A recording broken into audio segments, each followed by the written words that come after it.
stronghold for NVIDIA at this point. But what was surprising is that it wasn't by as much as we expected.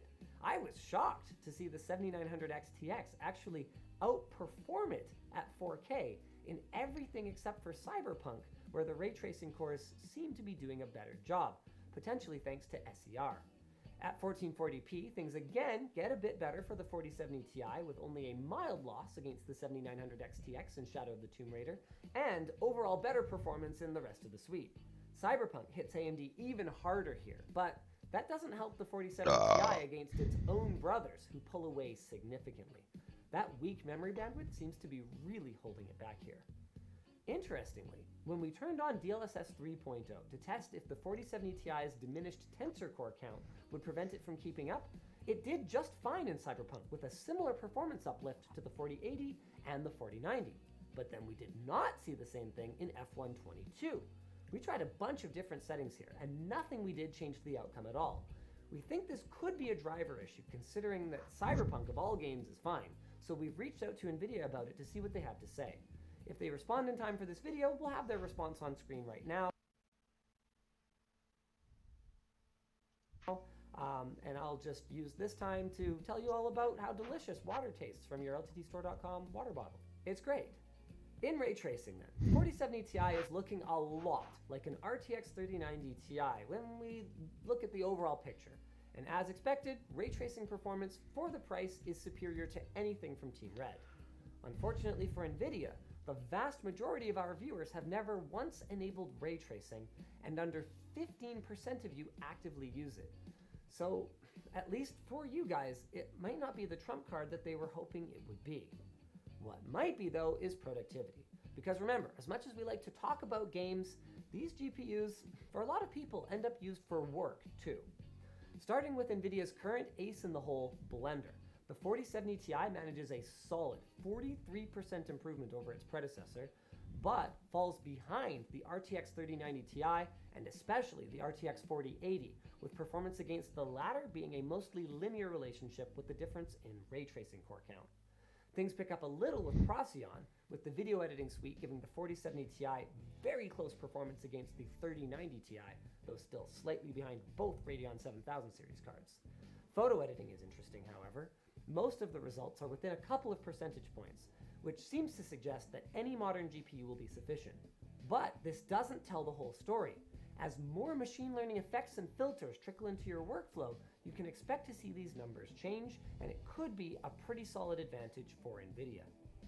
DaVinci Resolve gives the 4070 Ti's NVENC encoders a run for their money, with what looks to be a memory bandwidth bottleneck slowing it down considerably next to its bigger siblings.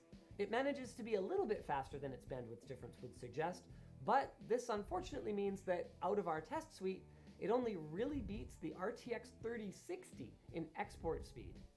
Topaz AI, though, is a better story for the 4070 Ti, where its enhanced core architecture makes shorter work of this GPU workload than even the RTX 3090 Ti, though AMD is the one who ends up stealing the show here, with even the last-gen 6900 XT putting up comparable numbers.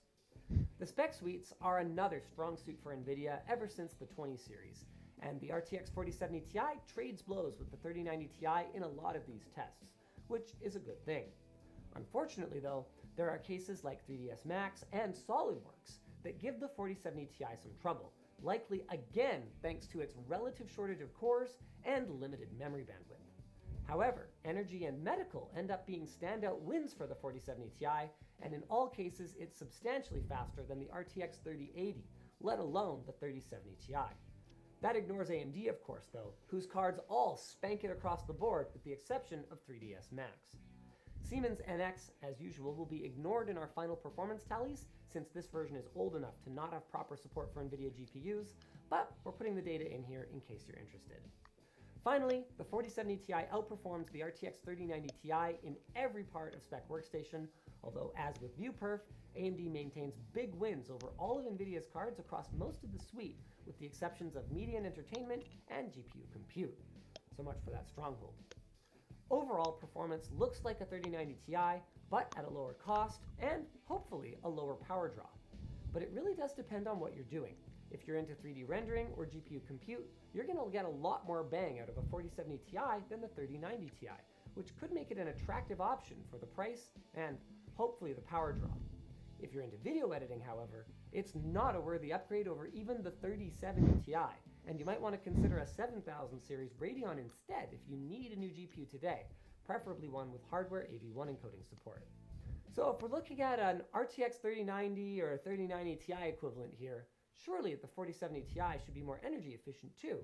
Well, in MSI Combustor, it pulled the lowest out of not only the 40 series family, but also when compared to AMD's price competitors, hovering at around 280 watts most of the time and never breaking past its 285 watt rating.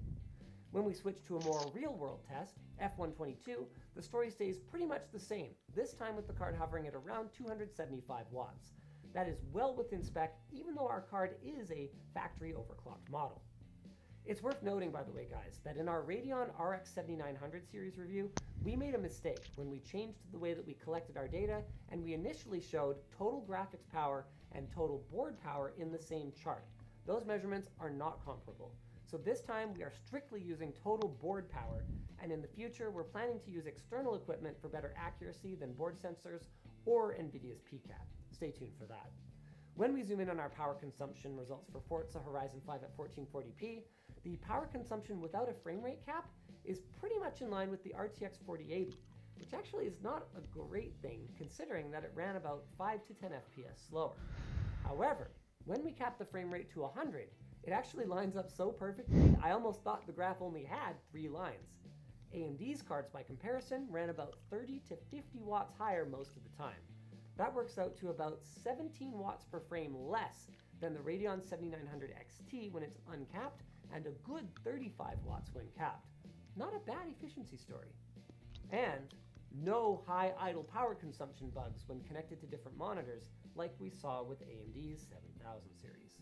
Now, thermals are going to be a difficult conversation since there isn't a reference or a founder's edition of the RTX 4070 Ti with a standard cooler for us to test. With that in mind then, take these results with a grain of salt. Starting with Combustor, it's not looking great for our Tough OC edition of the 4070 Ti, which quickly ramps up past 80 degrees and holds there throughout our run. This is well above the RTX 4080 with its founder's cooler, and more in line with the 4090. F122 pushes the 4070 Ti even higher relative to the 4090, sticking again to around the 80 degree mark. To be clear, this isn't the end of the world as long as the core clocks are high and stable at these temperatures. And high they probably will be. I suspect that the only 4070 Ti's that you will find readily available at launch will be factory overclocked like ours, which managed among the highest clocks that we've ever seen on a GPU, even though it can't maintain full boost in Combustor and has a little bit more wobble than the RTX 4080. It's worth saying again though that your mileage will vary depending on a given card's cooling setup and BIOS. F122 is a more realistic load and sees that variation calm down a bit with the 4070 Ti, with it regularly hitting our factory overclocked card's 2.7 GHz boost clock. But again, your mileage may vary once the first summer heat wave strikes, because as you guys saw, we're flying pretty close to the sun on our thermals, and that's in a temperature-controlled room. As the saying goes, there's no such thing as a bad product, only a bad price. So it's time to talk about that. Originally announced at $900 as the RTX 4080 12GB, the current starting price, now that it is the 4070 Ti, is $800. That's $100 less. But not only is that $200 higher than the RTX 3070 Ti MSRP was at launch, that price only barely puts it in a competitive position against the Radeon RX 7900 XT in typical raster gaming, and it's not even guaranteed to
net you 60 FPS if you do turn on ray tracing, making some flavor of DLSS a necessity unless you want to dial back the settings.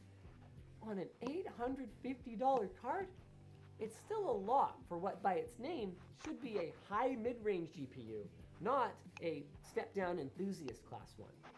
So how does NVIDIA justify its astronomical price tag for a 70 series GPU that, as we said before, really seems more like a 60 Super? To put it bluntly, they don't. And as far as they're concerned, they shouldn't have to. I mean, you think they renamed the RTX 4070 Ti out of the goodness of their hearts and it was a big win? No. Up until literally just last week, it was still up in the air whether NVIDIA would drop the price at all compared to the announced $900 price for the RTX 4080 12 gig. It took their business partners begging and pleading with them to make that happen. And that was in spite of the reportedly atrocious sales figures for the RTX 4080 and the Radeon 7900 XT's existence at that very same price point. It's good they yielded, but they still have more work to do. NVIDIA reportedly offered partners some compensation for the work involved in the rebranding, but at this point, we haven't heard confirmation that they intend to do the same for this new MSRP. That means that if this chart showing the meager scraps of margin that NVIDIA leaves for its partners is to be believed, any MSRP cards that you see are going to be very limited in stock and essentially just for show, so that media like us will be suckers and talk about how this card is $799. Board makers, like any other business, are not going to go out of their way to lose money if NVIDIA hasn't adjusted the pricing. ASUS's top-end Strix 4070 Ti then is just $150 less than a 4080 Founders Edition, making even that card look good by comparison. Reports from ASUS suggest that the Tough OC will be the most plentiful SKU, but from conversations we've had with Memory Express here in Canada, that's actually been the opposite for the rest of the 40 series lineup, where almost no Tough cards exist. So what it looks like is NVIDIA is pointing at the price saying, but it can't be expensive. We set it at $799, see? But the partners have absolutely no way of achieving that in the real world. I'm having a hard time figuring out NVIDIA's game here, to be honest with you. The GPU market has reportedly hit a 20-year sales low thanks to a combination of high prices, the mining crash, and extenuating economic circumstances. And yet, NVIDIA seems determined to pour water on the fire, expecting a huge premium even on products in the high/mid tier of their product stack.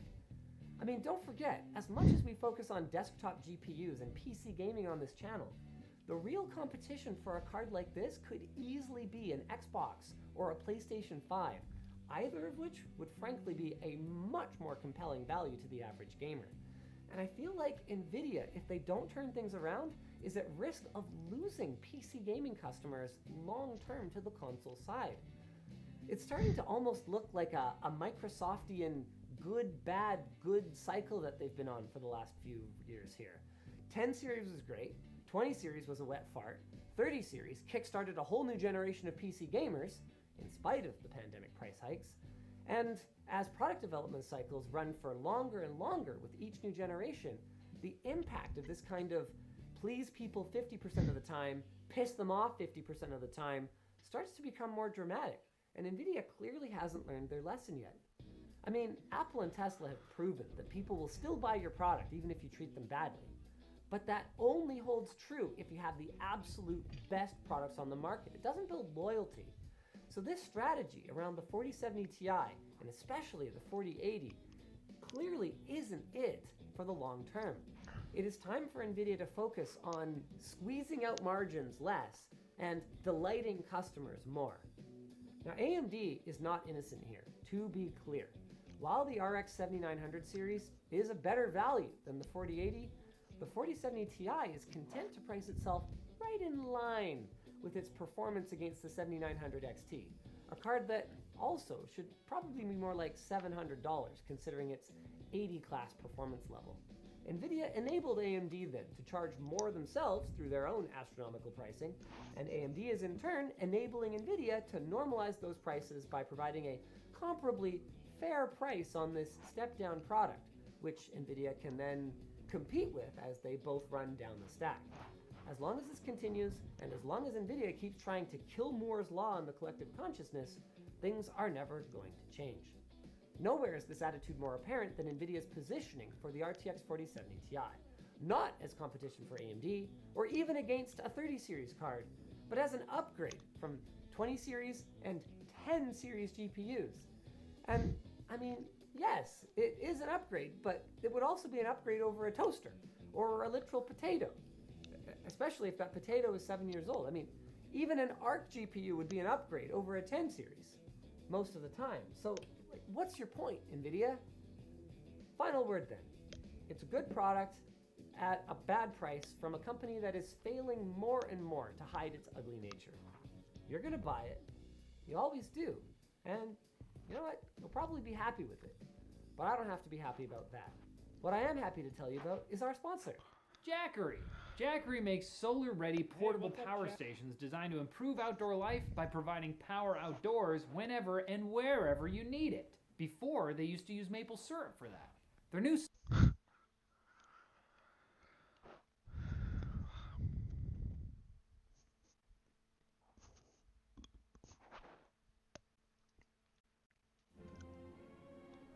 Welcome to Slay the Spire. Today playing the daily challenge for January 4th, 2023. The character of the defect and the modifiers are sealed deck. Craft a deck from 30 random cards. Time dilation, all enemies start with the slow debuff. And night terrors, resting a rest side heals 100% of HP, but costs 5 max HP. A bunch of familiar names here: Sita, Vorpal, Pels, and Super Nintendo, all at the 1437 through 1433 range. I assume that means that there's a difference in terms of whether people went for question mark runs or regular fights. But that's good to know. Reviewing the scores from yesterday, no familiar names in the top 20.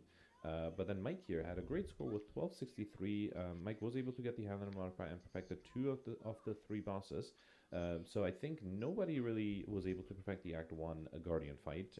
But yeah, Mike was able to perfect the Act 2 and 3 boss. The Act 3 boss was perfected using a total of 10 potions thanks to the Entropic Brew, so congratulations here. Also, I have to apologize, I forgot that this username is Mike, so I did want to give a shout out to Mike for January 1st, getting a top 20 finish in 19th place with 1641, so yeah, a belated congratulations for that. Alright, moving on, wait, January 3rd, yeah, right. Okay, so moving on, Panda was able to get 1207, which is not bad, and then Malazan was able to get 1161.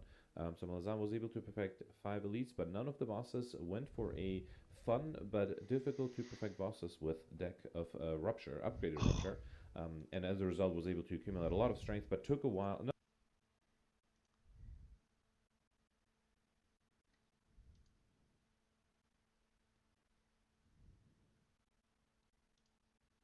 Whoa, what's going on there, ladies?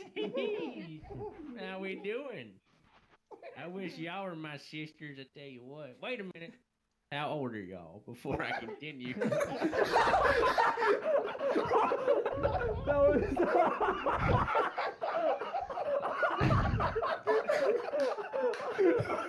Alright, now before today's video gets too epic, I gotta tell y'all something. My very own YouTube's figure is being released. That's right, it's a dang-gum little toy thing of me. As you can see in this footage, I'm doing a little 360 YY fakey ladder shot here for you guys. I got dip all on my mouth, I got my Gucci belt in my hand, and I got me a little secret sausage surprise in my camo shorts. But anyway, this thing's coming out January 3rd at 3 p.m. Eastern Standard Time. Also, just an FYI, these are limited edition, meaning once they are sold out, they will never be on sale again. And I'll be doing a giveaway of some of these that will be purchased video for Twitter and Face. What's your favorite TikTok video on the internet? I don't know. Tell her you got court tomorrow. I have court tomorrow. I have finals tomorrow. It's for vehicular manslaughter. I have court for vehicular manslaughter tomorrow. Killed a whole family and their dog. I have court tomorrow. Why? Vehicular manslaughter. I killed a whole family and their dog. Oh, okay. And then I turned the dog into Chinese food and... What, dude? You look like you got a fucking problem, bud. Just violently scream at this next person. I'm breaking up.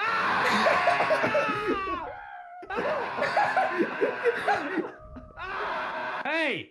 Hey! What's up? Hey, man. Fuck what, dude?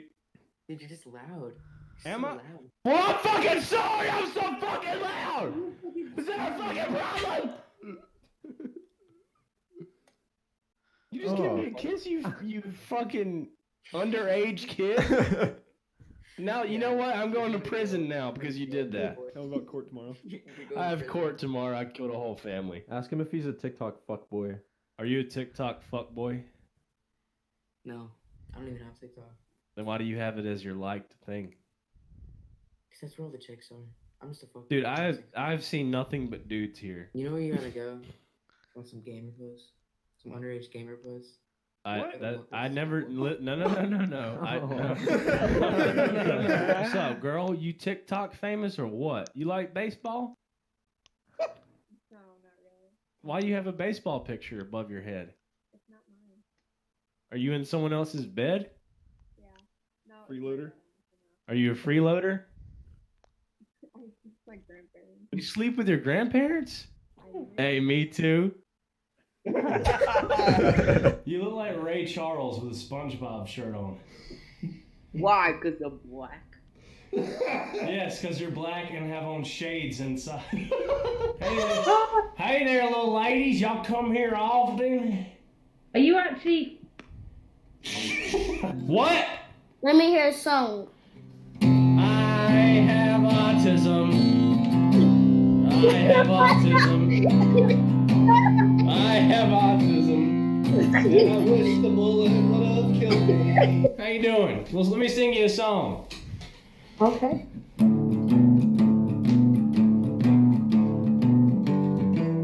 All right now. You look a lot like Michael Jackson. Hey there. Hey there. Howdy, partner. Howdy. I'm sorry we're too boring that you had to get on your phone straight away. No. I'm doing a vlog of everyone from on my TikTok. You're doing a what? A vlog. A vlog? So these are the first people from my TikTok. Say howdy. Howdy, everyone. Hey there, everyone on TikTok. Everyone on that app has autism.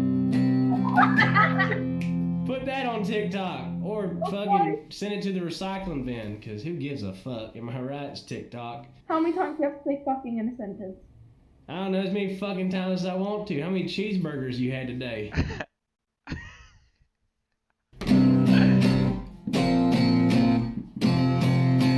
MAGA Trump 2020. Hillary Clinton. Oh, yeah. Hey, what's up, man? I like that pretty pink bed you're staying in. You look like a goddamn pedophile. Definitely not, bro. I'm from India. Yeah, this is Chris Hansen Omegle edition. You've been reported. I'm Dog the Bounty Hunter's son. Come on, guys. What's your age? Looks like you are still youngster. Why are you on Omegle but not looking at the fucking computer? I'm trying to make a purchase and I have like $2 needed, and that's bullshit. I guess you're here to ask what? for $2, huh? You need $2 more No. to get Rogaine?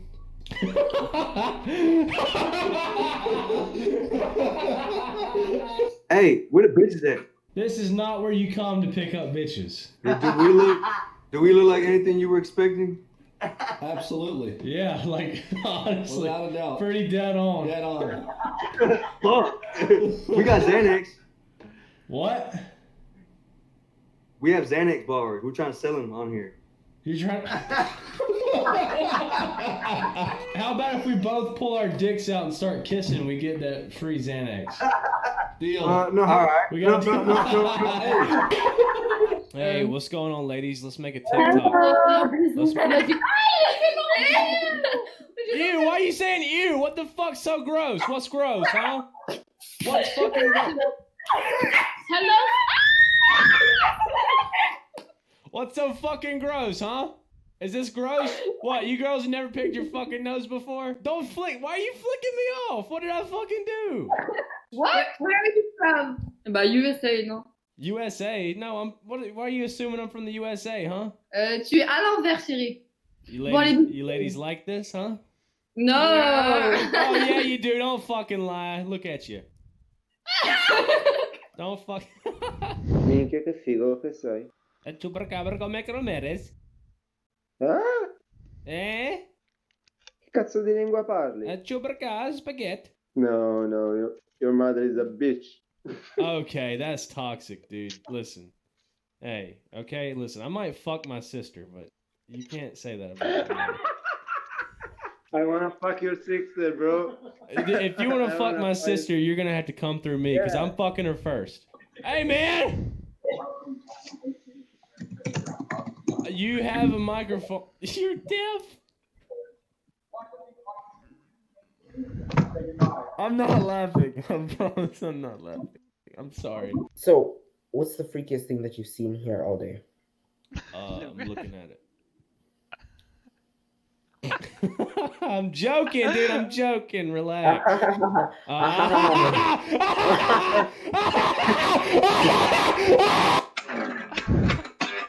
Yeah, I'll sing for you.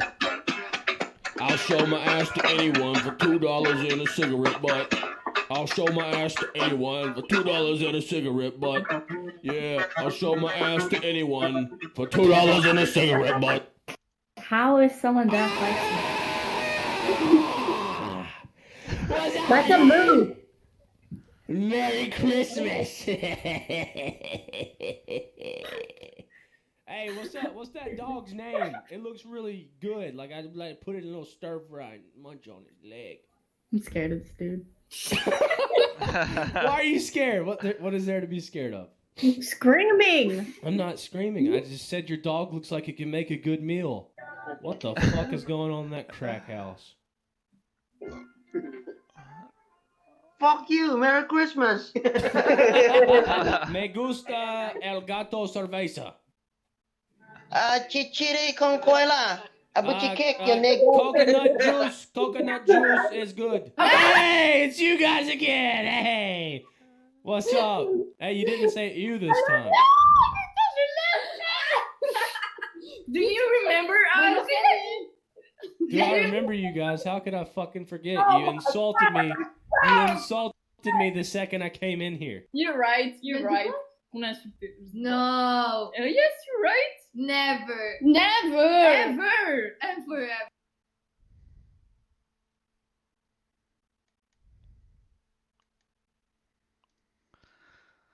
Please, good sir, I beseech you, as a man of science, nay, as a man of reason, you mustn't stifle my research at this critical juncture. You have no idea how close I am to finding a cure for this blasted pestilence. I need only a handful of live subjects to complete my research. The plague doctor's emphatic pleas fell on deaf ears, as a stone-faced researcher took notes on his latest pontifications. The doctor, whom these clods had reduced so rudely to a mere number, SCP-049, banged his gloved fist up against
against the wall. And to think he once thought of these men as intellectual equals, fellow travelers on the road to scientific enlightenment. What a positively sick joke. Before the doctor got another chance to appeal for his right to experiment, the researcher left him alone once more. A truly sad state of affairs. Nobody appreciated a true scientist in this day and age. It was sure to be another day of languishing alone in this cell, wishing he had the capacity to do more. So he was surprised as anyone when the alarm started going off, and the door of his cell swung open automatically. The plague doctor stepped out of his cell and into the hall, where many other humanoid anomalies were roaming, confused as to why they'd been suddenly released. What was happening? As it turned out, what was happening was one of the most brutal Chaos Insurgency raids the staff of Site-19 had ever seen. It had been planned immaculately. You see, guards rotate semi-regularly at Site-19 due to the high-pressure nature of the job. Lots of deaths and mental breakdowns, as you probably correctly predicted. Even the administrative staff of the SCP Foundation are only human. Well, mostly anyway. So they're not immune to little oversights here and there. And it's in those oversights that expertly trained Chaos Insurgency infiltration agents make their living. No less than 15 of them had been working undercover in Site-19 for just over 2 weeks, and they did a fine job of lowering the metaphorical drawbridge for a heavily armed invasion force. The guards who weren't plants were quickly murdered by the infiltrators, and even some of the on-site task forces were quickly overwhelmed and gunned down by the high-precision rifles of the Chaos Insurgency's finest. While the frontliners were distracted by the sudden assault, the infiltrators found their way to the site security control room and massacred everyone inside.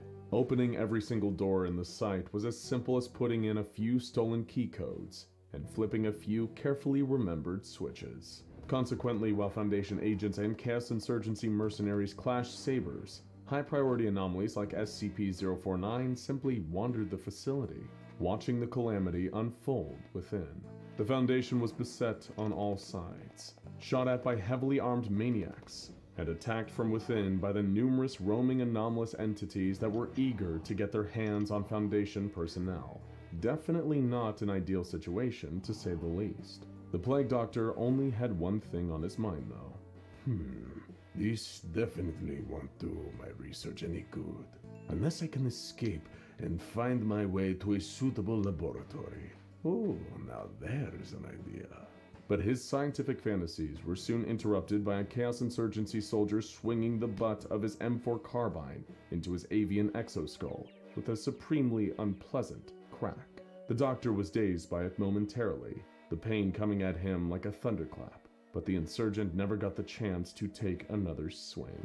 Before the insurgent could do anything, the Plague Doctor lunged out with practiced speed, grasping him by the throat. Immediately everything went black, and the insurgent's limp corpse collapsed to the ground. Serves him right, the doctor internally mused. Soldiers attacking medics is violating even the most basic rules of gentlemanly warfare.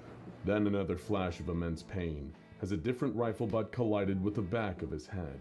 The doctor fell to one knee, feeling dizzy, but before he could retaliate, he felt the 2 sharp prongs of a cattle prod pressing up against his neck. The sudden rush of electricity surged through his neck, sending his muscles into a wave of involuntary spasms. The insurgents crowding around him chimed in with their own agonizing cattle prods, relentlessly shocking him until the flashes of white-hot pain soon became an oppressive blanket of total dark. Even on his most cantankerous days, the SCP Foundation had never treated him like this. When he eventually came to, he was still in darkness, standing upright, with high-tech shackles holding every limb in place. It was beyond uncomfortable for the poor Plague Doctor, but it succeeded in the task of keeping him under control. He couldn't move an inch. There were muffled voices beyond the dark, beyond the confines of this new containment. The modulated gas mask voices of insurgents and something else. Faintly accented, oddly familiar, but he couldn't quite place it. Soon the voices were replaced by another sound, the grinding of crowbars levering nails out of cheap wood. With a creaking tumble, a rectangle of bright light opened up in front of him, populated by a number of silhouettes. On either side were Chaos Insurgents in familiar tactical garb, and in between them stood a tall, well-groomed man, with an expensive-looking purple smoking jacket and a pencil mustache. For a few fractions of a second, his face was a portrait of excitement. But as he took in the sight of the plague doctor standing before him, all the joy drained from his snooty countenance. What the hell am I looking at here? The man in the smoking jacket said. The doctor, indignant at such a response from the man who'd presumably ordered his assault, rasped, A man of science, good sir.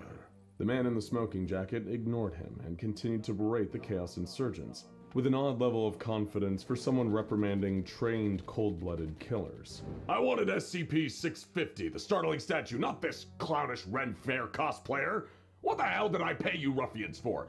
I was told you Chaos Insurgents were the very best at this, and for your hefty price, I expect excellence. The rant continued much like this, leaving everyone in attendance, the insurgents, the plague doctor, feeling thoroughly exhausted by him and unable to do anything about it. You see, this wasn't just any Chaos Insurgency client, your average tin pot dictator or arms dealer. You know the type.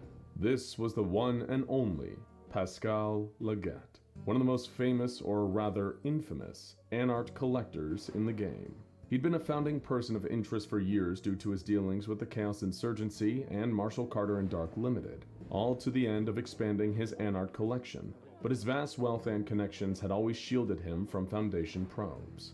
For those unfamiliar with the subculture, anart, short for anomalous art, is exactly what it sounds like. Artistic projects with anomalous properties to give it that extra kick. One of the most popular groups of interest dealing in anart is the iconic Are We Cool Yet?, which, incidentally, had recently excommunicated Pascal Leggett for being an exceedingly wealthy, uptight square who really didn't represent the collective's rebellious ethos. And considering his response was to pay the Chaos Insurgency to raid Site-19 for a few pieces for his own private collection, costing him millions of dollars and both groups many lives, it was safe to say he wasn't taking it well.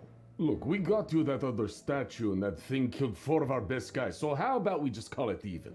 Said one of the insurgents. I'm sure you can have fun with bird brain here too. Pascal tutted and reluctantly dismissed the hired guns. Having the plague doctor here definitely wasn't ideal, especially considering he wanted to host the ultimate anart exhibition to put Are We Cool Yet worthless Sommes-nous devenus magnifiques to shame.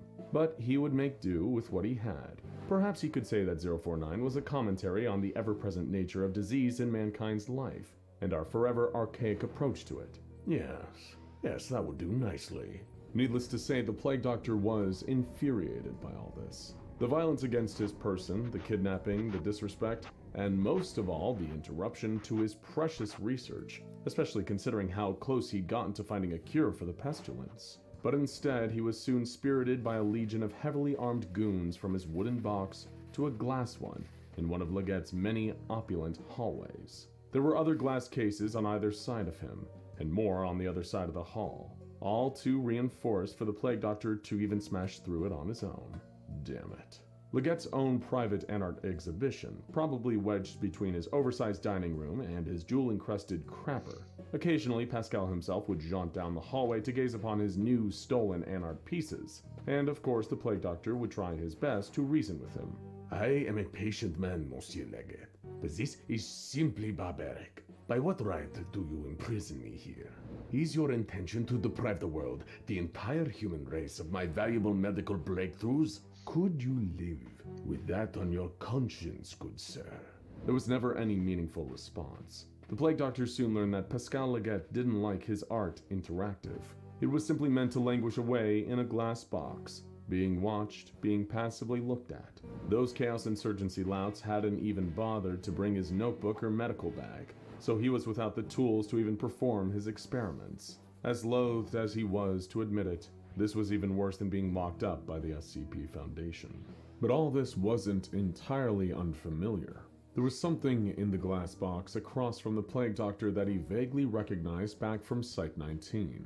He'd never seen it up close, but he'd heard researchers speaking about it, and even seen a few pictures. And such a strange construction it was. A peculiar, haphazard sculpture made from concrete, rebar, and spray paint. Quite ugly, in this humble doctor's opinion, but there was something oddly entrancing about it.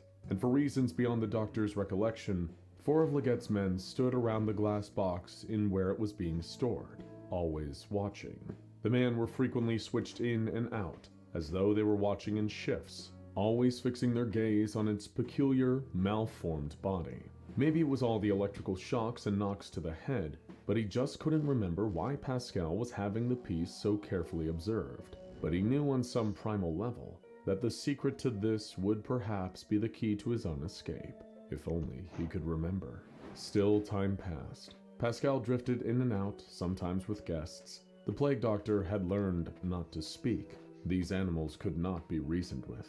As a scientist, he would instead carefully observe until his observations bore fruit. He noticed that Pascal's guests, all people who looked equally as wealthy and pompous as Pascal himself, all seemed to look right over him, and instead focus on the ugly statue across the hall, still forever observed by any 4 of Pascal's men.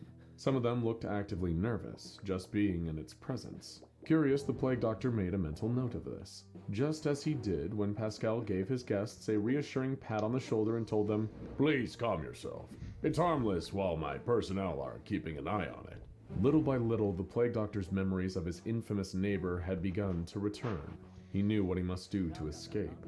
Now all he needed to do was wait for the perfect moment. Soon enough, Pascal's mansion was filled with a bevy of Anart snobs from hither and yon, a private soiree to show off his new collection. They wandered the halls in 3-piece tuxedos and designer ballroom dresses, sipping champagne from imported crystal. All such lovely, refined, high society people. And if the good doctor's plan went off as he intended, they would all be such lovely, refined, high society corpses. The plague doctor waited until, mercifully, he and the 4 members of personnel watching the sculpture were the only ones left in the hallway. He'd been so good, so patient, that none of the men guarding the sculpture at present had ever heard him make a noise. He was so invisible to them that, in all likelihood, they probably didn't even notice he could make a sound. And that worked for his purposes just fine. Though in any case, if he wanted this to work, he would need to time his plan perfectly. Even a fraction of a second out of place and the whole thing would have dire consequences. Still, the doctor was still a Frenchman at heart, and as a Frenchman he knew he would rather die nobly in the process of escape than remain captured by this worthless buffoon. He'd be sure to take as many of these men down with him in the process as he was able. The plague doctor exhaled deeply, drawing a lungful of air, then bellowed as loud as he possibly could. The sudden, unexpected noise was so shocking that it jogged the 4 watchers almost reflexively to turn and look at him, and in the split second that they did, the plague doctor closed his eyes. In the dark, time seemed to move slower, perhaps due to the doctor's keen focus, cultivated over many a century. He listened carefully to the sequence of sounds: glass shattering, 4 choked gasps in sequence, 4 brutal crunches, then nanoseconds later, more glass shattering. The plague doctor's eyes snapped open just in time. Just as predicted, the sculpture, being entirely unobserved, had smashed through its glass case, murdering all 4 members of personnel by snapping their necks, and then smashed through his own glass case to do the same to him. The plague doctor had cut it so close, in fact, that he opened his eyes to the face of the sculpture staring into his own, its concrete limbs wrapped around his neck. Very good timing indeed. With a sigh of relief, the plague doctor slipped out of the sculpture's concrete grasp and back down the hallway, keeping his gaze fixed on the sculpture the entire time.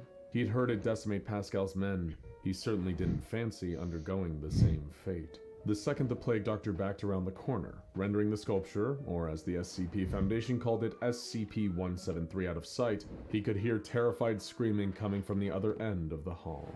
He was not a sadistic man, but the plague doctor would be lying if he told you he didn't take just a little bit of pleasure in hearing that sound. Somewhere else in the vast mansion of Pascal Leggett, the sculpture was slaughtering its way through servants and party guests, while the plague doctor searched for some kind of exit. Anyone who dared get in his way was given a swift and merciless touch of death, sending their body unceremoniously to the ground. Anyone in his way was preventing him from finding a cure for the pestilence, and thus endangering countless lives. It was, of course, regrettable to have to kill anyone, but some sacrifices must be made for the greater good of mankind. Well, it's not necessarily always regrettable per se.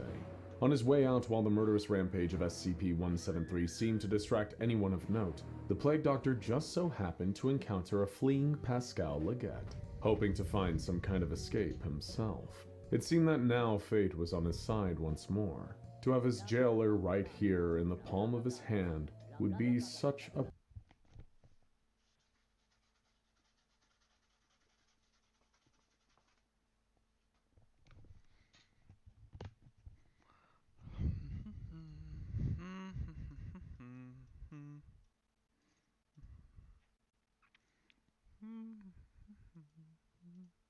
perfect parting gift. Funnily enough, Pascal was far more talkative to him now. He rattled off a rapid-fire series of threats, bribes, and pleas, claiming in the end that he never meant any harm. He was the one who freed the Plague Doctor from the SCP Foundation. They were on the same side here. All this was for the art. No offense was ever intended. Pascal Leggett simply lived for art.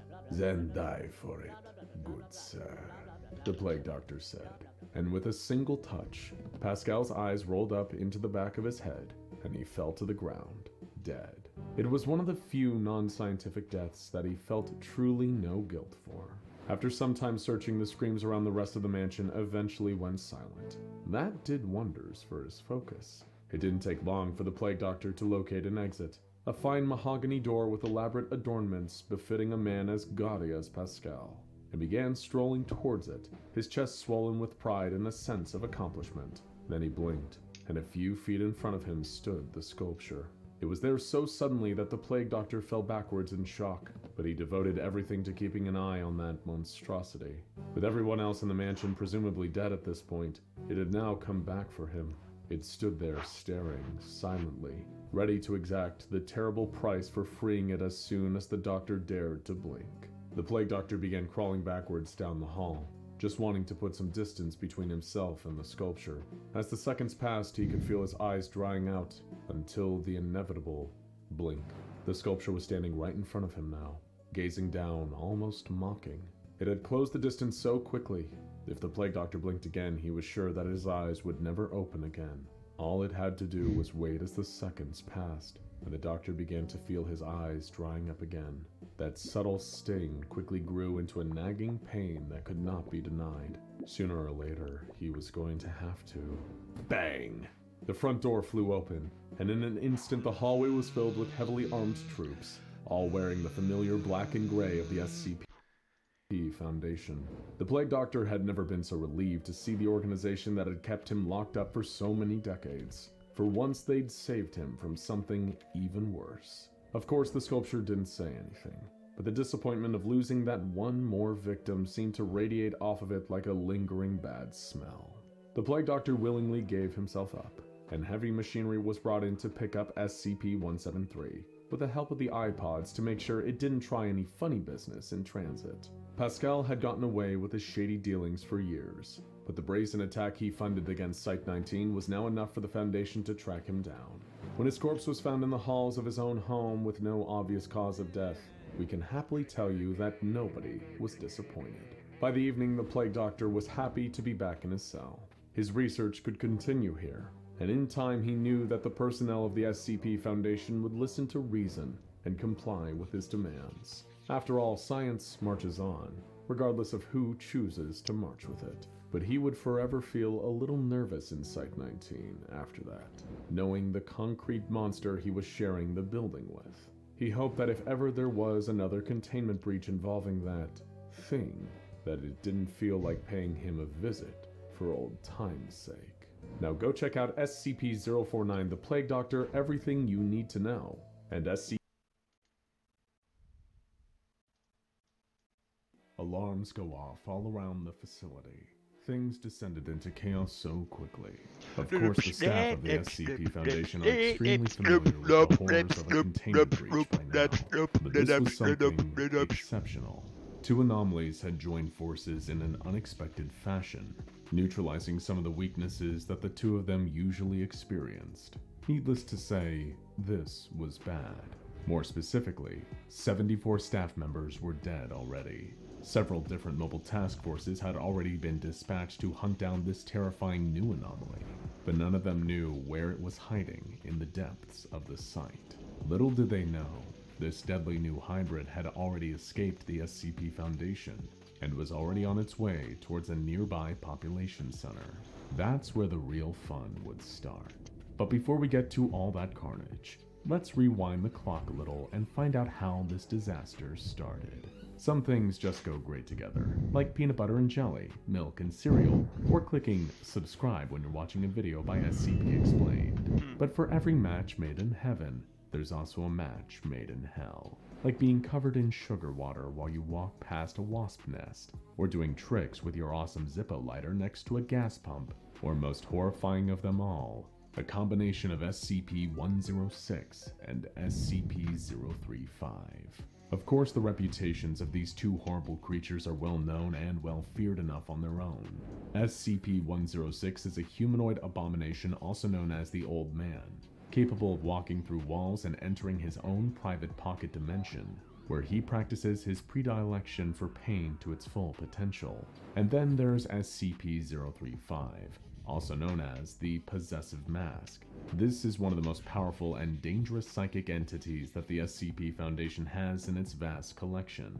Some of its more minor, unpleasant qualities are things like the fact that it constantly drips corrosive black slime, or the fact it immediately reduces you to a state of brain death when you're foolish enough to wear it. On the more severe end of its abilities is its power to crawl into the mind of anyone around it, slowly whispering horrors into their mind until they're completely under its control, or utterly broken. It likely has designs on world domination, or at the very least, to plunge the human race into an unimaginable pit of eternal suffering. The one saving grace is the fact that 035's corrosive slime slowly destroys the body of its hosts, limiting the purview of each one of its reigns of terror. But occasionally, there are wonderful, terrible exceptions to the rule. Speaking of terrible, our story began chronologically with SCP-106 showing one of its rare signs of activity. This, naturally, caused waves of panic to rock through the researchers and security staff of the site. They'd need to grab a D-Class, then plug in and warm up the femur breaker. They'd also need to mobilize groups of on-site guards with powerful flashlights to slow the gnarled old monster down. But by now, SCP-106 had gotten wise to the Foundation's techniques. He wouldn't make himself so easy to capture this time. He wanted to have the proper time to enjoy himself. SCP-106 got up and phased through the nearby wall. His cell was never easy to escape. They filled it with strange shapes and running water, just to confuse his wretched old mind. But once he was out, he was out. He avoided the hallways, instead just phasing from wall to wall, until he reached a different block of containment chambers. That's where the fateful meeting would take place. It wouldn't be the first time he'd wandered into other containment cells, his battle with SCP-682 perhaps being the most famous, but this time, something was different. The room he'd just phased into didn't contain some huge writhing monster or another humanoid beast. It contained instead a glass container on top of a podium, the walls coated in deadly telekill alloy to keep its prisoners' immense psychic power sealed in. But now that SCP-106 was in the room, standing mere feet away from the grinning white mask inside the glass container, there was nothing keeping the two of them from having an extremely fateful conversation. The first thing SCP-106 noticed was the black liquid leaking from the mask. Strange. It seemed to perfectly match his own secretions. Hello there, good sir. It isn't often I have visitors in here, and even less so visitors who are as handsome as you, the mask said, speaking directly into the old man's frail, fractured mind.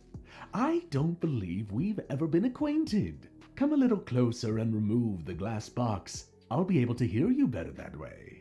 Come on. Don't be shy. The old man felt something about the mask was distasteful. Even to a creature as despicable as SCP-106, something about the mask just seemed slimy, metaphorically as well as literally. And yet it found itself stepping forward towards the glass case, almost as though he was sleepwalking. How was the mask invading his mind like this? He'd always been one of the more mysterious creatures in the Foundation's containment, and yet SCP-035 had slipped into his mind like a warm bath. On some level, it frightened him. Yes, that's wonderful. Come closer, dear boy, you're doing so well. The mask said as the old man reached forward and began lifting off the glass case. I think I'd look rather good on you, don't you agree? Let's cover up that nasty old face of yours. You'll look positively spiffing, old chap. Just do exactly as I say, and this is all going to go wonderfully. The old man picked up the mask, somehow not even in control of his own body anymore. An almost electrical power seemed to pulse out of the mask and through the old man's rotting fingertips. The old man was a sadist, but he'd never before encountered this kind of utterly malicious intelligence. This was a mind geared to commit almost incalculable evil, and while the old man was wondering how exactly he felt about that, he was already lifting the mask up to his face and watching the universe go very, very dark. Outside, a small army of Foundation security operatives, armed with flashlights and assault rifles, were charging through the halls, trying to trace the movements of the old man for recapture. Back in the old man's cell, a confused serial arsonist was being shoved into the femur breaker by a group of nervous and impatient researchers. None of them knew they were dealing with an entirely different beast down here now. Eventually, the security team found the last rusty scorch mark on the wall of a containment cell belonging to SCP-035. Before they could even comprehend the terrifying implications of this horrible scenario, they charged into the cell in hopes of stopping it. But by the time they were in there, both the old man and the mask were already gone. Well, not entirely. Suddenly, the guards in the room felt an odd sense of calm wash over them. Not a true, authentic calm, but an artificially induced one, like the lulling of a cattle while a bolt gun descends towards their foreheads. The mask's psychic influence had pacified them, making them perfect prey for the rotten hands reaching out from the ground and pulling them down into oblivion. The guards outside heard the most horrific screaming. They circled the door, terrified, aiming everything they had at the entryway, but it wouldn't be enough. Soon enough, this new hybrid beast, SCP-106 wearing SCP-035, emerged and began its onslaught. It had the immense physical abilities of 106, bolstered by 035's diabolical intelligence and ability to cloud the minds of its victims, inhibiting their capacity to run away or fight back. But most frightening of all, because SCP-106 was already adapted to resist the effect of its own corrosive mucus, it was also perfectly able to sustain the mask as a host without ever melting and falling apart. See what we mean about a match made in hell? How do you like my new body, gentlemen? The mask asked, its voice dripping with malicious glee. It isn't much to look at, I know, but you're about to get very well acquainted with its collection of charming abilities. And the mask stayed true to its word. It rampaged through the containment site, waltzing through walls like a gleeful schoolchild with the heart and mind of the devil himself, leaving a pile of melted, tortured corpses in its wake. Researchers, guards, janitorial staff, nobody was safe. And with every killing, the rest of the staff became increasingly afraid, only strengthening the psychic hold of the mask. It was having the best day it could remember in a long, long time.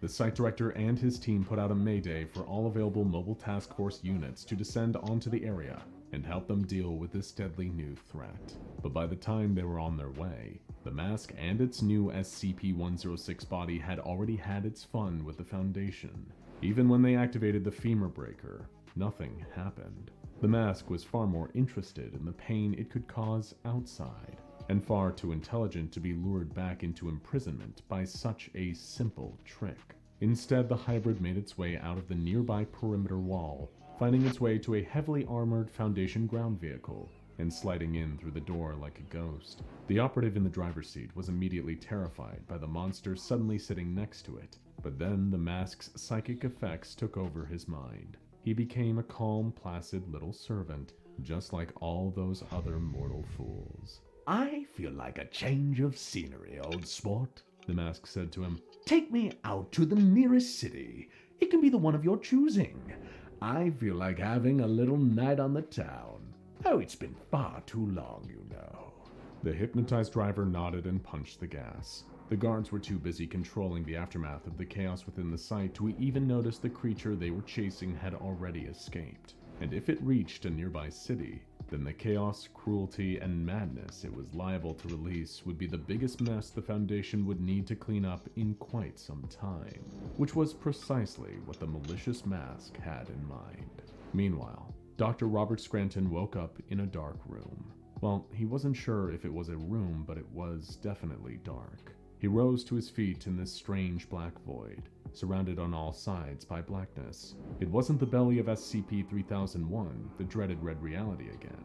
No, this was something new. And what's more, he had no idea how on earth he'd gotten here. Dr. Scranton, said a cruel, mocking voice behind him. Turn around, old chap. It's been far too long since I've seen you in the flesh. Well, in a manner of speaking, at least. Confused, Dr. Scranton turned and saw a vaguely familiar sight. SCP-035, the possessive mask, floating in the dark behind him. What on earth was happening here, he wondered. Oh, you really don't remember, do you? The mask said with a spiteful laugh, replying to a thought he'd never voiced aloud. You're in your mind, Doctor. As it turns out, you're harder to erase than I thought. Perhaps you're buried so deep in the psyche of that monster. No matter. I'll get you eventually. How strange, Dr. Scranton thought. This must be his mind playing tricks on him somehow. He raised a hand to scratch his head quizzically, and only then realized that his right hand was gone, simply vanished from the end of his wrist. The mask gave another sick laugh. Oh, it's already started! I told you I'd get you, Scranton! The mask cackled with glee. I never normally get to delete a mind slowly. Oh, this will be amusing. Where's Anna? Scranton asked, suddenly wondering about the safety of his beloved wife. He couldn't help but worry when this got another cruel laugh out of the mask. Oh, don't you remember, Robert? The mask said through giggles. You killed her. You killed her with your toxic embrace. She died terrified of you. And with that, all the awful memories came flooding back. Back in the real world, things weren't any less horrifying. When the vehicle had finally made its way to the nearby city, the masked old man had unceremoniously murdered its chauffeur and decided to go for a little exploration. It had been so long since it felt the sun on its pristine white porcelain. Such a beautiful day outside. It couldn't wait to kill some people around here. It began its rampage in a dark alley, snatching some homeless people and unfortunate passersby through the graffiti-stained stone walls. By the time it was done with them, there weren't even any bones left. But this would only be the start of the masked old man's horrific rampage through the city. Next, he invaded an office building and decided to unleash his grisly wrath on the people within. Some were pulled through the ground while chatting at the water cooler. Others were dragged through the walls as they went to refresh their coffee. Some were simply sitting at their desks, getting on with their daily work, when a dark silhouette appeared behind them. Some turned around, saw the creature, and screamed immediately. Others remained in ignorance and only screamed when an acidic, rotting hand curled around their shoulder. But every single one of them screamed eventually. By this point, the SCP Foundation had started sending all the mobile task forces in the area to the nearby city after receiving reports of unexplainable disappearances and murders. Panic was starting to spread, and that panic was only making the nightmarish psychic abilities of the mask even stronger. The challenge would be intercepting SCP-106 and removing the mask before it became too powerful for them to do anything about it. If they didn't, they could be looking at a loss of life on a massive scale, which was exactly what SCP-035 hoped to indulge in. A young barista was having a stressful day at a nearby boutique coffee shop. She retired to the staff bathroom to splash some water on her face and recenter herself. She sighed and looked up from the sink into the mirror to see if her makeup was running, and then screamed. A dark figure was standing right behind her. It looked like a rotting human corpse, dripping with black slime, and wearing a grinning white ancient Greek comedy mask. I'm not interrupting anything, am I? The masked old man said, amused. Soon after, the dark presence had spilled out into the coffee shop. The psychic powers of the mask caused its victims to be paralyzed with sheer terror, unable to escape its cruel hands. The death toll of the day had already risen to over 100, and the masked old man had no intention of stopping. That's when several police cruisers skidded to a halt in front of the coffee shop. Cops disembarked from their cars and pulled out their handguns. "Step out of the store with your hands up!" one of them yelled over a megaphone. "Any sudden moves and we'll blow you to kingdom come!" This made the masked old man laugh. Oh, how very adorable. Not long after, he was driving a police cruiser further into town, with a pile of dead cops left in the street behind him. This was shaping up to be such a wonderful day. He never wanted it to end. Back in the pitch dark of the mindscape, Dr. Robert Scranton was looking a little worse for wear. Both of his legs had disappeared, along with one of his eyes, and much of the rest of his right arm. His remaining eye was weeping, remembering how his embrace as the old man had killed his beloved Anna. He'd lost his humanity and become the worst kind of monster, the kind who even hurts the people he loves most. SCP-035, floating in the darkness, was still just laughing at him. "Oh, you're pathetic, Scranton," it said. "Look how little is left of you. You haven't even been human in decades. Why not give up what little is left? You're mine now. And soon, you're going to be nothing at all." And Dr. Scranton kept crying, because he feared the mask was right. Back in the city, the stolen police cruiser pulled up in front of a preschool, and the masked old man got out.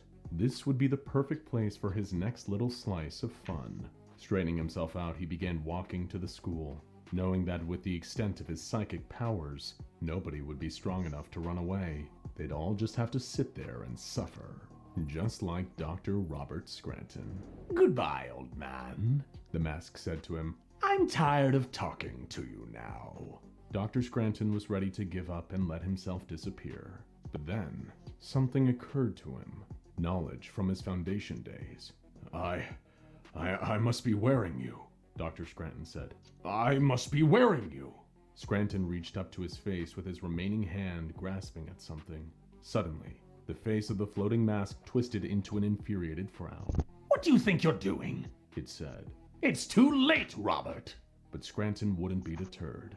He gripped something invisible over his face and began to tug, even though pulling on this invisible mask on his face was agonizing.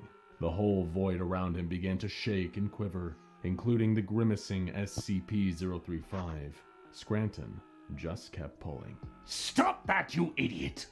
it roared. "Stop it! Stop it! Stop it! You're going to ruin everything, you—" But it was already too late. Dr. Scranton murmured, "I'm sorry, Anna," and gave one last yank. That's when everything went white. Back in the city, it thankfully wasn't long until a group of mobile task force agents was able to locate the two anomalies. SCP-106 was sitting cross-legged on the grass outside of a preschool, where thankfully nobody had been hurt, and was just staring off into space. In his trembling hands was another familiar sight, a frowning SCP-035. Now go check out the whole story. What if SCP-096 wore SCP-035? And SCP-106, the Old Man Origin Theories, for more tales concerning today's terrifying. What does a monster look like to you? What figures slither and claw their way into your nightmares, chasing you? What kind of toppings would you like, sir? Head. Sir, this is McDonald's. Really please horny leave. in a Subway. I want that sloppy top. What kind of tops would you want? Sloppy ones. What kind of sub would you like? Sweating nervously.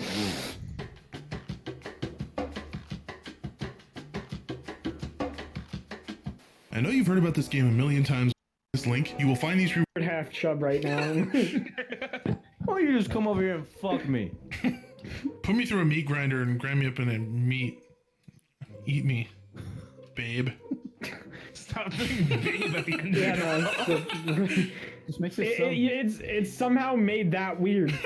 Don't know how. Don't know how you could make that such tame sentence weird. You're being cringe, bro. What the fuck? Yo, what? They really just tried stoning him. I just took a fucking grenade to the face. Twice. Yeah. What else are you gonna take to your face, babe? I like adding babe after things. That's a good one, Nasty. Babe. Thanks, babe. That's a good one, babe. It's a good one, babe. Thanks, babe. Appreciate it. Oh my god. Oh, you guys are just asking for fan fiction. Listen, babe, you guys need to stop. Someone make us some fan fiction, please, babe. Ow. Oh god. Oh, throat pain. Why's your throat hurting, babe? You know why, babe. Stop. Stop. Oh god. Babe, I'm uncomfortable. Why are you uncomfortable, babe? Can I make you something, make you a little more comfortable Yeah, here, babe. babe? You want me to make you some food, babe? Bring it to you in bed, babe. Make me a sandwich, babe. All right, babe. I don't like any so of this. hard. It's unbelievable. I've actually never been more flaccid in my life. Oh, we can work on that, babe. I feel like I've just had a sexual awakening. Babe. Drop your armor. Oh yeah. Then drop your pants. What? This is a pretty Come common out with your hands up and your pants down. I feel like that's been said before by a Southern police officer. has to be said. I say it all the time whenever I'm a police So officer. sus. Like, Nancy, get in here. Get in! Get in! Get in! My friend, I'm going to die if I get in. Exactly. I need to know where the bullet trails are coming from. Oh my god. You're toxic, dude. What am I, just your little fucking just bullet slut? You are today. I just take the bullets all over my face and my chest. Spend all night just jerking off the barrel of that gun until the bullets just fly all over my fucking mouth. Now you're getting a little bit kinky, dude. Yeah, you like that, Grizzy, don't you? You fucking like when I take the bullets to my fucking asshole, don't you? I don't want to be a part of this conversation anymore. You're nasty. Turn the bad, dude. PC You're a off. part Turn the of PC off. I looked over at fucking Soup Shell. I see his. Huh? Oh, dude, sweet tea is so good. Shut up. I like me some sweet tea in the summertime, baby. And I also like to spend a couple hours in the closet with my uncle. Okay. What are you doing there? Play chess. Play Connect Four. You said that so fast. I know. So why do you do that in the closet, McNasty? Is that a statement on your sexual orientation, McNasty? Yeah, chess is gay. Okay. Yeah, real talk though, it is. Yeah. Yeah. Thank you for the contribution to the joke, Soup. Real talk, it is. Yeah. Yeah, what he said. What he said. I'm agreeing with what he said.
dead. That sentence he just said, yep. Yeah. Word. Hey, babe, I wrote you a song. Okay. Thanks, babe. Babe, that's for We're me, getting a babe? divorce. Oh my god. Yeah, babe, I wrote that just for you. Oh, babe, you're gonna get it rough tonight, motherfucker. Okay, I don't want to be a part of this anymore. Just go super Choke me, aggressive. It went from sweet babe to you're gonna get it rough tonight, you motherfucker. Get him, babe!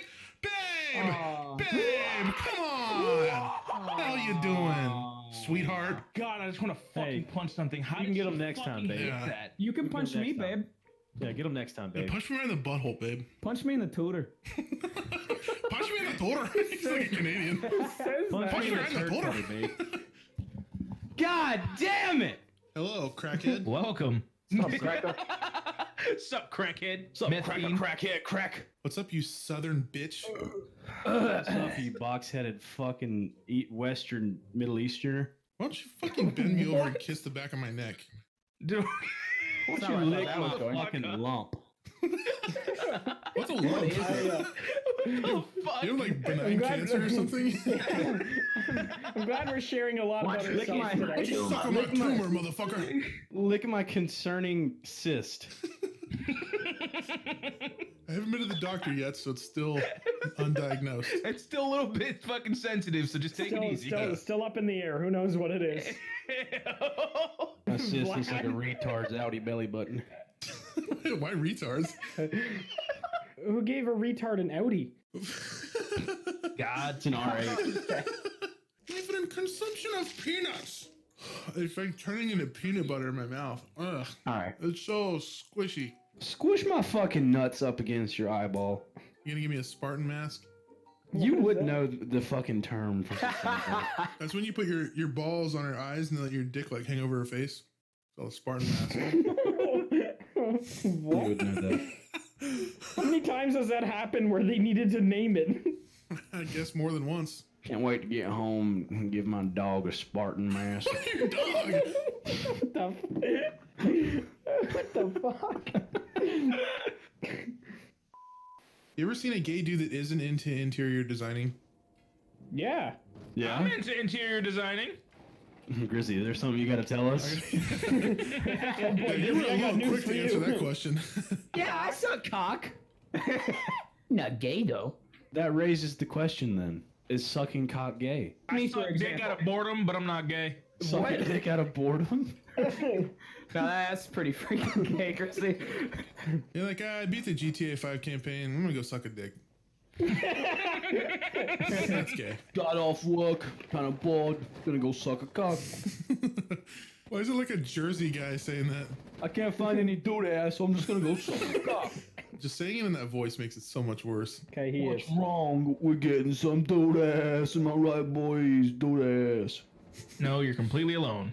Nobody fist pound this man. Hey, someone can fist pound me though. You know what I'm saying? What kind of fist pound you talking to? No more, dude. Marinate your cheeks. All right, no more. I want to marinate your cheeks. I want to feel that chocolate thunder. Chocolate thunder. That's the gayest thing you've ever said. That's when Grizzy twerks. Chocolate thunder. Fucking thunder. I hate that was kind of funny. Now I'm just thinking of Grizzy I just can't stop thinking the about image out of my fucking head. Grizzly, next stream, can you give us some chocolate thunder? No. Want some chocolate cake, baby. My friend, you do the peeking now. My friend, peek into my underwear hole. Look at my little balls, my friend. They are in there. Look at them. Just hanging there. That's all that. Yeah, that's their literal only purpose.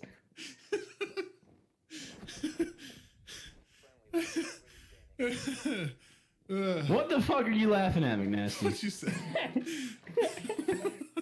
Just peek into it. It's just take a look. He fell down. Fucking hole. Into hell. Yeah. Wait, what? Satan took you. Look, body. Look. It's like Mario going down the fucking green pipe. That shit was too funny. That was just a bad time to take a drink. I was wondering why you were laughing like that. It looked like the scene from 300 when he kicks him down the well. Yeah.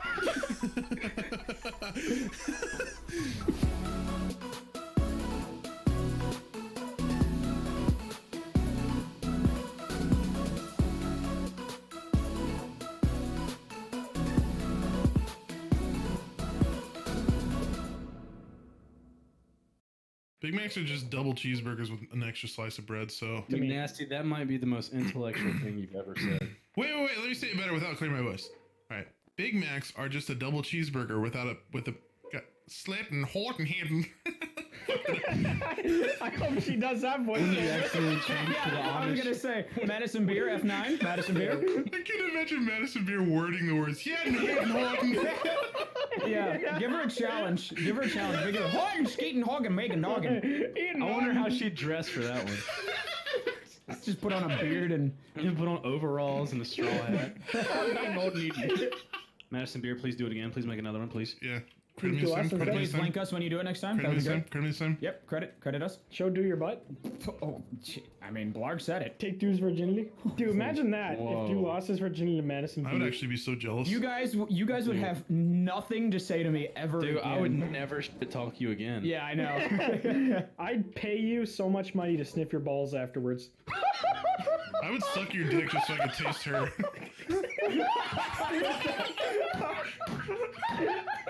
Okay, I gotta go outside.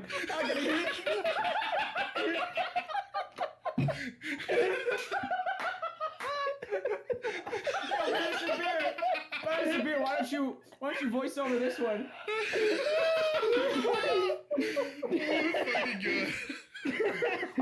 Oh man.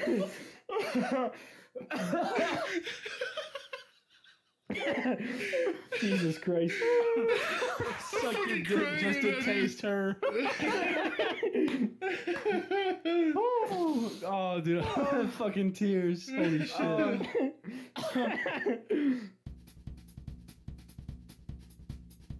Dude, can you go to a club and request Ascend by the Do and see if bitches start twerking to it?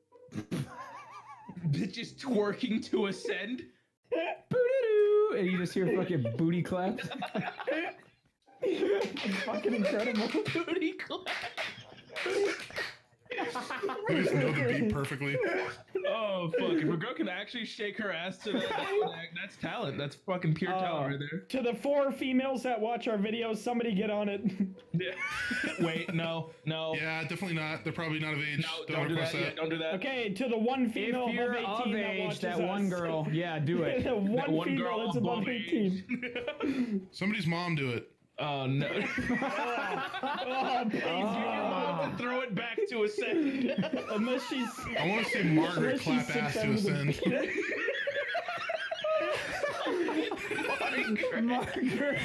Margaret just throwing it back for the boys. Yo, Nancy, if I throw on Ascend, what you doing with that ass?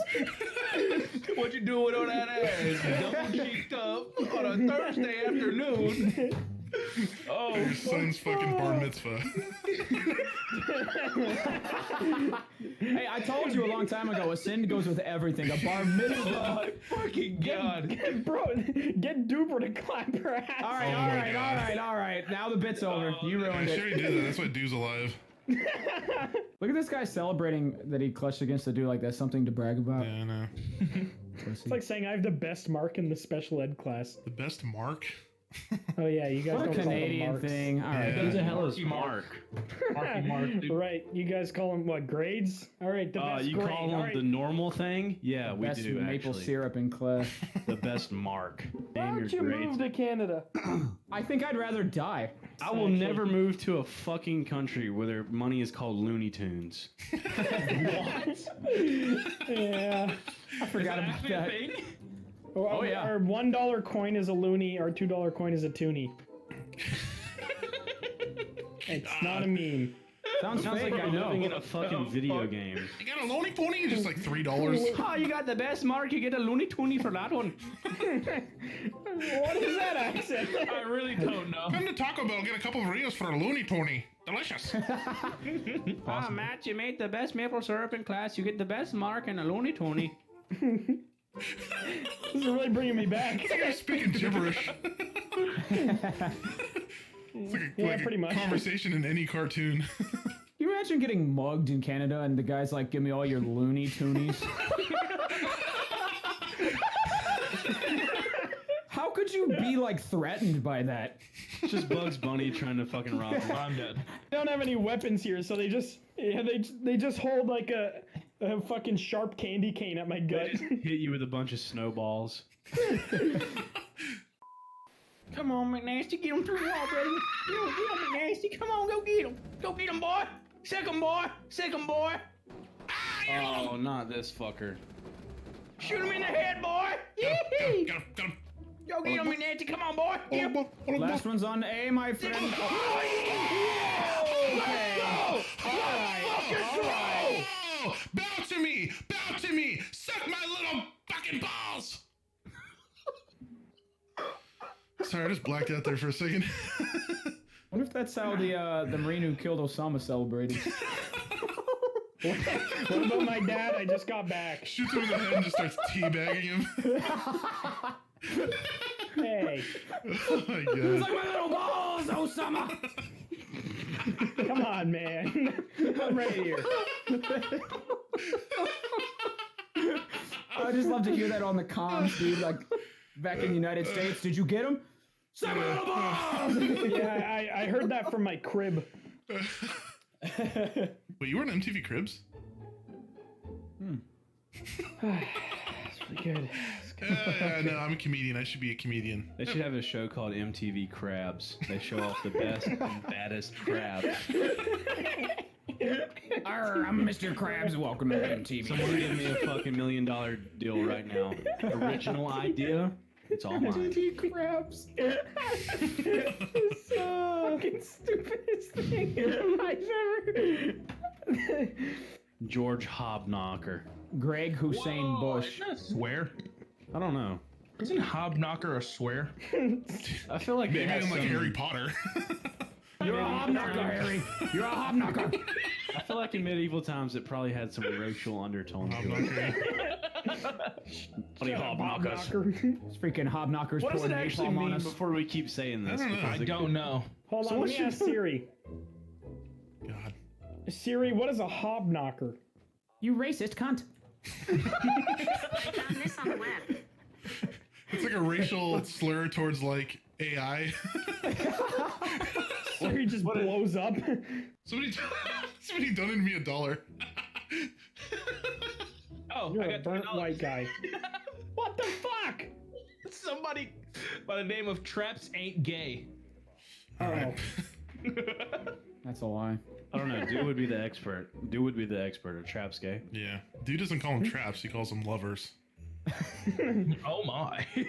Oh my. I hate when you do that fucking voice. Oh my. Oh my. Not kid friendly. My name's Chrissy. Oh my. Hey my.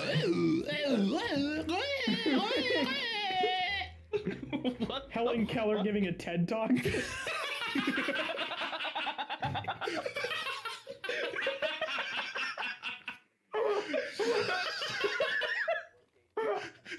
Oh fuck, dude. That's so dumb. That's so fucking dumb. Oh man.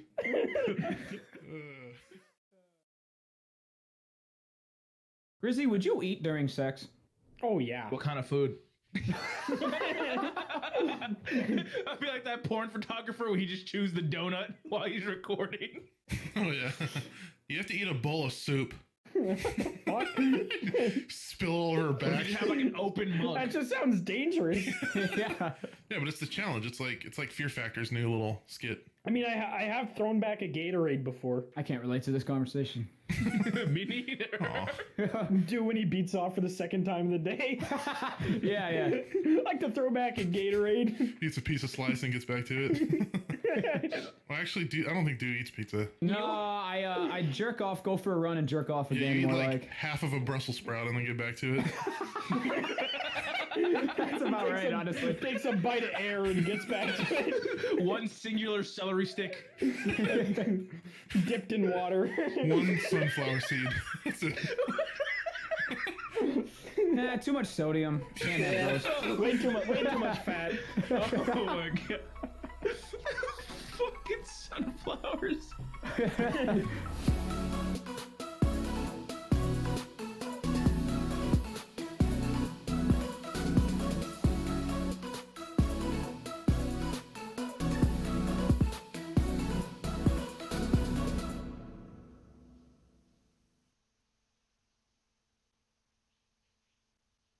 It's gender fluid joke time. Yeah, why don't you make a gender fluid smoothie and then feed it to me? Is it a Bill Nye segment? Gender fluid smoothie.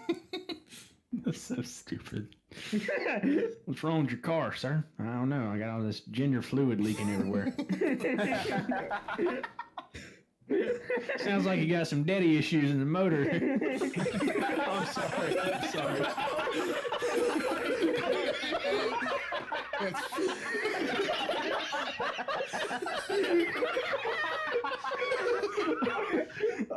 Oh shit! Oh my god!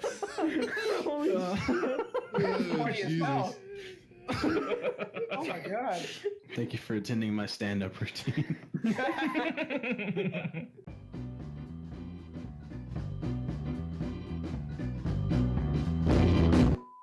So I need to stop the video right here to announce something important. A lot of you have been confused on what January 3rd meant in my last Siege video, and I'm here to tell you that it's the release of my very own beef stick brand. Yes, that's right, I'm selling my own beef sticks on Amazon. Actually, no, I'm just fucking with you. My YouTube's figurine is being released. I mean, look how cute he is. Look at him just spinning so majestically. I've been working with him for a very long time, trying to get the figurine as perfect as I wanted it. What the fuck is going on? Hey, can you keep it the fuck down? Shut up. Shut up, you stupid boxhead idiot. Don't forget to announce us, idiot. Oh yeah, I'll also be releasing alongside these two fucktards, the Dew and Soup, on January 3rd, 3 p.m. EST. And you're gonna want to get these as fast as possible because after they sell out, they will never be on sale again. So cop this retard pack to add to your collection while you can. They also gave me some extras to give away and I'll be signing them as well. So if you want your chance to win one of these sweet little fuckers, then go to the link in the description to enter the giveaway. You're gonna want to visit them on Reddit, follow them on Twitter, and follow them on Instagram. And doing all three will increase your chances of winning one. But yeah, anyways, let's get back to the video. But buy my YouTubes, like on January 3rd, 3 p.m. EST. Don't forget. Nah, you're not gonna forget. Oh yes, and oh yeah, I'm a frog, yeah. I want to fuck a frog.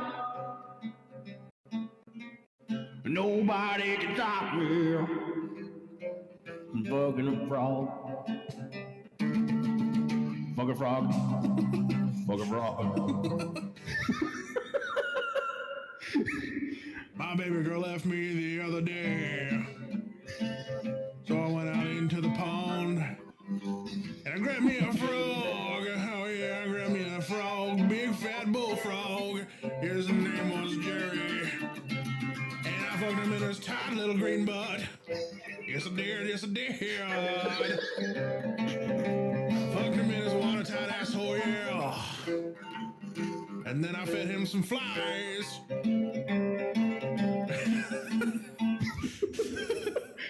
Available now on iTunes and Spotify.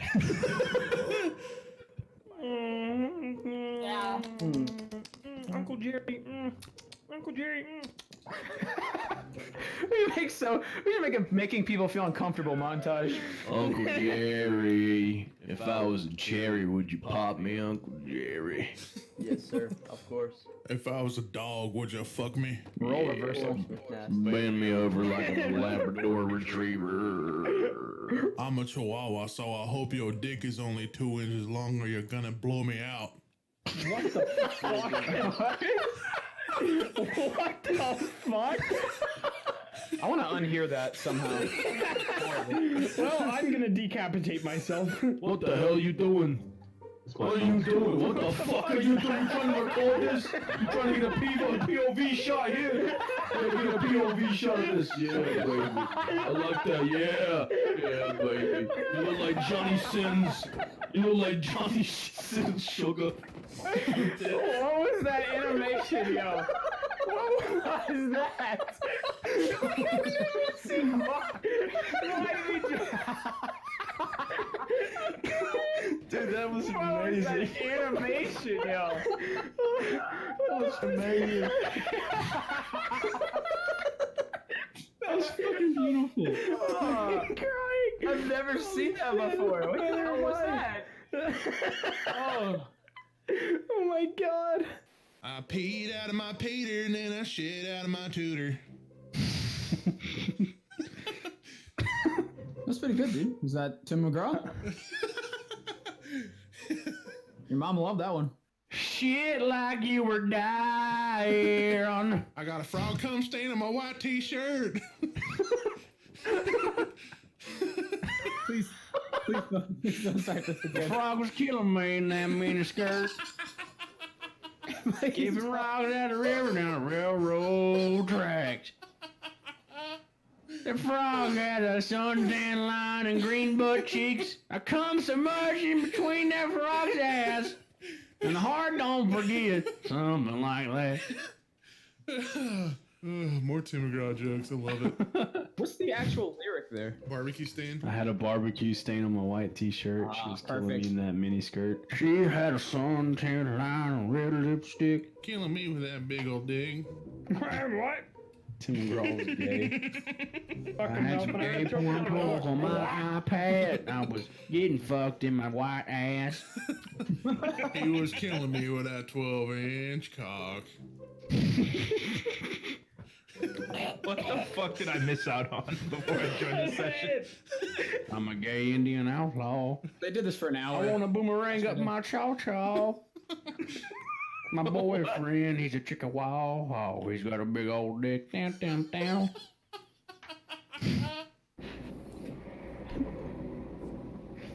Yeah, it sounds like I'm in a microwave. Keep doing it. I'm spinning around in my chair like I'm a bag of popcorn. Till that's, yeah. I'm slowly expanding. My butter's melting.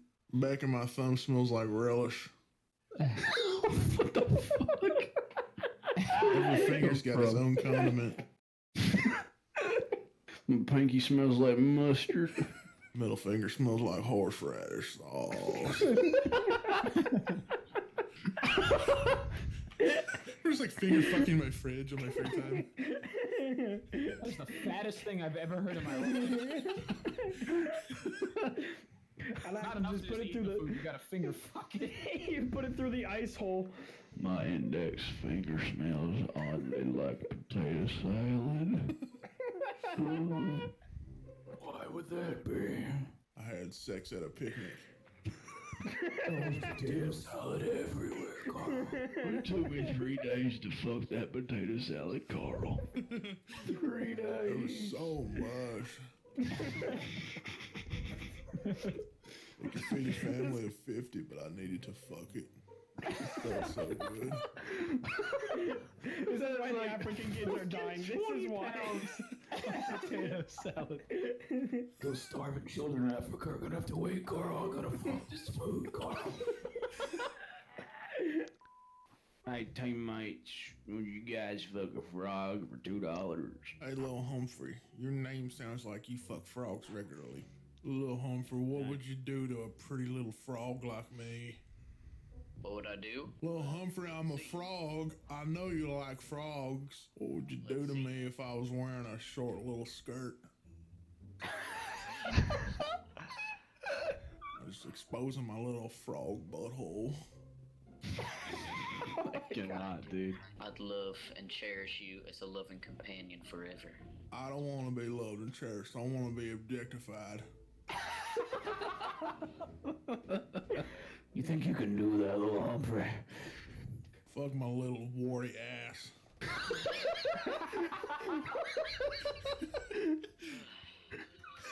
He's kind of grossed out by that one. Little warty ass. I went to a Muppets on Ice concert. Why'd you do that? And I saw what appeared to be a frog. Uh-oh. I don't like where this is going. And then we locked eyes. Yes, we did. We locked eyes. Tell him what happened next. I asked him if he wanted to come backstage. Oh, I jerk him off into a tiny little Dixie cup. And he did, and drink it all in the very last sip. Dripping down my chin, just like after you ate a greasy piece of chicken.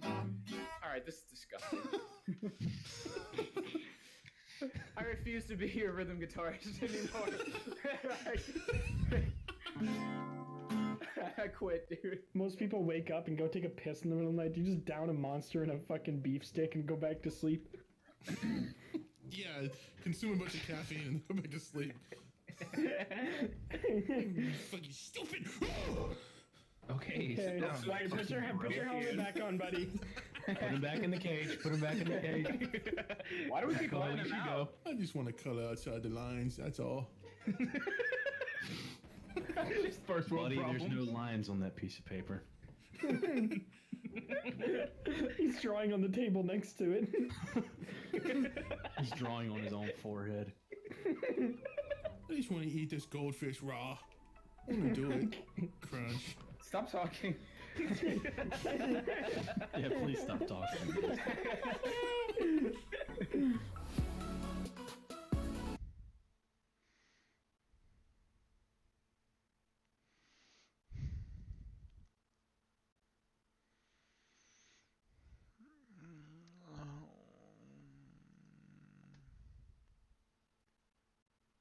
If you guys are really curious about my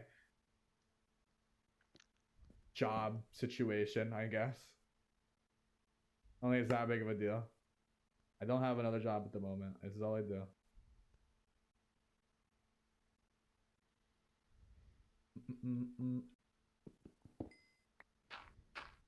Need to put the pack back on. Dude, what?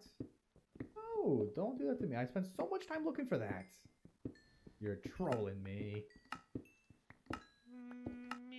I fixed the China. Yeah.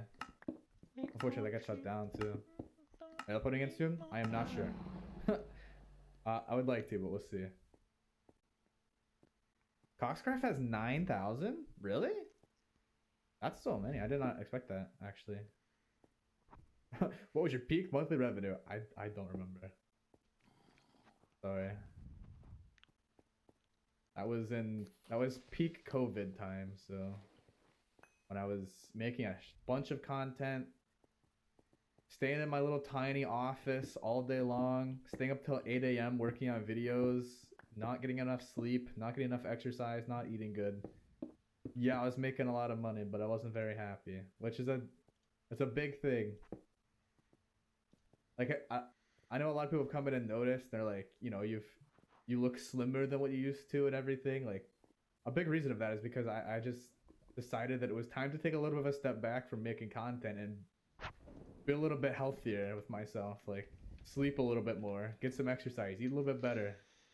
And it was hard for me to do, you know, balance both by doing all the content and everything. That's, like, it's a big thing. I took a lot of the last year to focus more on myself rather than my YouTube career, you know? Didn't ask.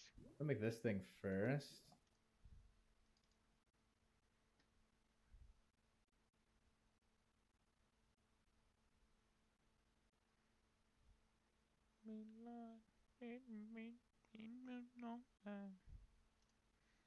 If you somehow manage to survive a series of increasingly difficult and dangerous death games, only to be forced into surviving yet another series of increasingly difficult and dangerous death games, what would you do? With only 12 challenges remaining, we're on the home stretch, but you know the shadowy lunatics running this asylum saved their best for last. Not only are these challenges even deadlier than before, each one pits us directly against its creator, meaning we'll have to learn fast and think outside the box's box if if we want any chance of making it out alive. Oh, and just for fun, one of them is pretty much just a heavily armed psychopath hunting us down between matches. So there's that. I'm gonna break down the mistakes made, what you should do, and how to beat every death game in Alice in Borderland Season 2. It's been days since Arisu was yoinked from his reality and forced to fight for his life in Borderland, and things just keep going from bad to worse. After losing his lifelong friends in a bout of high-stakes hide-and-seek, he wound up getting forced into a gang of violent beach bums that were more concerned with killing their fellow players than actually finding a way out of this nightmare. For a minute, it seemed like they might be able to earn has 35 years of trucking experience. When he watches me park the trailer in difficult spots, the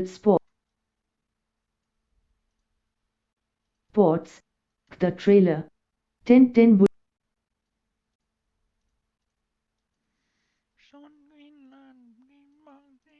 earn their ticket home by collecting all 40 numbered cards associated with each trial. But come on, why the hell would someone go through all the trouble of organizing their death games like Solitaire without including the face cards? Which brings us to where we are now. With the last of the numbered games leaving their home base in smoldering ruins, Arisu and the remaining Beach Boys gather in the city center after seeing signs the next phase is about to begin. Chief among them, the massive blimps with face card banners floating just overhead. Right. Here's the thing.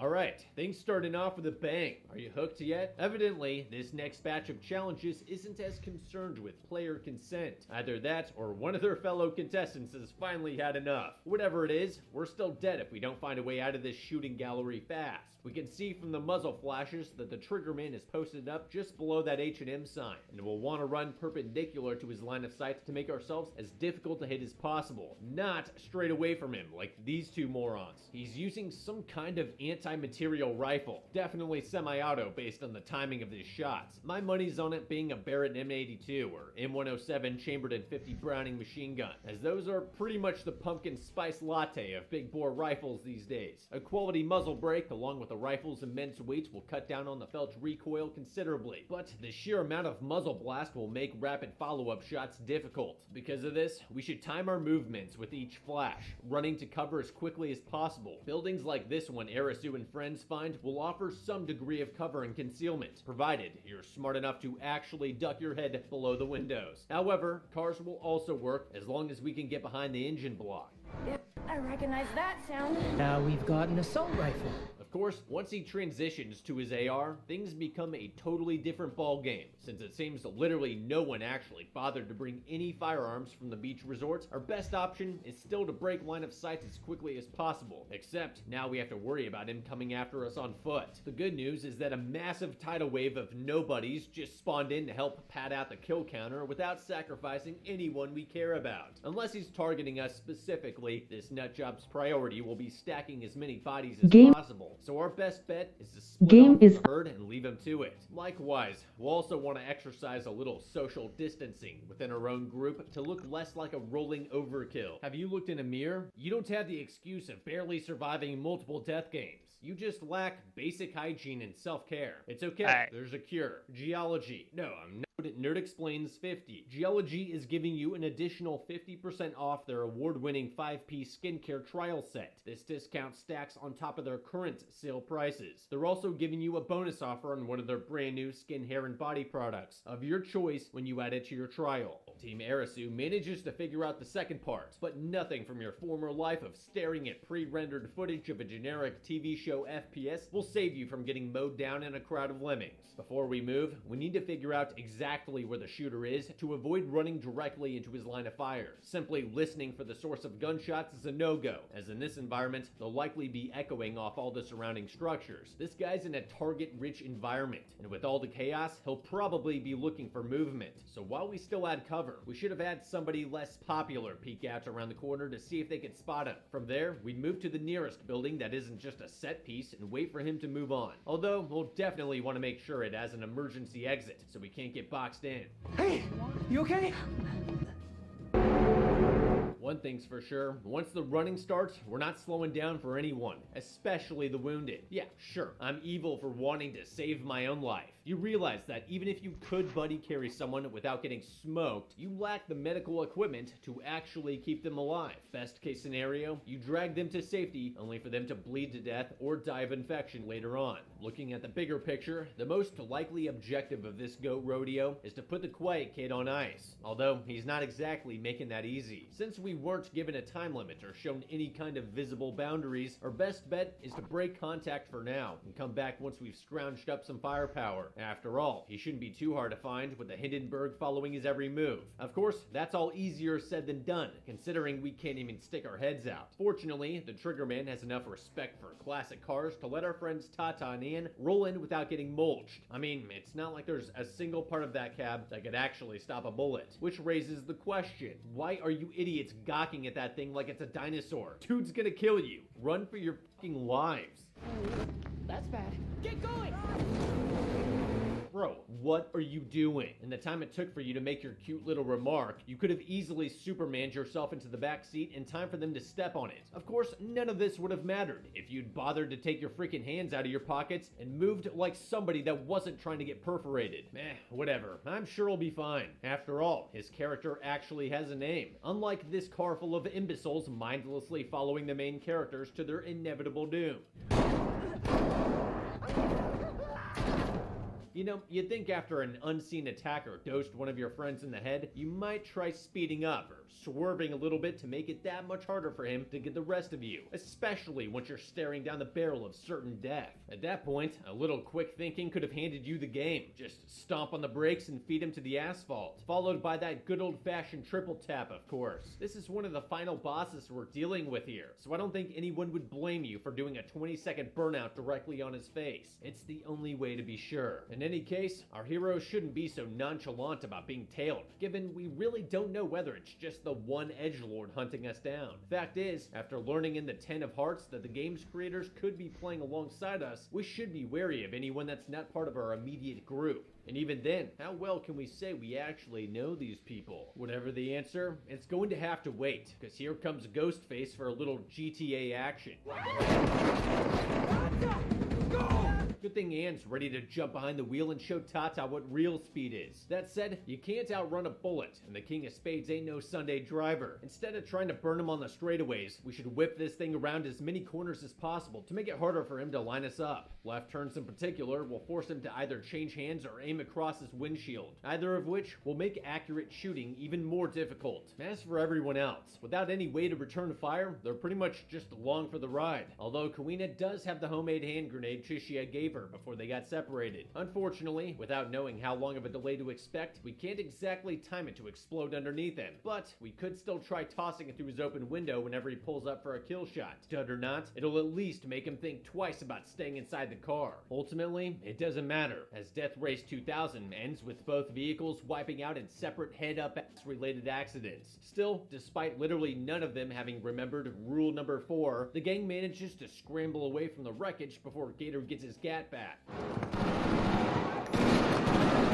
It's far from a clean getaway, however, in the chaos, Anne gets split off from the group after stupidly helping someone that probably wasn't going to make it out anyway. Down 2 members, Arisu, Usagi, Kuina, and Tata hold up in a nearby building for the night and plan their next move. Realizing the King of Spades won't want to interfere with the other Game Master's operations, they decide to hit up something a little less impossible to get him off their backs. Hey, sounds like a great idea to me. Although, after barely getting away with our lives, the last thing I'm walking into is another King challenge. Sure, it stands to reason the organizers at this level would know more than anyone else, but no amount of information is useful to a corpse. And if the King of Spades was any indication, the King of Clubs probably involves a Glock and a 6-sided dice. Sometime later, the friends arrive at the harbor to find a giant maze made out of shipping containers. By the entrance are 4 bracelets, along with the sign stating they'll need 5 players. Oh man, I guess we'll have to let a slightly larger band of morons throw their lives away in pursuit of answers that may not exist. Bummer. And here I was,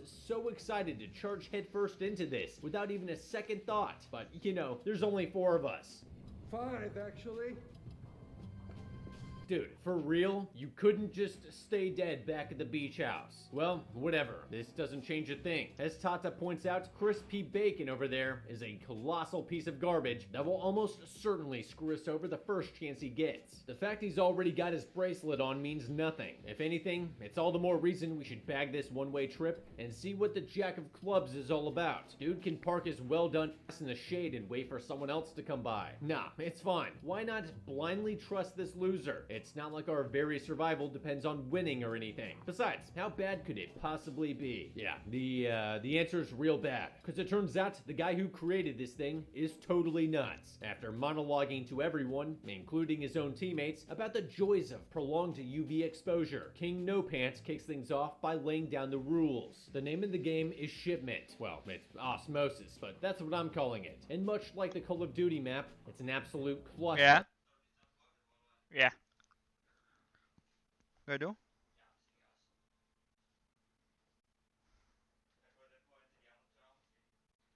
Ja. Jo. Der er et håndklæde tilbage til dig. Jeg tog det lille håndklæde, så. Det er der ikke er så stort. Fundamentally, the object of the game is to be the team with the most points after 2 hours. Each team of 5 starts with 10,000 points, which are then divided among the players however they see fit. Points are scored by either battling with players on the opposite team, finding items scattered throughout the maps, or touching the opposing team's base. We'll start with battling, since that sounds the most interesting. Spoiler alert, it's really lame. So basically, you touch an enemy, and whoever has the most points robs 500 points from the other player, and thus the other team. It's impossible to tell how many points the other player has just by looking at them, so this makes it somewhat of a gamble. To improve your odds, you can hold on to a member of your own team to combine your points totals while also making it impossible to catch anyone. Yeah, in the show they make it look like a viable strategy for racking up points, but there's no way, realistically, you could actually catch somebody joined together like this. I mean, I guess if they were really stupid, but they'd pretty much have to be brain dead. Anyway, the key thing to remember about battling is that regardless of whether you win or lose, after a battle, you're out of commission, meaning you can't exchange points in any way until you tag back in at your own base. During this time, if a member of the opposing team touches you, it'll shock the living out of both of you and knock you on the ground. Again, remember that one for later. Next up are items, and they're a complete waste of time. I'll get to why here in a bit, but for now, all you need to know is that there's 6 of them scattered around the map in shipping containers, and if you're the first person to touch one, you and by extension your team will get the corresponding number of points, which comes to 10,500 when you add them all together. Finally, we have bases. Each team gets a home base. If you touch the enemy base, you'll get 10,000 points. However, this will not be deducted from the other team's score. You'll also be rendered out of commission. As you can imagine, it's extremely important that you protect this thing. But the good news is goalies are totally OP.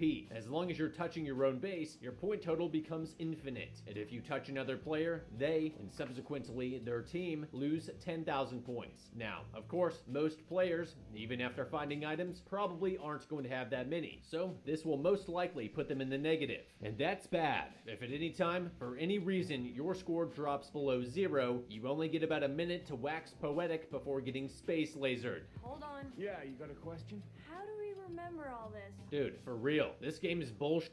Going forward, we should remember to bring a pen and paper to write down all the rules. After all, the sign said no weapons. It didn't say anything about school supplies. Oh, yeah, that reminds me. Unless specifically forbidden by the rules, my go-to strat for every one of these is to roll in armed to the teeth and whittle down the competition as much as possible. If that means spending all our time between matches looting and scooting, so be it. If I'm going to go down, it definitely will not be because someone else had the foresight to bring in a fork. So, getting back to the matter at hand. Our cup runneth over, because I got 2 prime strats that are sure to leave these losers breathing out some new holes in their heads. The first one I call shock and awe. So, remember how I said the key thing about battling is how you get knocked out of commission? Well, it's literally the only reason battles are even worth it in the first place. Seriously, plus or minus 500 points is nothing when there's a 10,000 point white whale flopping around out there. Instead, we're going to use it to turn one of our players into a human weapon against the other team.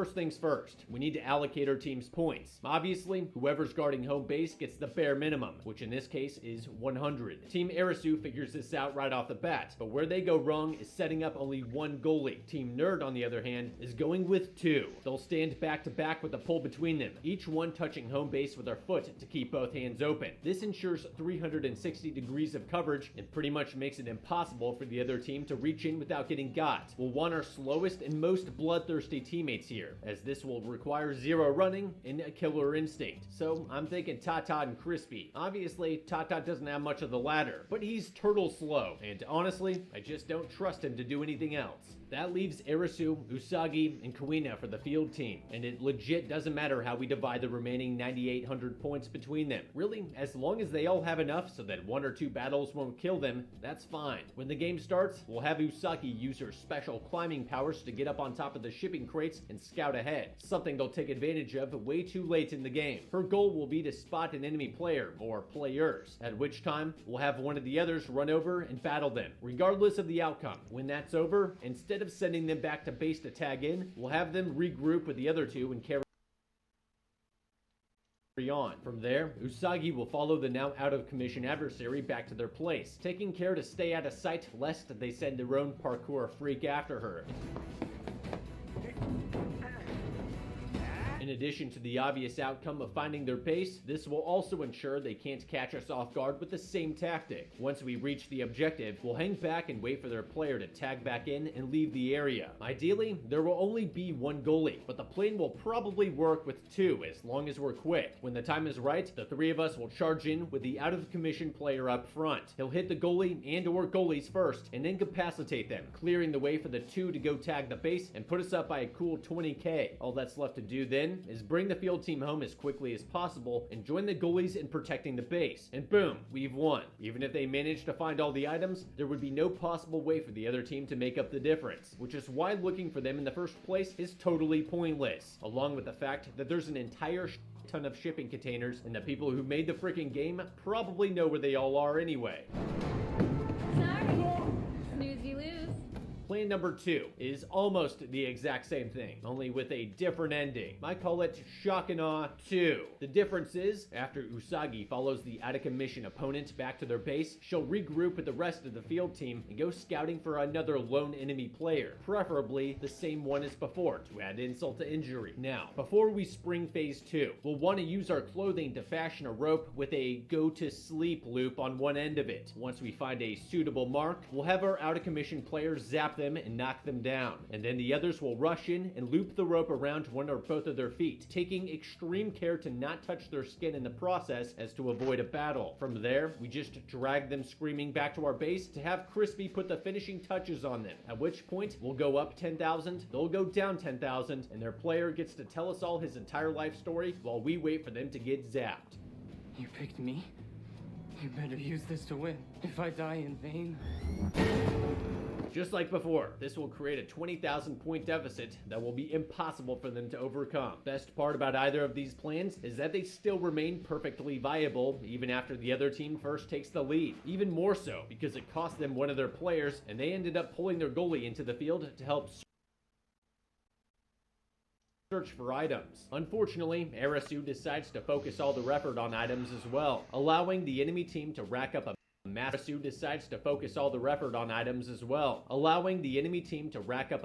lead in the process, and by the time he realizes the value of out-of-commission players, the Kings team feels comfortable enough to leave 3 people watching their base. Still, they could have pulled it off had Kuina immediately sprang into action the moment Crispy cleared the goalpost. Seriously, what the hell were you waiting for? Not to mention the fact that she got tagged, making the deficit even that much wider. Of course, I can't pin this all on her. After all, Arisu pretty much just laid there and watched instead of using his special status to lead block. You were only shocked for a second, dude. The guy Crispy shocked literally had time to get back on his feet and jump kick your friend out of midair while you were still rolling around on the ground. What gives? After that blunder, I can't exactly blame Team Arisu for coming apart at the seams. Well, except for Crispy and what he does to Usagi. Can't really show that. I get it now. I'm garbage.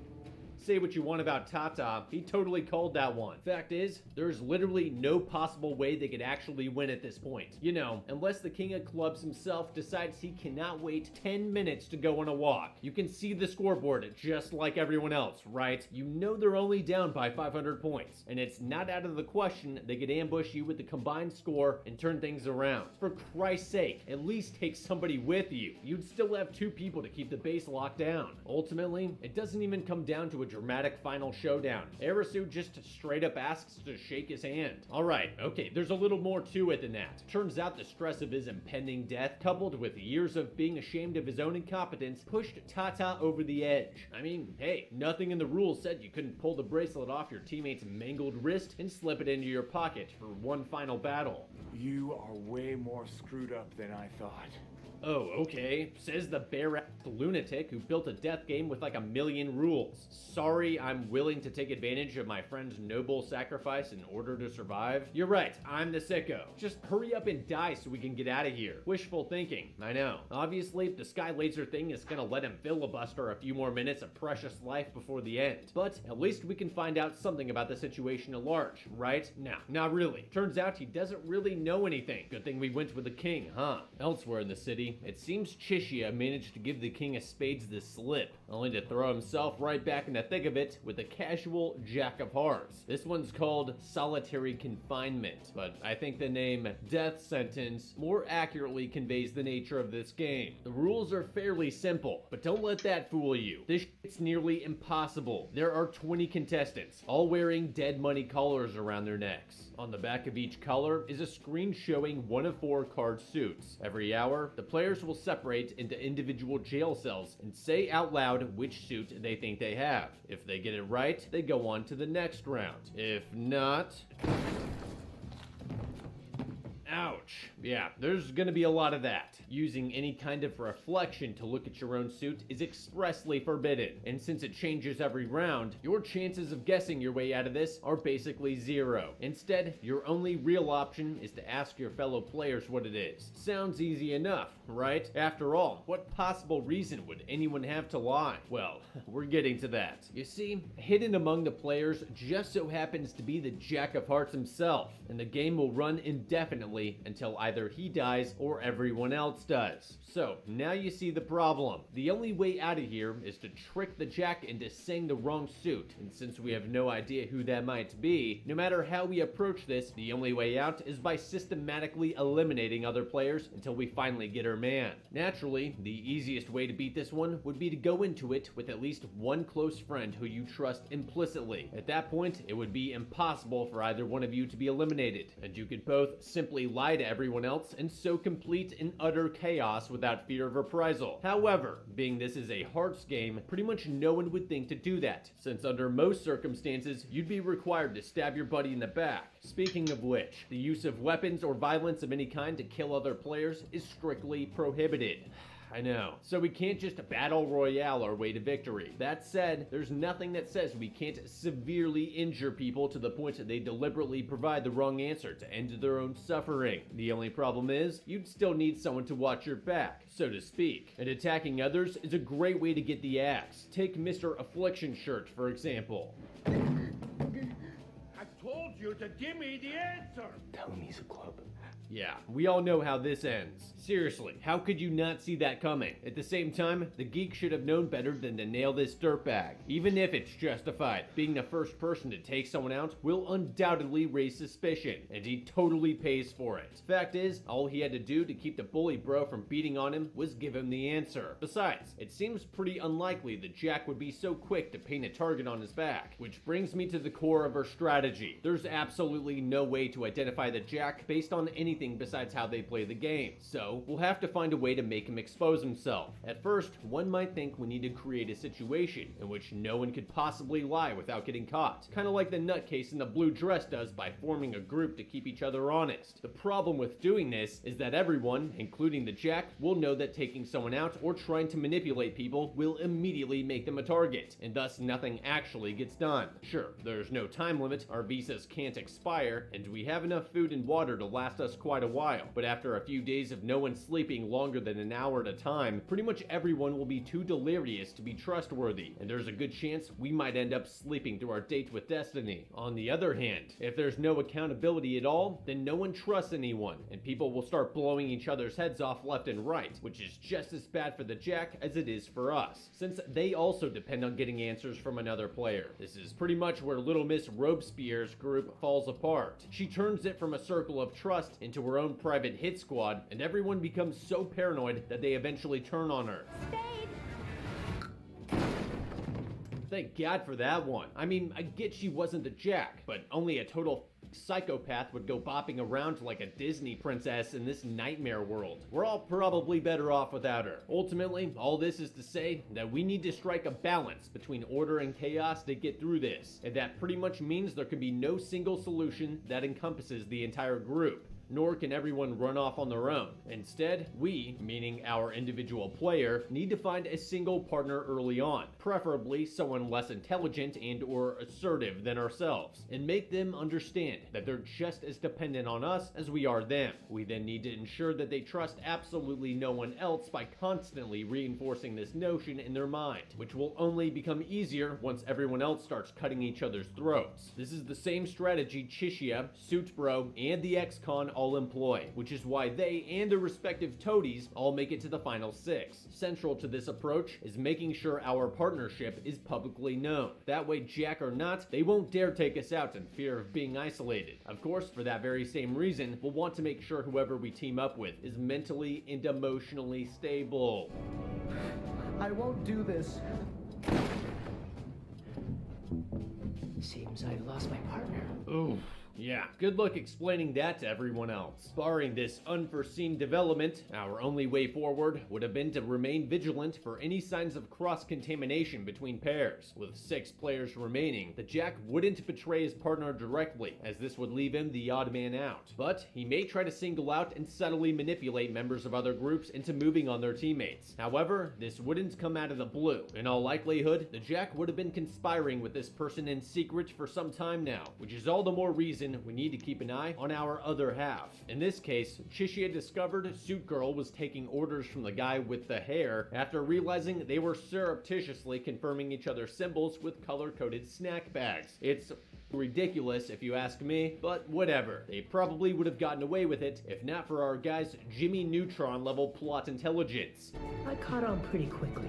Yeah, sure you did. However we go about sussing out the Jack, once we find him, we need to approach him in secret the first chance we get and tell him we think it's someone on the other remaining team. Doesn't matter who, we just need him to think he's got us fooled to make ourselves appear like less of a threat. Now, things get messy. If he was working with someone on the other team, we just let nature take its course and then fatally shun the surviving player. It's what they get for being a chump anyway. This is when our mutual trust with our teammates is more important than ever. With only our pair and the Jack's pair remaining, the two of us need to split up and independently meet with the Jack, each of us claiming we're going to do the other end. Provided he takes the bait, the Jack will then proceed to flip on his own teammate, thereby hosing himself in the process. It's far from an exact science, for sure, but it's pretty much the only chance we would have at that point. Rewinding for a second, if it turned out the Jack was in cahoots with our partner all along, then we'd have no choice but to pwned him down, leaving us in the exact same position Chishia finds himself in right now. Looks like I'm screwed. Chill out, Geralt of Rivia. We're not pwned yet, although admittedly, it's not looking good. That said, there is an upside to this situation. Since everyone thinks we're it, we can do and say literally whatever we want to try and mess with them. I mean, there's absolutely no way we can trust them to give us the correct suit now. In fact, Chishia ends up playing this to his advantage by using the 2 phony answers he receives from the lesser intelligent members of the 2 pairs to make it a 50-50. What's the most you ever lost on a coin toss? Well, Jesus, when Anton Chigurh says it, it doesn't feel like that much of a win. Now, he did improve his odds past 50-50 by asking the other players as well. With club and heart out being phony answers, that leaves diamond and spade. None of the other players had a diamond, and 2 of the other players already had a spade, which is the potential max if all the suits were being represented equally between the remaining players. So, the obvious choice becomes diamond. Either way, it's all we got. So, I hope you've been brushing up on your ESP. Nah, you know this dude's gonna clutch it. I can't even remember any of the other guys' names. Unfortunately, even if we guessed correctly, we'd be pretty much done for unless we found a way to get through to the others beforehand. After all, the Jack would probably assume he took us out of the picture, prompting him to waste his partner and psyop Suit Girl into taking hers out along with herself. At that point, it'd just be the two of us, meaning we'd both be left with a 75% chance of blowing our heads off. Fortunately for us, Suit Guy and the ex-con bonded over the urinals and forged a secret alliance of their own, allowing the three of us to... Ja, I get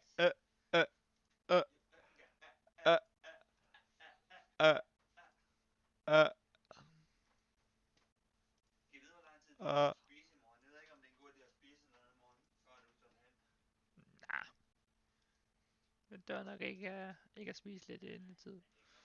dramatically emerge from our jail cells one by one to rain on the Altså, der er ikke noget yoghurt eller? Jack's parade. As for why his own partner didn't light him Huh? Yeah, man. up, it turns out Arisu isn't the only one looking for some answers. Like I said before, nothing in the rules says that you can't make them wish they were dead. I'm sorry that we won't be able to kill you, but there are a lot of other ways to have fun. Finally, your stupid parlor game gave me a migraine. Alright, let's check in with Arisu and company. Having lost Tata to exsanguination, the main group is down yet another player. And to make matters worse, Quina left to wander a massive city patrolled by a heavily armed psychopath to search for a single person that may not be alive. Can't see that going sideways. As for Arisu and Nusagi, they take advantage of their newly extended visas to rustle up some grub the old-fashioned way. Jesus, you're really gonna try catching rabbits by hand. It's called a snare, you pillocks. Seriously, it's a good thing this isn't one of the games or you'd both be screwed. In fact, you know what? That's my death game. We'll tie some kitchen knives and razor blades to them and make it sporting. Catch 3 rabbits before the time runs out, or get space lasered. I call it Blood Bunnies. Rank God Emperor of Spades. Hopefully it makes the cut for Season 3. Suddenly, a nearby commotion leads them to the site of a massacre. I wonder if this has anything to do with the roving gunman smoking everyone in sight. I know, let's ask this guy. Are you okay? Dude, for real? That's what you're gonna lead with? Oh, well, he wasn't all that helpful anyway. Regardless, it's time to GTFO. The fact that there was someone clinging to life around here suggests went south so much recently, meaning the killer might still be in the area. We can check the other bodies for warmth if we want to be sure, but I wouldn't even waste time doing that, knowing the King of Spades could be lining us up with a 50 this very second. Nah, it's probably fine. Might as well just corner ourselves inside this RV turned dark room to watch some losers home videos. After all, I'm sure he captured something truly profound, and not just a bunch of disjointed garbage. Let me save you a watch. The film is composed mainly of random nonsense, culminating in a dramatic interview with some lobotomite who claims she remembers how they all got here. But just as she's about to say something totally unverifiable, you know who shows up to tell her about the rabbits. But they weren't actually. It's the King of Spades! Well, at least now we know what happened, as if it were actually a mystery. The good news is, Spielberg managed to get some footage of Anne before he got dosed, so at least we know she's still alive, right? No, not really. She could have just as easily been killed immediately after this was recorded. And even if she wasn't, there's no telling where that was captured, or where she was even headed. So this was pretty much just a complete waste of time. Only question now is, why is the ground shaking? Well, wouldn't you know it? Everyone's favorite mass murderer came back for a sequel. What, you idiots never heard of the killer always returning to the scene of the crime? That said, the only way he could have known to start lighting up the RV would be if he had some kind of tracking technology, which makes sense, considering there's an armed satellite watching our every move. Of course, this means our only option is to run like hell, as hiding is completely out of the question. It's also one of the few times when splitting up actually makes sense, even if it means we have to search for each other later on. Not only can he only go after one of us, he might just bag it all together in favor of a more densely clustered prey he can mow down all at once. It's kind of his thing. However, while Arisu manages to give KOS the slip, it seems he's not out of the woods yet. Wait, Wait, was that a spear? Great. Can't wait to see how this turns out. Fortunately, instead of getting trussed up like a hog, Arisu awakened sometime later to find he was rescued by his former beach buddy, Aguni, along with his stalwart teenage sidekick, Akane. Evidently, they knocked him out to stop him from getting himself killed. You know, cause a serious head injury isn't gonna be a huge liability out here. Seriously, you couldn't just pull a classic, come with me if you wanna live? At least then you wouldn't have to carry his ass. Quick side note, in case you were wondering how Akane became the Blade Runner, turns out it happened shortly after she entered the zone. 1 second, she's gossiping with her girlfriends walking home from high school. The next minute, she's standing in the middle of a stadium with 16 randos. This one's called How to Make Soccer Less Boring, and it's a 7 of spades. The object is to not die horribly as the entire stadium caves in on itself. Oh, yeah, that looks fair. Strategy-wise, not a lot I can say besides run like Tom Cruise and keep an eye out for exit signs. And even then, if your number's up, your number's up. In the end, only Akane made it out alive, but not without taking a piece of rebar through the shin. Fun. Lucky for her, she was able to find a doctor willing to operate for a nominal fee, of course. Turns out, even in the Upside Down, nothing in this world is free, which our hero is about to learn the hard way. In exchange for saving his life, Arisu's rescuers conscript him into their mission to hunt down the King of Spades. What's their plan, you might ask? Don't worry about it, dude. Why don't you just hang out at the tent and relax? We'll take care of everything else. Safe to say, on a manhunt, if you can't figure out who the bait is, it's probably you. But at least they were nice enough to give him the pump action. Let's hope he knows how to use it. Ja?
use it, because here comes the big bad right now. Looks like he's got himself a sweet pair of dual tubes with the white phosphorus. I call dibs on those when this is all over, provided our new friends get off their asses before he remembers he has an assault rifle. Huh, that was a lot easier than I thought it would be. Someone put a quadruple tap in this guy before he pulls a selfie. Dude's running nods, a light 50, and frag grenades. Obviously, he's gonna have some kind of plate carrier on. See what I mean? What a waste of an ambush. Now you have to deal with him head on, and that's probably not gonna go great for you, especially since a third of your attack force can't even stand up to the recoil of the weapon you gave. Hva? Ja? For real, Arisu's lucky he got blown off the edge before things got too crazy. This guy's basically John Wick, and he's got the equipment to match. So if the three of us couldn't take him out in the surprise party, we should have just hit him with another flare and broke contact. After all, if a grizzled vet like a Goonie couldn't take him in a one-on-one gun fu, what hope do the rest of us have? Killer moves and all, but you know what would have been more disruptive than a flying jump kick? One of those broadheads through his eye socket. What, is that bow just for decoration? Oh, well, props to her for keeping a Goonies narrative arc alive. Something tells me we'll need him later on. Now on his own, Arisu sets out to find Usagi. Yeah, good luck with that. Might as well check in on Kuina to give him time to search. Looks like she's landed herself in some kind of 1v whatever cage match. Jack of Spades my ass. How is a single person supposed to fight off over a dozen people armed with pipes and machetes? At least with the king we could go around recruiting an army of nobodies to soak up all his ammunition while we hide. I mean, supervise from a good safe distance. Actually, never mind. She seems to be handling things just fine on her own. That said, for those of us without her level 9000 plot armor, our only chance would be to use one of those loose weapons to knock out the only overhead lamp lighting up the dojo. From there, it becomes a simple game of reverse Marco Polo until the time runs out. Oh, yeah, I forgot about the name. How about be a main character? I like it. Okay, Arisu. Find her yet? Actually, yeah, she was at the first game he decided to play, only she's not alone. During her travels, Usagi ran into an orphan who somehow managed to stay alive long enough to make it this far. Great. You're telling me, in addition to fighting tooth and nail just to barely save our own lives, we have to babysit this kid? Could you imagine if we had to carry him through something like the cargo container game? He'd make Tata look like pre-2018 Kratos. You know, the cool one. Oh, and to top it all off, you brought him to the Queen of Spades. Not even a clubs game where we could at least count on working together. Plus, for all you know, it involves powerlifting. Or, I don't know, maybe more of this. Where's it coming from? You know what? Fine. I'm sure the kid will be a huge asset and not corrupt our sense of self-preservation one iota. Let's just get to the rules. So this one's called Waifu Tag. You'll find out why here in a minute. For starters, there are two teams. The Challenger team, us, with 16 members, and the Queen's team, with only 4. Each player wears a vest with a large button on the back and lights indicating which team they're on. The game itself consists of 16 rounds lasting 5 minutes each. In one round, the Queen's team will try to tag as many of us as possible. Those who get tagged will be unable to move until the next round, at which time they'll become members of the opposite team. You probably already know where I'm going with this. In round 2, we chase them, and it goes back and forth like that until the end of the round 16, when whoever has the most players on their team wins. If you're like me, right now you're thinking something like, why the hell wouldn't everyone just let themselves get tagged so that we can all be on the winning team? Well, there's a catch. Each team has a king who isn't allowed to change sides. And take a wild guess who our king is. I choose him.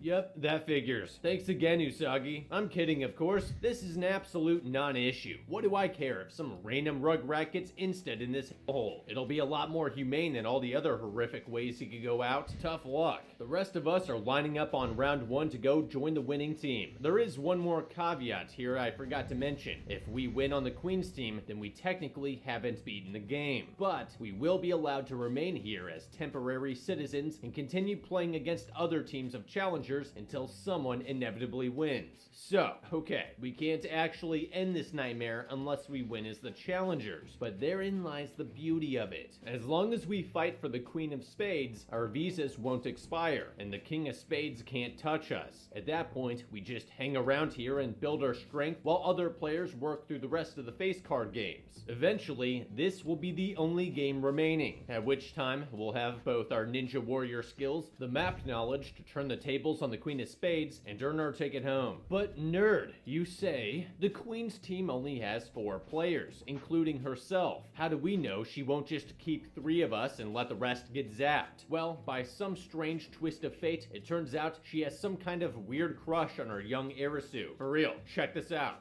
Arisu or something. Yeah, exactly. I want him.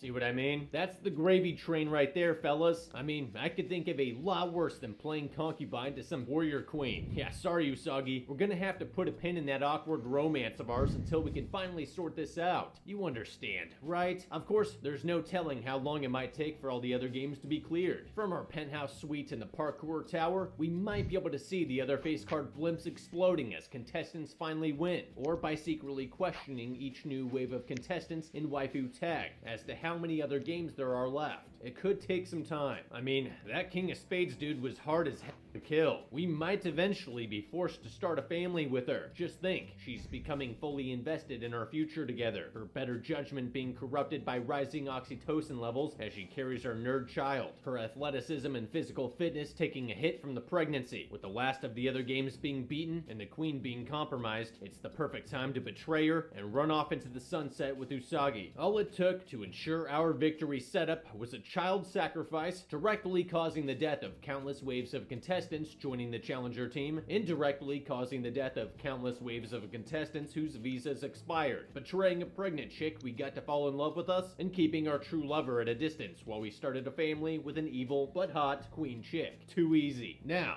with our setup complete, we employ my foolproof strat to put this one in the bag. I call it 300-ish. First thing we do is allow ourselves to be tagged by the challenger team before they lose a numerical advantage. Once it's our turn to defend, instead of scattering like a bunch of stupid cockroaches, we all hang together in a sort of phalanx formation and back ourselves into a corner. After all, they can't tag us if they can't reach our backs, and the rules allow us to fight back as long as we don't use weapons.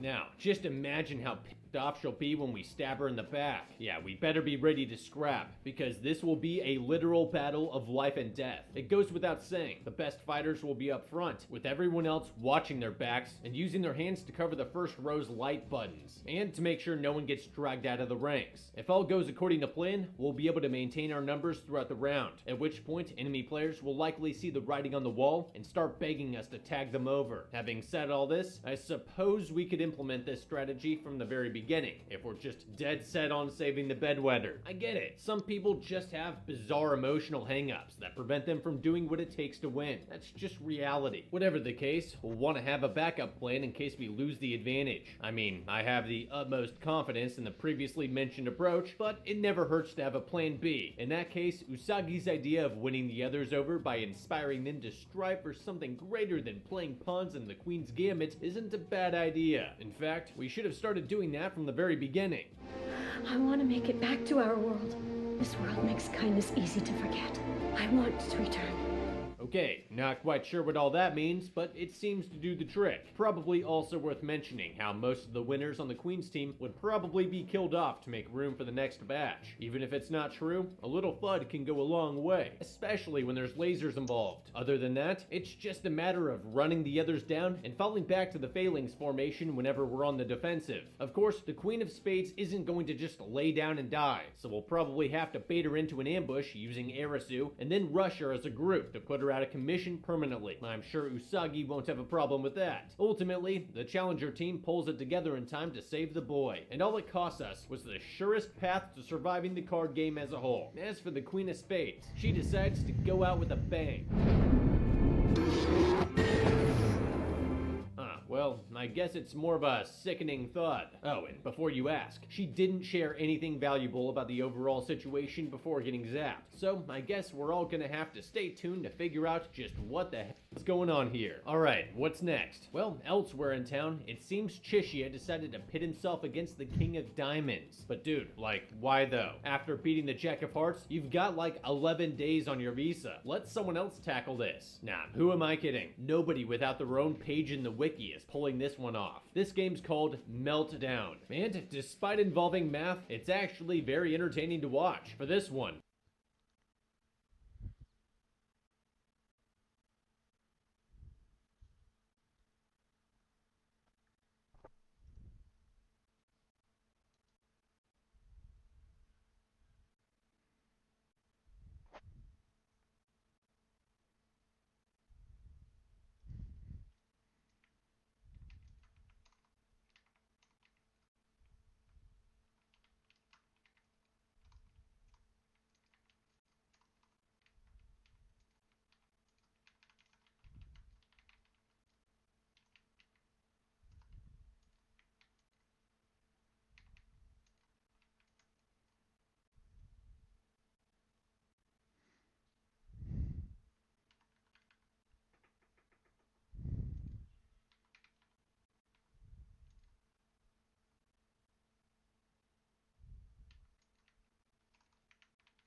all 5 players, including the King of Diamonds himself, are strapped to their chairs. Each round, they'll go around the table choosing numbers between 0 and 100. The average of their choices will then be multiplied by 0.8, and whoever is closest to the resulting product wins, while the others all lose 1 point. Everyone starts at 0, and if you drop down to -10, you're out, which is where these giant scales come in. With every lost point, they fill up with a little more sulfuric acid until you're eliminated, and then...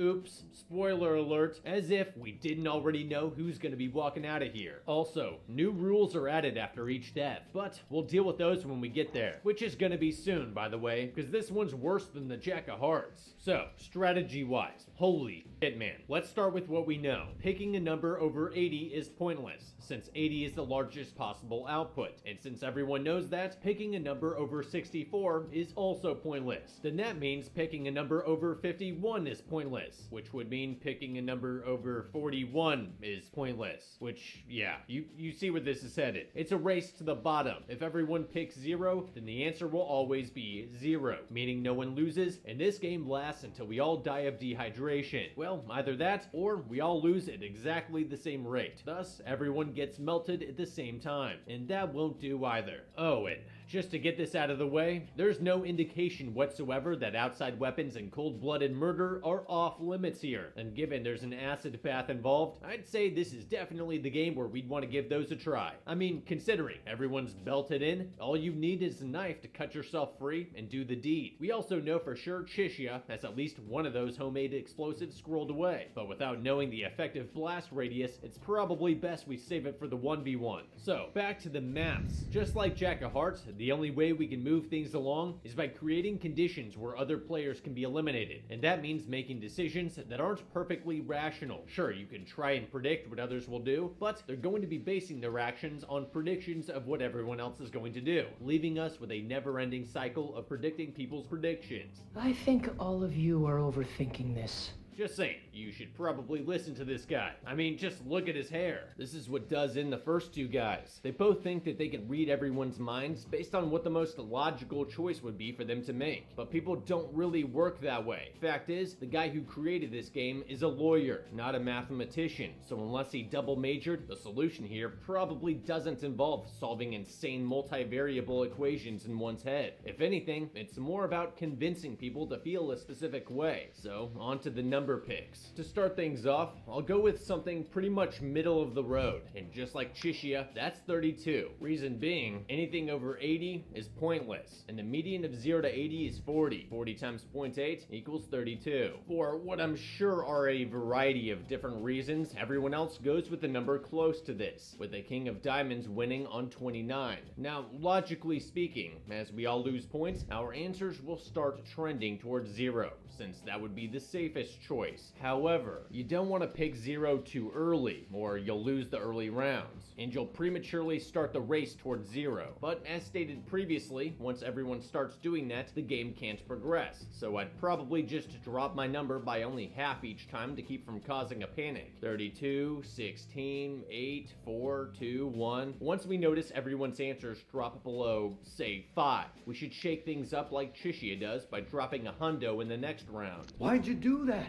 You picked 100, that means you'll always lose. Bruh, you think I don't know that? The point is you all lost too. Of course, had everyone still chosen 0 here, Chishia would have been the only person to lose. But since this lady went with a 1, she ended up winning, and the rest of us, including the king, all lost a point. Herein lies the object of the game. Bleed everyone out as quickly as possible. By maximizing the amount of chaos in the system and making the safest bet unsafe, it ensures that at least 4 people will get dinged every time, especially those that choose 0. Outside of that, it's just a guessing game. The fact that the king won 4 times in a row is purely coincidental. However, let's say everyone, including what's-her-name, all picked 0s, and only we, as in Chishia, lost. The next round, I'd go with the 100 again, to make it glaringly obvious to everyone that they could very likely hurt us all by picking a number between 1 and 47. 101 divided by 5 times 0.8 equals 16.16, and 147 divided by 5 times 0.8 equals 23.52. After all, we would have been every bit as hosed picking just 1 as 100 at that point. But it wouldn't have stirred things up as much. As soon as it's clear that someone else understands this, things will have reset in a way. I'd bring my number back around to 32 again in case someone followed my example, and then gradually coast back down towards 0 without actually hitting it. In this case, Chishia only had to win twice to outlast the first 2 players, who both picked 0 more than anyone else in the game, including on their final turns. It is game over for these participants. At least have the decency to do them both at the same time. The anticipation. My god. With 2 players down, we get 2 new rules. First, if 2 or more players pick the same number, they automatically lose, even if that number is correct. This means we can't all just 0 out to save our own skins. The second rule states that if someone's choice is a direct match with the output number, everyone else loses 2 points instead of 1. However, for the same reason after hearing all this, everyone hits 0, which, along with 1 and 2, are the numbers multiple people are most likely to choose. Plus, by picking 0, you're ensuring that you couldn't possibly hit the output number dead on, since it would have to be higher than that by virtue of the others having picked something else. As for how this development influences our strategy, it doesn't. If I'm Chishia with -8 in that situation, I'm starting things over with a nice 32 and hoping for the best. Win or lose, I'm going from there down to 16 just like before, which would put me close to the 23 Chishia went with. And in a shocking turn of events that would give Jim Carrey fits, that turns out to be a bingo. Question is, how? When you put someone on the spot and ask them to choose a number, they'll usually go for 8s, 3s, and 5s. And some of those are prime. Oh, you straight up guessed. Is that what you're trying to say? Yeah, get out of here with your prime numbers. No one's buying it. Not to mention the fact that you would have had to have known the king would be going with a 1. Whatever. Get melted, lady. Let's get this over with. Now down to only 2, the final rule is revealed. If one player chooses 0, the other player will insta-win by choosing 100. And with that, the game has just morphed into rock, paper, scissors. A simple child's game, based almost entirely on luck, with a pinch of prediction. Think about it. 0 beats 1 because 1 divided by 2 multiplied by 0.8 is 0.4. And 1 beats everything above it because the final output would always be less than half of the other number. It's actually worse than that, since picking the same number would cost us each a point, and with Chishia at -9 to the king's -7, that would be the end of it. I hate to say it, but our chances of pulling this off are dismal. 1 in 27 to be exact. So unless this stone-faced ghoul has a major tell, I'd say it's time to open up our can of Fortunately for Chishia, he was able to piece together this dude's entire life story in the short amount of time they'd been sitting across from one another. It turns out he created this game to completely remove himself from having to choose who dies by leaving it purely up to chance. Knowing this, Chishia straight up tells him he's gonna choose 100, thereby forcing the decision on the king regardless. And guess what? Dude deliberately loses 3 times in a row because of this. I gave you the chance to make that choice. I'm so jealous of you. I'm sorry, you say you're jealous of the guy that just got melted to death by a vat of acid. Yeah, you definitely belong here. Well, that was fun. Of course, were this a sane world where the villains wouldn't just roll over and die once you guessed what they had for dinner last night, we'd be forced to actually play this guy, and that would almost certainly be the death of us. There's no strategy we could employ here that would give us any kind of advantage. That said, people have overcome far worse odds than this. We just have to trust our gut and see what happens. With the King of Diamonds getting stewed, we're down to only 2 remaining face card games. Well, the only 2 that matter anyway. Just for fun, I'll run through a few honorable mentions that didn't even get their own segments. First up is the Queen of Clubs. Balls to the wall. Yeah, it's basically multi-team dodgeball. Not much I can really say here besides don't get hit. And try to remember the 5 Ds of dodgeball. Deflect, dominate, distract, disarm, disable. You know, this one would be kind of awesome were it not for the whole losers getting lasered aspect of it. Oh, and as you can see, Kawina and Anne were finally reunited. So take a wild guess which pair's coming out on top. That said, it's worth mentioning this is yet another game where we have no idea whether outside weapons are allowed. If so, Anne needs to slap leather on that snub nose and start throwing lead. Statistically speaking, people are much easier to hit with a dodgeball after they've been shot. After that is Gym Class Hero. Much like the rope climb in actual gym class, central to completing this one is to get tough and not be a punk. Evidently, the Jack of Clubs himself is among the players, and the game runs until he falls to his death. It's unclear whether everyone knows who he is right off the bat, but either way, our strategy remains the same. When the game starts, we need to slide as far down the rope as we're allowed to, and use the S-wrap technique to hold ourselves in place. From there, we tie a stopper knot on the line, so we can easily rest on it, and hunker down until this mess eventually sorts itself out.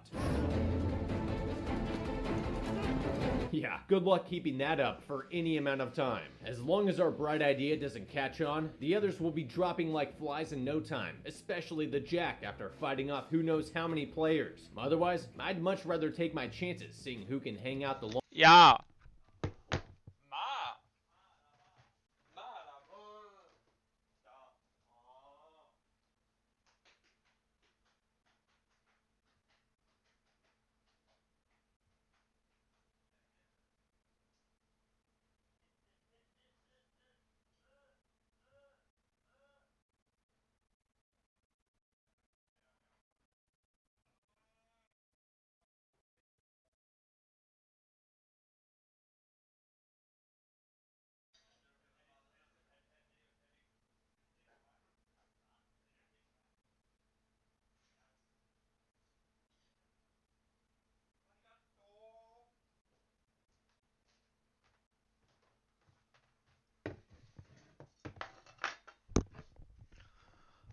Oh yeah, yeah. Hey, Greten har skrevet.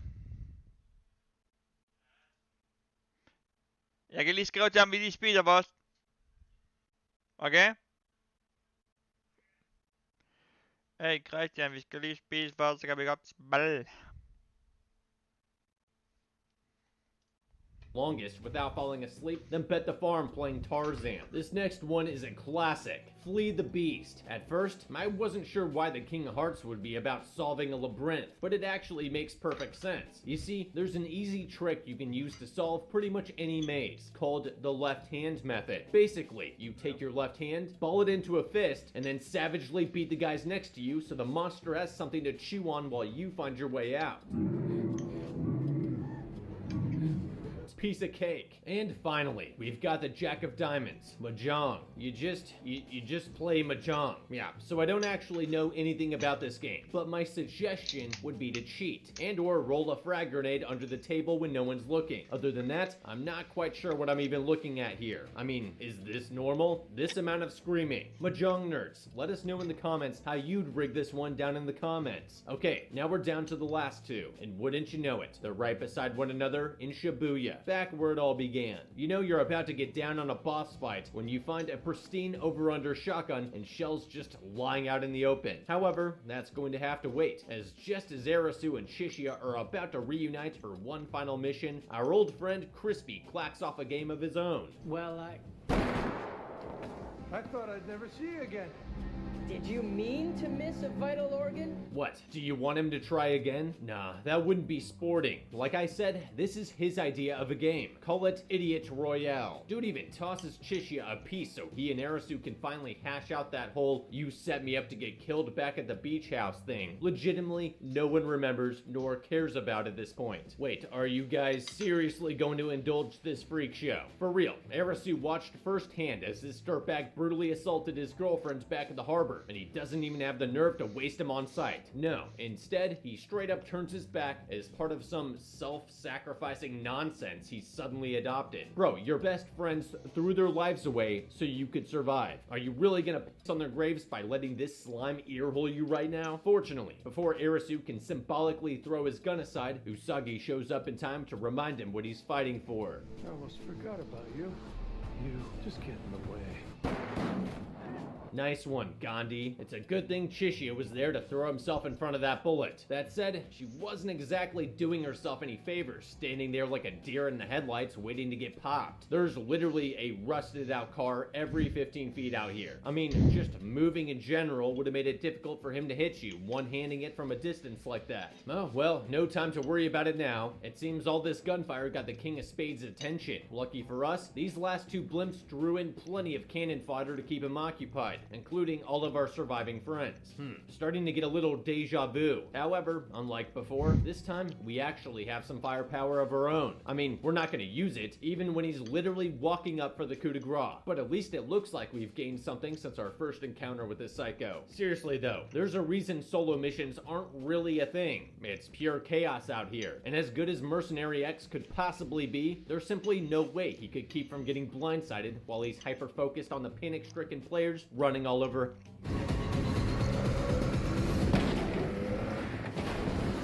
Yeah, just like that. Not sure why everyone would be celebrating right now. Has the blimp exploded yet? No, which means he's right about to pull a T-800 and start doing his thing again. Only this time, we get to see his final form. While it seems no one in this universe has ever heard of a double tap, the auto assault did serve as a nice diversion for us to regroup in a nearby building. And look who decided to join the party. Kinda crazy that a Goonie and a Kane would both happen to be at this random lobby we held up in. But hey, I won't question it. Now that we've assembled literally every single morally good character with both a first name and a heartbeat, we'll need a plan to put the bad guy down for good. And apparently, Arisu's got something. He wants to lure the king to a nearby pharmacy where they'll use a ton of aerosol to amplify the effects of Chishia's last remaining soda grenade. I mean, it's creative and all, and I'm sure it'll allow everyone to participate in ways that showcase their respective strengths, but here's the thing. He's just human.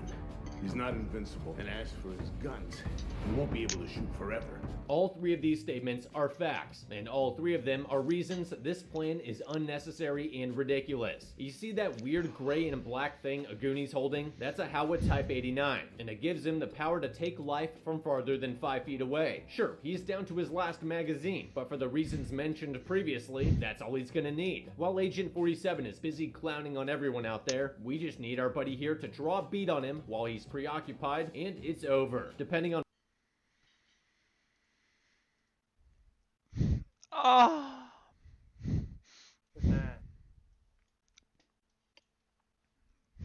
what kind of plates he's wearing, the body shots might not do the trick, and it'll be pretty difficult to land a headshot from a distance unless he's standing perfectly still. So our best bet would be to go for the lower torso and upper thigh. No matter how battle hardened you are, a fractured pelvis is going to ruin everyone's day. As for the King's limited ammunition, he's probably not going to just run out all of a sudden and call a timeout. Instead, he'll probably fall back to resupply and re-engage at a time of his choosing, neither of which we can really predict. When it comes right down to it, the sole objective of his game is for us to take him out. Meaning, if he wants to, he can just hold up in a skyscraper and pull a cold skin until our visas expire. That is to say, luring him anywhere might not work, since he has no real reason to follow us, least of all into an enclosed space with gas pouring out of it. Of course, all this is beside the fact that Arasu's plan hinges on a completely untested weapon that might not even work. Are we really about to stake everyone's lives on a science fair project? I guess so, because here goes a Goonie kicking off the relay for death. I could spend 20 minutes covering all the ways this plan goes to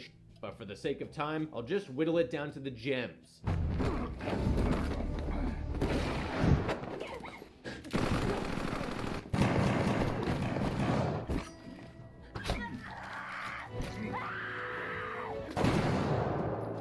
Jesus Christ, someone get this guy a spin-off. Seriously, dude, this homebrew Moab of yours better work, or else literally everyone you care about just died in vain. It's about the time you see 5 people, all more capable than you, sprawled out in a pool of their own drippings, that you start to think, maybe this was a bad idea. Could have just put a Goonie in a second-story window and we'd all be standing over this guy's scarred-up corpse by now. Just saying. Well, it's too late to dwell on it now, because the big bad wolf is standing right outside the door. Only problem is, he doesn't exactly have to know about you filling the place with a kiloton of Axe body spray to realize this is a trap. I mean, he saw you run in there with a loaded shotgun. All I can say for sure is, thank God he was using a 9mm. Looks like a Goonie wants the platinum chip back. Here's hoping this thing actually works. Throw it!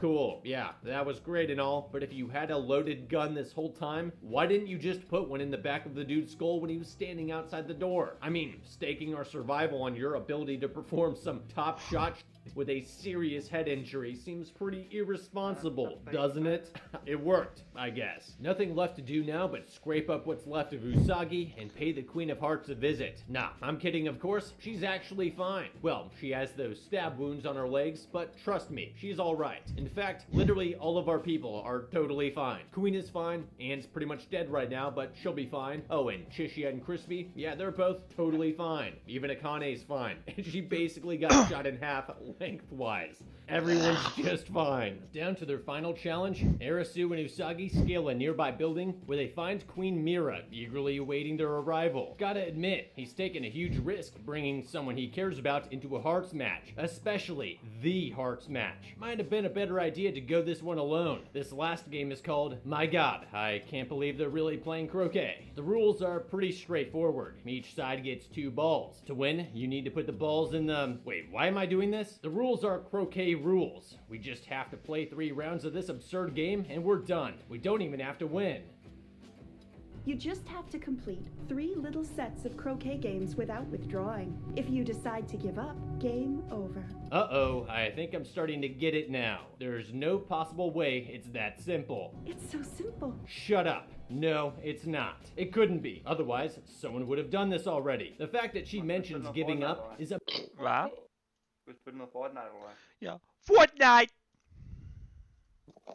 Fortnite. Fortnite. We love Fortnite. We love Fortnite. No, we don't. But it's okay.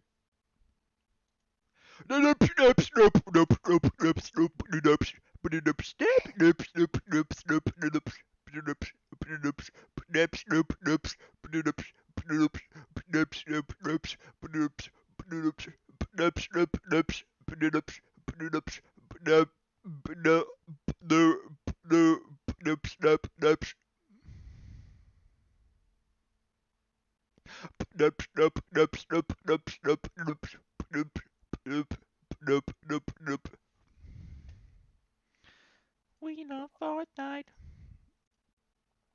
No, we don't. Oh.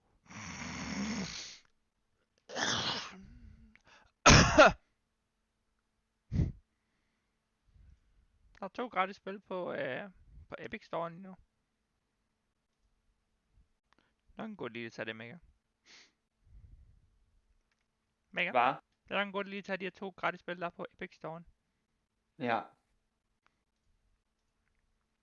Næste spil, der kommer ud på Epic Store, der er gratis, det er Kerbal Space Program. Okay. Det er ikke helt dårligt.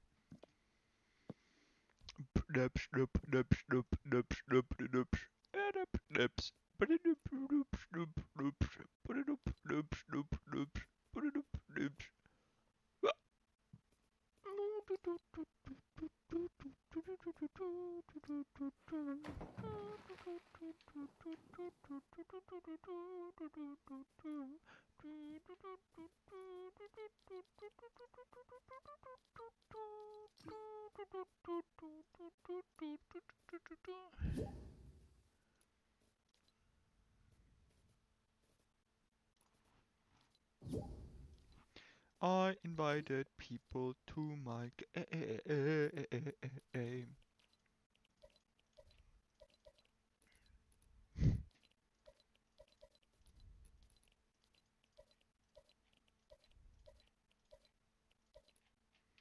I invited people to my game.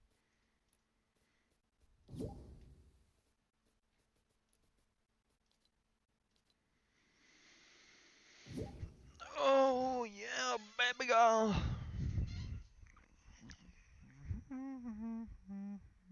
Me happy. La la la la la la la.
Nå, jeg tror jeg sætter min shit på random. Ah? Jeg sætter mit ting på random. Det er den ask.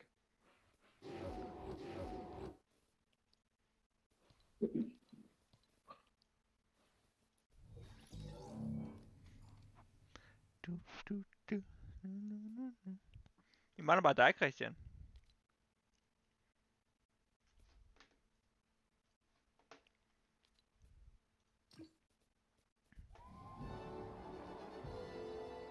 Fuck.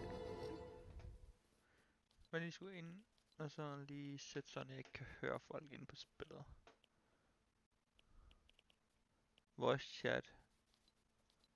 Nobody. Ja. Prøv at gå det der. Hvad siger du? Jeg sætter bare gør sådan, at min voice chat ikke er så mange folk.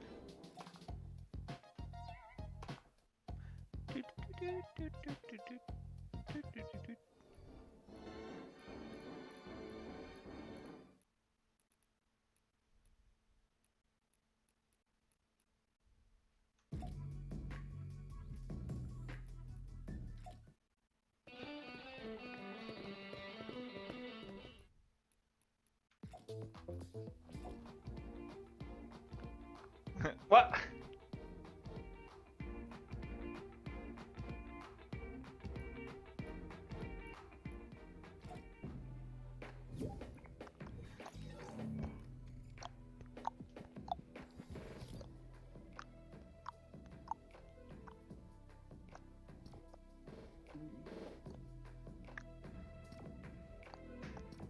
Men er bare dig, mand. Okay. Nej, hvad snakker jeg? Jeg har jo gjort.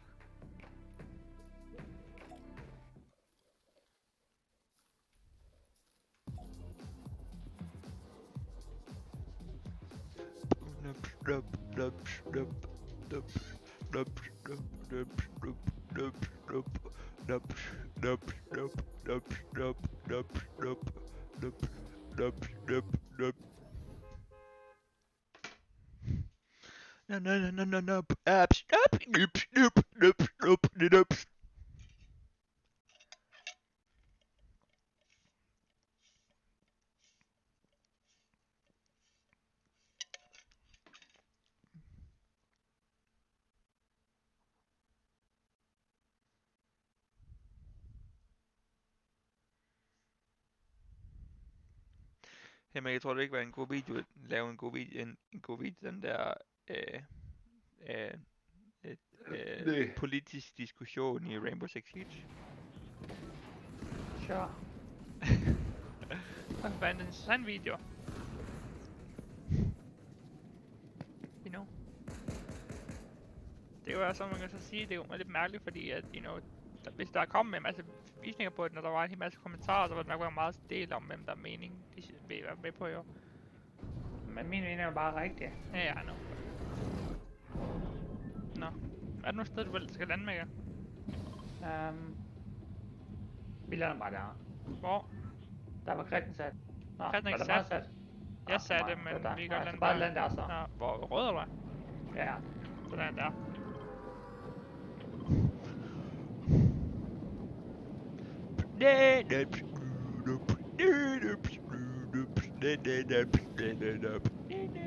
Jeg bare træffede mig også rundt på foden i dag.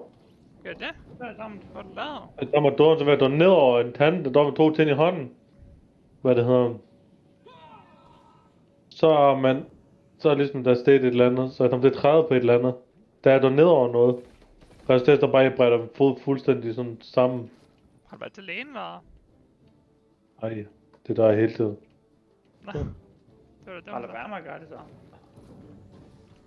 Nej, jeg brættede den om på foden lige sådan noget døj med. Men det var det der, nogen tænkte om døj med i mange år.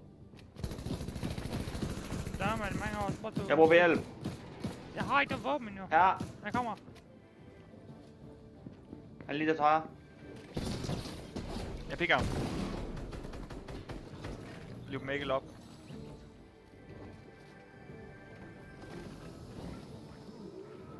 Det er noget, man som det døj med i mange år. Jeg er ikke vidst, du passer på det, og så indtil det healer. Det prøver jeg også, men så ligesom hvordan det hele, og det dør rigtig godt. Så får det hele op. Hvorfor er musik lige nu? Jeg tror, vi er tæt på en musikting. Kan du da forberede dig mig at fange en tand? Jeg kan du gå ind og slå alt for musik fra. Det hele. Jeg har slået alt musik fra. Så kan jeg nok ikke. Der er samtidig, når man får lavet den, og så tager man en masse appareres for det på et eller andet tidspunkt. Jo. Ja, I guess.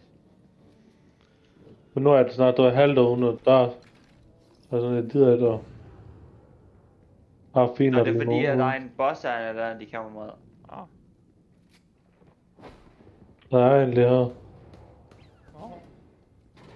Han gik om, hvor du er. Nej. Og det der. Kan de tage den der? Ja.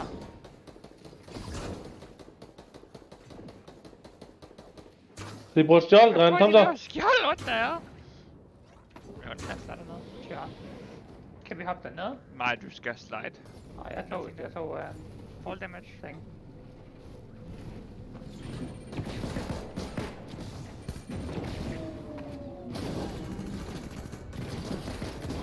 En down.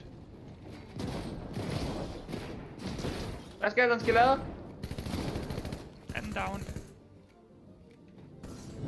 Der må være en anden sted, men hvor han er det ved jeg ikke. Hey, alle sammen gå tæt. Alle sammen gå tæt på mig.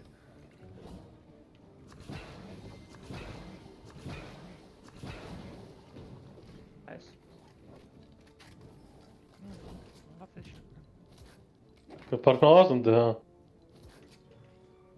Ja, jeg har også en. Jeg tror du så ikke, det er hammeren længere? Det håber jeg lidt, det er stadig. Jeg kan godt lide hammeren. Den er den drone derhen. Den er oppe i luften eller sted. Det bedste er bare nu, hvordan... Det bedste er bare efter nu, hvordan... Hjælp mig! Jeg kommer! Nice, inte med den. Altså et... Hvad? Er det efter nu, hvordan jeg sidder med fod, fordi... Den er jo lige lidt sart nu. Og nu sæt den så lidt rundt. Og lige nu lader den bare det hen, så... Sæt den sådan normalt plejer jeg skal sidde. Der er et skjold der, hvis du er det, mand. Hvad er lige hernede? Nå, der. Har jeg nogen skjold der? Der står et eller andet herovre. Hey, der er nogen dernede. Skal vi lige tage en void? De er oppe i luften, I guess. De er oppe lige nede under os. Jeg kan se en derinde. Ja, det ser jeg også, men der er en der er lige nede her. Gå ned og dræbe ham. Den skal det, ja. Der er en lige under os. Jeg kommer, så det kan. Han er ikke noget blå, han er ikke noget skjold tilbage. Han er lort der. Han kom op, han gik op, Christian. Han gik op af tingen. Hvor er der gået op? What?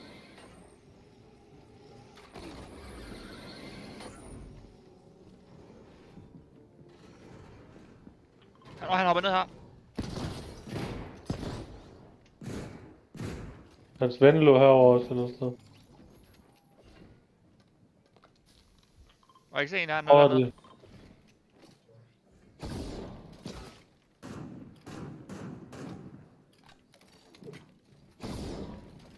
Jeg håber det var ramt det der. Er der en der? Hvor jeg hopper ned. Fuck.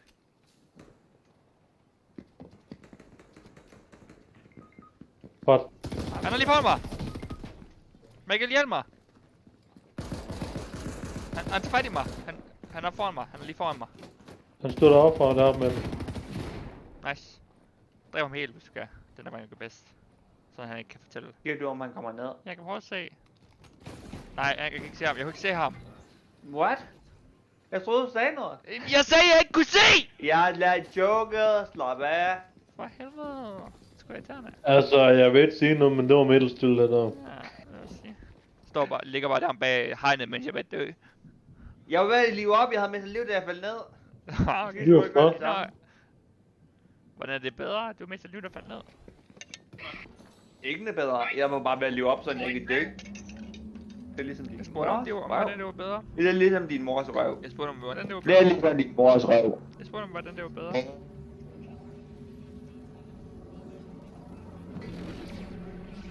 Snakker man herinde, eller?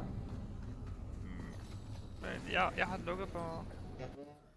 Jeg tror, du snakker hele tiden, hvis du ikke har gjort noget andet. Jeg tror, jeg har gjort noget andet.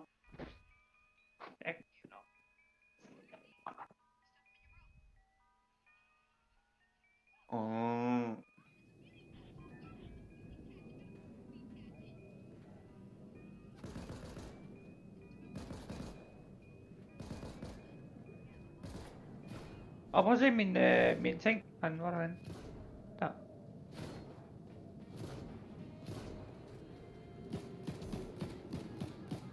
Martin. Hvad? Prøv at se min ting. Cool.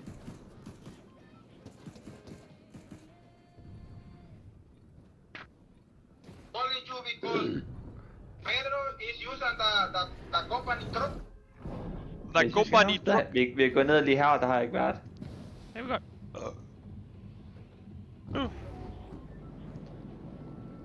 Jo, du har. Nope. Det kan godt være, jeg har været der, men jeg har ikke, den er ikke aktiveret det der. Nej, det er man skal bare falde forskellige steder ind i området. Det kan bare.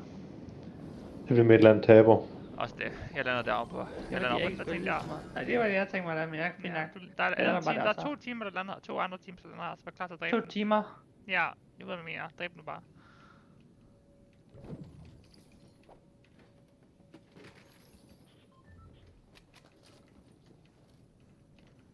Ej, er det dig, Catalan her? Det er ikke kun dig.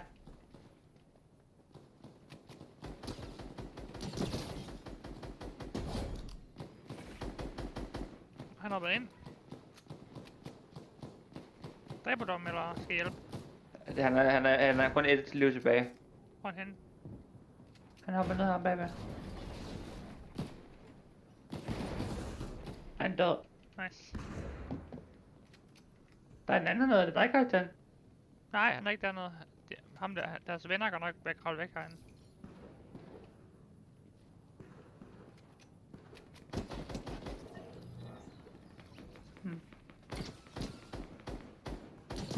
Jeg dropper lige touchy.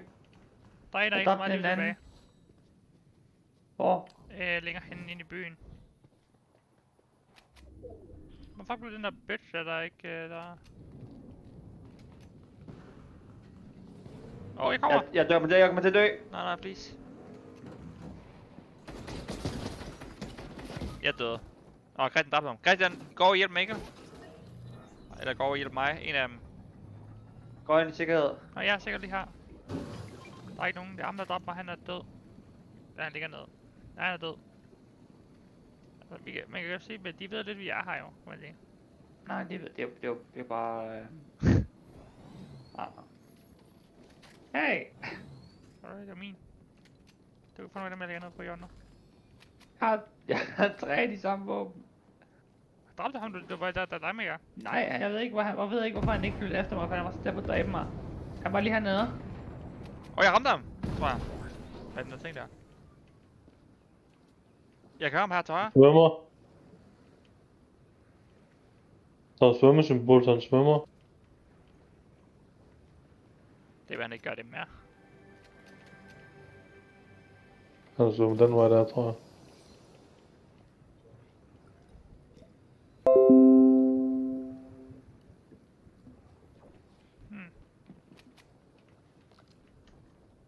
Nå, jeg skal op og tage den der ting her, det er flag her. Eller, hvad fuck det er. Der er en skyder efter mig. Ja. Han er lige foran mig her.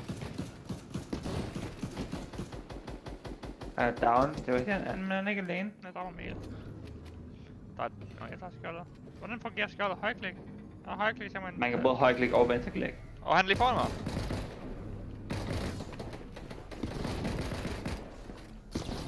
Død. Jeg kommer.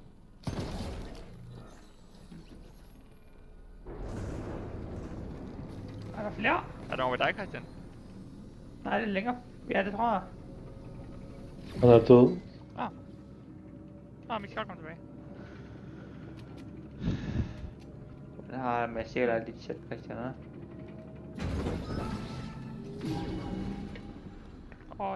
er livting her, hvis jeg kom hen til mig.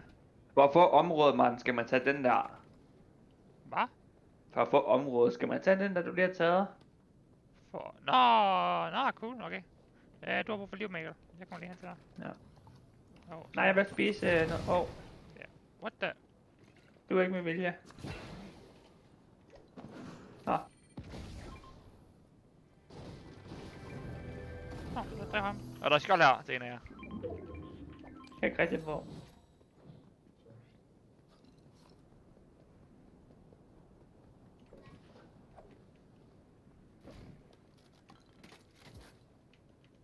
Har du så skjoldet, Christian? Nej.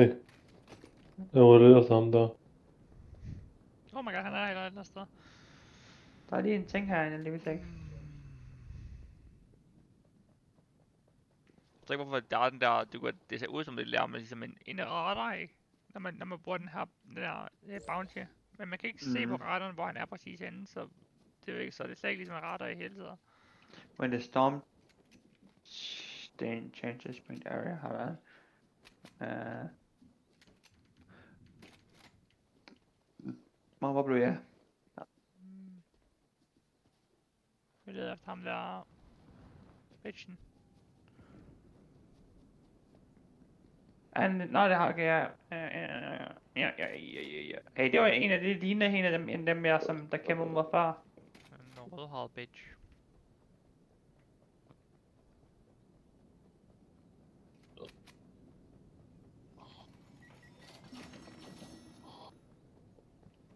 Oh my god, jeg har fundet en bil.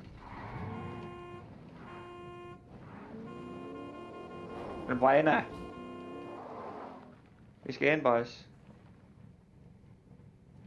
Hvad fanden? Der var en, der åbnede den dør her. Det var ikke nogen også, vel? Oh my god, vi skal ind, ja. Jeg tager en bil. Hvad er det, jeg lige sagde?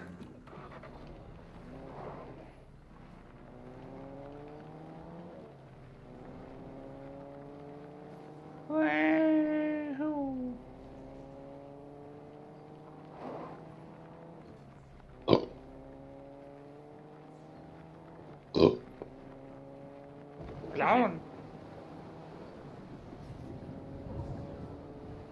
Vi er hunted. Ja. Men de er langt væk fra os lige nu, så...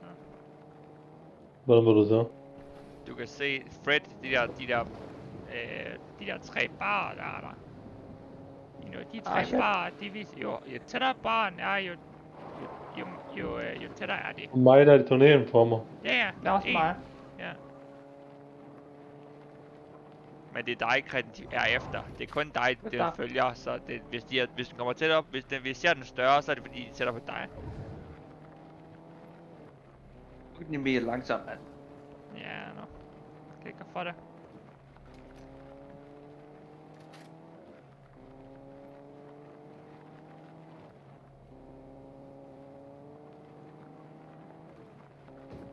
Endnu en hånd efter mig.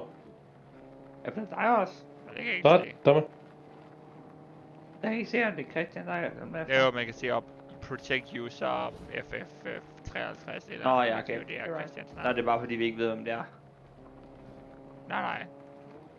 Det er fordi Christian er hans navn er mærket. Jamen, vi ved ikke, hvem der hunter ham. Nå nej, kom op her, jeg kan give liv. Ja. Ham der vi hunter, han er stadig ude i zonen. Jeg kan give liv med, kom op. Men, hvor er min anden bue, han er der? Er en af Thomas' bil? Nej, det er mig. Det var fordi, jeg var på vej til en anden bue her. Nå, kom nu her. Jeg kommer. Kommer du ned til mig også, så siden Mikkel er lidt langsom. Tak. Hvor er vi bare dem heroppe? Ja, jeg kommer op, Mikkel. Sure. Altså lige der har næsten på liv. Nej, men næsten og næsten. Det er... Nogle gange så skal jeg våge på sådan 99. Nå, ved jeg ikke, det skal være her. Sure. Jeg har heller ikke brug for liv. Nå, det er ikke det her liv. Jeg tror, det kan begge liv for det. Jeg er ikke brug for noget. Der er en der i bussen dernede. Der er en lige udenfor!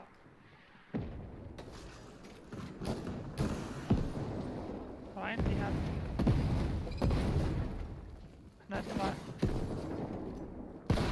Han rammer på 40. Han døde. Bag mig! Han rammer på... Han har det liv. Downed også. Ind i huset. Ind i huset. Venstre der. Han løb ud. Han der. Han rammer på 50. Halv liv. Han bruger dræber. Dræber! Du dræber ham. Nej, godt lavet. Nå, snart jeg kommer op, så lægger jeg den her ting der. Og så løber jeg ind i liv med Ja. Vi bedte på liv med at stå hurtigt. Ja. Det gør jeg. Så venter jeg tingene til at...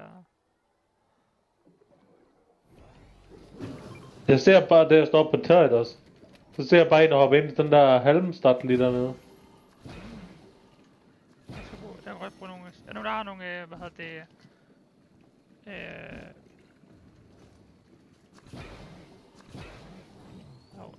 Nogle shotguns, nogen der har. Shotgunskud. Ja, det kunne godt få min. Du bruger shotgunskud. Den der X, skal det? Ja, men jeg gider ikke bruge den, så. Ja. Har 50 ud. Oh my god, okay. Jeg ved, jeg bruger for mange, men... Hey, ham der ved hånden, han er lige herovre. Nej. Han er lige der.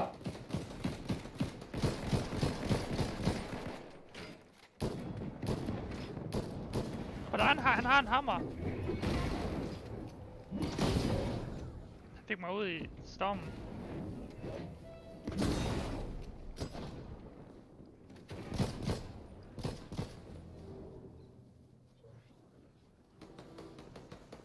Hvor er den hen? Han er for mig. Hjælp mig!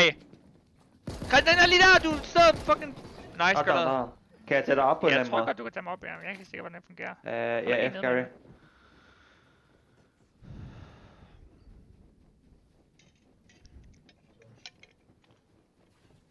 I'll be running. Jeg kan svømme en lille smule. Ja, men jeg skal lige op på den anden side, så du kan tage mig op igen. F. Skynd dig. Easy. Vi skal være klar til at lad komme her så 8, Mikkel. 6, 5, 4. Du skal godt nu. Nej, det er for sent nu, fordi jeg dør, så man godt... Nej, kan man ikke what? Nå, det dør, hvis jeg... Hvis den er øjne. Du kommer ind i den. Go! Oh my god, man. Jeg tror, jeg var... Actually, for der var slet der. Der er person der! Ja, ikke dræb ham, hvis I kan lade. Åh, for helvede. Han down. Der var en mere der. 72, han rammer 72 ham der. Fuck, jeg faldt ned. En down. Han er bag jer! Han er død, de er alle døde. Oh my god, man. Så hvad? Ja, jeg har det den der. Åh, jeg kommer. Når jeg både stjål og hammer. Det er værd, altså. Har den til thunder, så bliver jeg et hunter med. Skjolder, okay, go, men jeg ved ikke. De skyder os.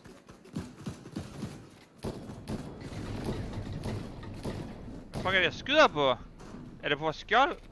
Ja, jeg har lige set det, så de ikke kunne dræbe os. Ja, det makes sense. Jeg skal bare lige se, at jeg faktisk skyder på et eller andet shit. Jeg er oppe i stenen, jeg kan lige ramme mig. Man mister bare sit skjold, når man gør det. Nej, men man kan tage det op bagefter. Er du sikker? Der ligger en ekstra hammer der, hvis fanden mega. Shit, okay, kom op og tage den her ting, så vi ikke dør. Nej, jeg tager hammeren. Ja, jeg er over i huset herovre. Jeg væk. Ah! Der var en hammer lige der, hvor dem vi Ja, vi kan ikke nå at gøre det nu. Nej, du kan ikke nå at dræbe dem nu. Gør det nu. De kommer med hammer. Ja, vi går nok op til isen heroppe. Det er også inde i. Ja, go. Og så lige flytte for dem, så de ikke kan få noget fucking liv. Ah! Skyd til mig! Hvor er det? En død. En har alt sit blå liv væk. Hvorfor rammer jeg ikke? Kom en gang mere, for han dør. Jeg har fucking ikke rammer ham. Kom op. Too late. Nej, jeg kan ikke dræbe dig alligevel.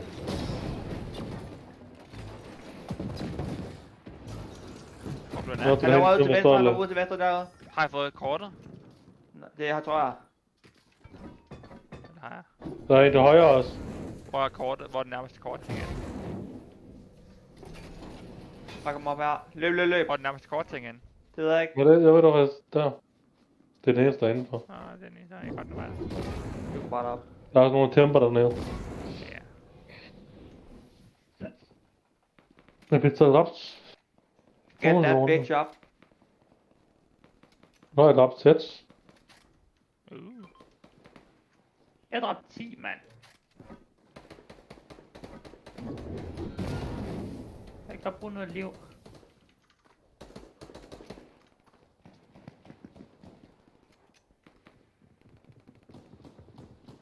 Der er en lige der.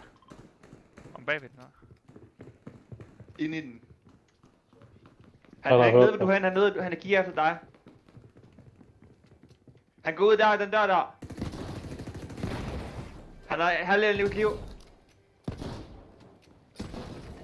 Du må bag for Thomas snart. Ja, så lige så han kan leve op. De kommer ind i den! Han er ramt på halvdelen blå. Han død. De kommer ind bag os, der kommer ind bag os. Han er ovenpå her. Han er lige her, hvor jeg er. Ja, så. Bag mig. Der er to. I know. Fuck! Hvordan kan de... Fucking... Der er en million... Nej, de er ikke sammen, mand! Der er en million folk her! Hvorfor gemmer de mod... Tredjepladsen. Kom prøve. God warm-up. Ja, det var det helt klart. Oh my god, mand. Fucking så mange fucking XP. Oh my god. Så mange fucking XP, men så little battle klunder.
Prøv at se, hvad for en ting den valgte for mig.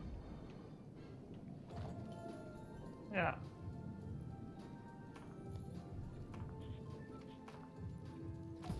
What's up? Yes. Hvad så?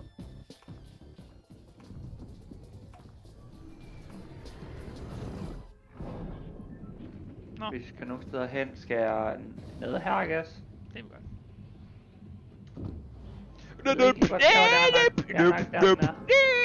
Det er Gren, vi har mod.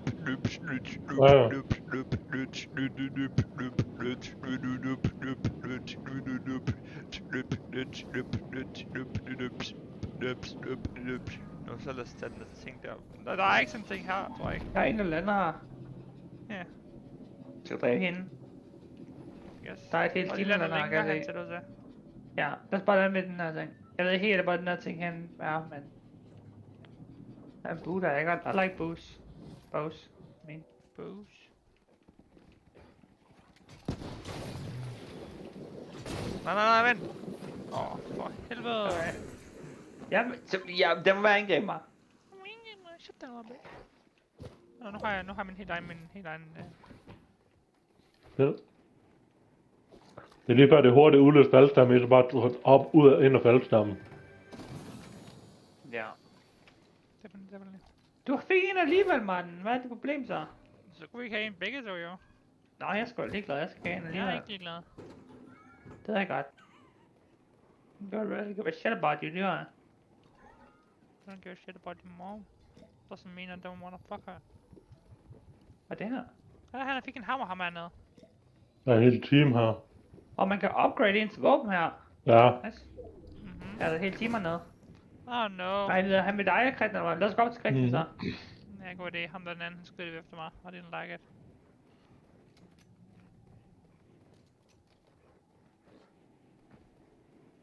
Tag lige den der anden, jeg har ikke noget ordentligt våben. Kom on, Christian, kom så det kan. Min hund er så lidt langsom. Den ene er down. Nice.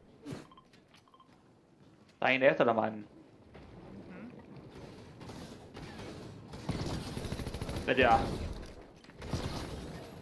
De er døde. Jeg er død. Er du død? What the hell? Ja, det var den, der var efter dig. Hvorfor skyder du dem ikke, eller dræber dem ikke, eller? Jeg skød! Det skal gøre noget, hvis du dræbte den, ikke dræbte den.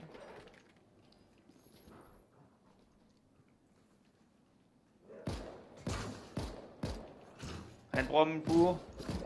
Oh my god, kan tage mig fat i mig. Hvis du dør, så dør vi begge alle sammen.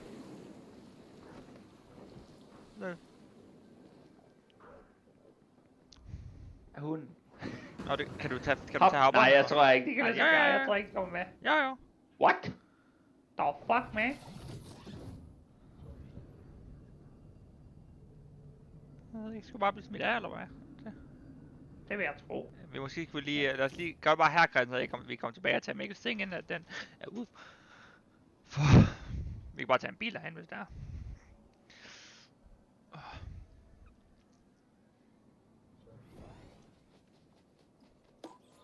Der er lige optænkt lige ved sådan her. Hold da shit about dem. Du får fuld liv! Der er en jumppad over det hus derovre. Det kommer! Ja, det er derfor man flygter, Christian. Det er det samme, man har ikke tid at stille sådan et tidspunkt her.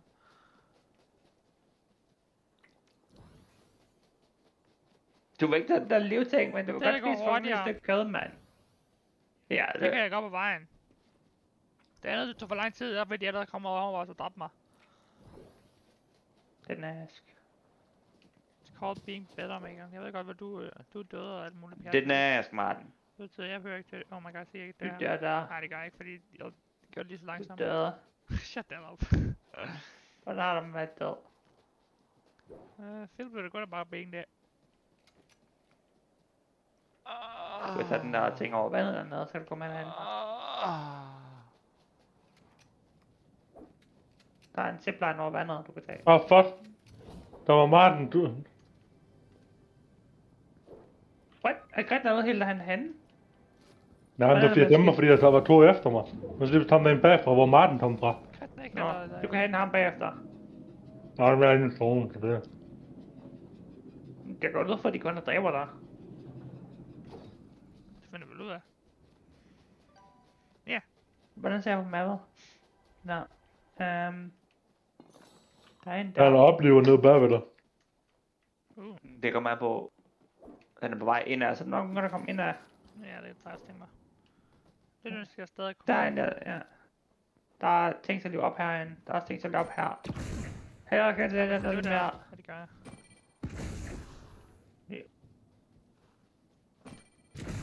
Oh my god, probably gonna die to this. Oh.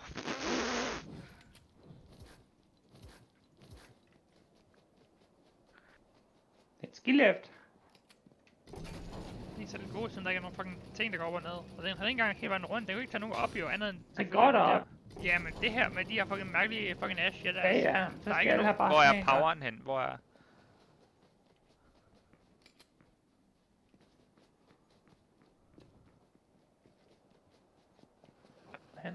Der er en, men der er også en... Her er håndlanderen dernede, du vil nå ham. Jeg har ikke tid til sådan noget pjat. Jo, han kan måske støtte dig med. Nej!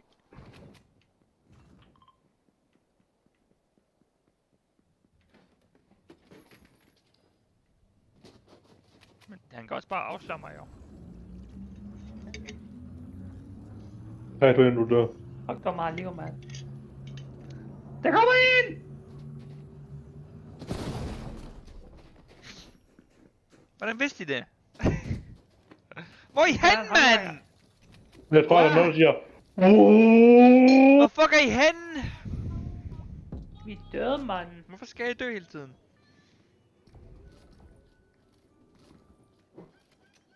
Got a big ass coffee. Fordi hvis du nu lige står og tager den ammo-bots der, så er der noget. Ja, det er faktisk rigtigt. Når jeg tænker over det. En lille fedele slort, mand. Det er den ask.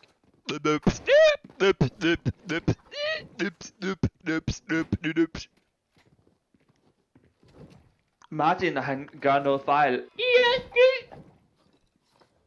Nå, jeg gør en fejl. Nå, jeg var med en fejl. Jeg prøver lige at vække til op. Okay, sorry. Nu er sådan, at dig, der tager mig død. Sorry. Kan jeg var på vej til Mikkel, og du døde du bare. Jeg ved ikke lige, hvad du lavede. Jeg tog efter mig. Og så er en der, hvor du Tom Bræt dræbte mig. Så ja, der hvor jeg kom fra, men ikke der hvor jeg var. Så hvis du bare går sammen med mig hele vejen, så vil det ikke ske jo. Du er altså stød efter mig. Og så er jeg sådan død efter lige op.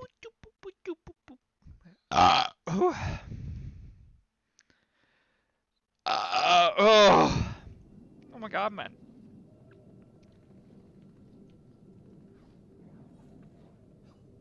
Det er fedt, at man laver sådan et nyt busstop-hul, eller de der huller, hvor sådan busser til derovre i Aalborg.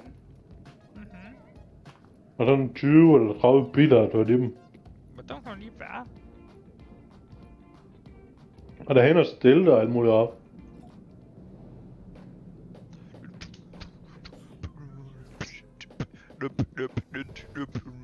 Det er Kongo, mand. Prøv at se, hvad han til gang Kongo og tænkte, der var den.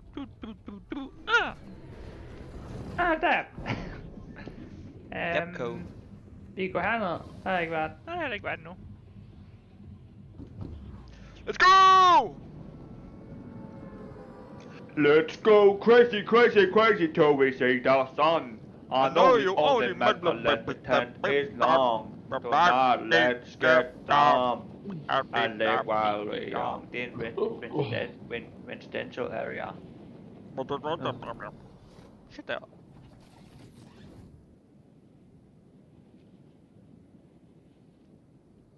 Der oplever til, at Mette han dør. Han oplever til, at alle som dør, det skal løbe op. Igen. Nej, der vil dig ikke løse op, for du når det der alligevel. Må jeg nåede du at løbe mig op? Nej, du var død. Ja. Faktisk nåede du at gerne løbe mig. Men det snakker vi ikke om. Hvorfor skal du altid være så hostile, man? Nej, det er hostile. Jeg har været hostile en dag i mit liv. Selv der er du hostile.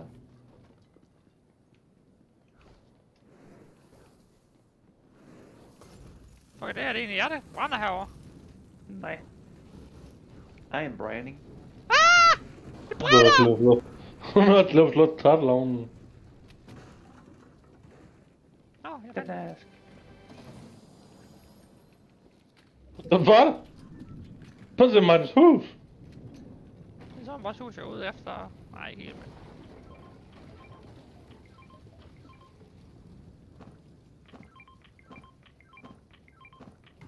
De er fandme da effektive, de der bomber. Ja, til sådan noget hus op ad. Det er bare de der med den der flaske med den der lille ildbræt i. Ja.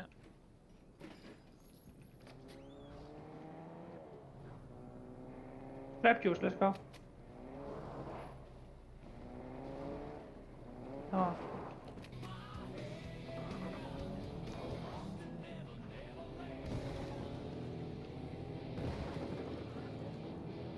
Vi kan tage derhen.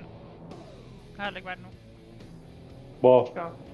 Vi kan også tage slappe shores. Bare lige se om der er nogle bitches, vi kan dræbe.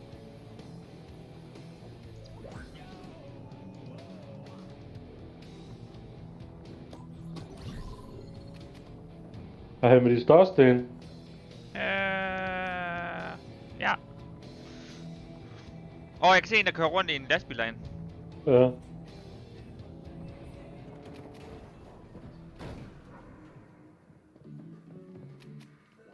Min bil sidder fast, så hvordan så går ud af. Hey, der er nogen oven på Martin.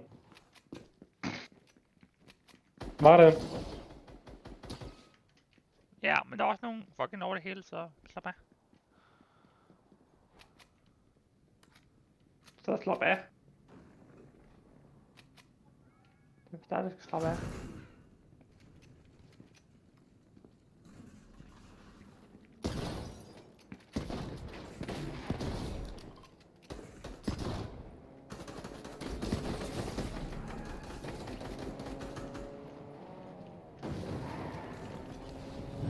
Så der kommer en bil efter mig. Ja, jeg er død!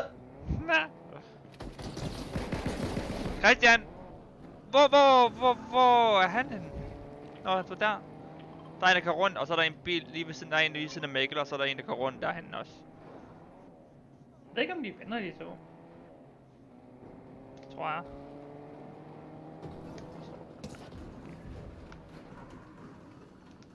Men han finder ud af det, så kan jeg gå på toilet. Mic off. Han kommer op til mig. Han er der. Au.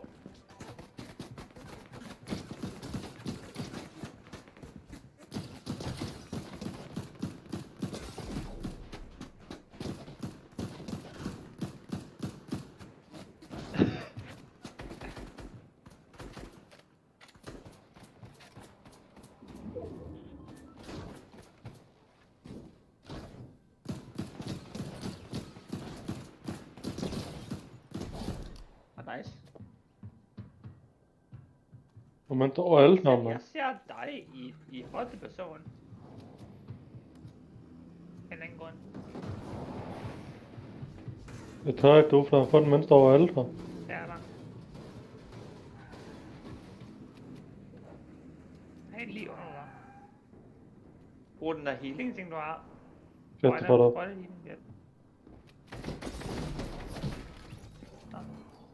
Giv der. Giv mig en skyld. Med drab Zed, så vil jeg dræbe Martin. Hey, den ene en PS4-player. Det er sådan noget, de har fucking aim assist. To af dem med Playstation, dem der. Yep. De vil give aim assist.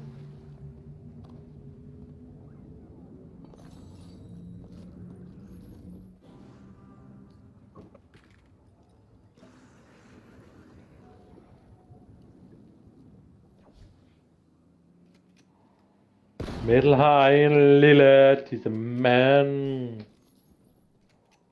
Og det er den, når han tager det og ved.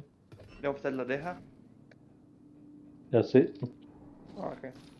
Og den var så lille. Der var inden der, mor. Når først han ville knalde, hvor det var bed sin far. Om lov.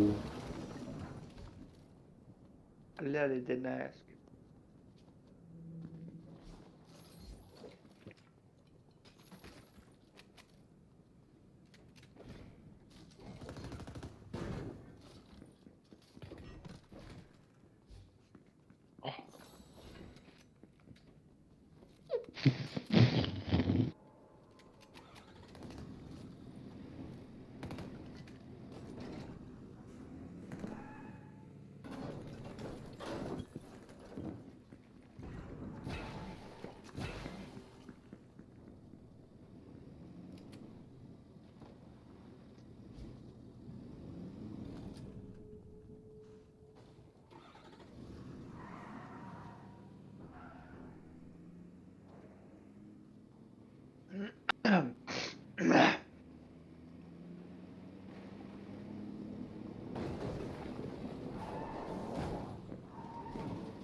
Og der er fandme lige bestidermand, så. Ja.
Hvad?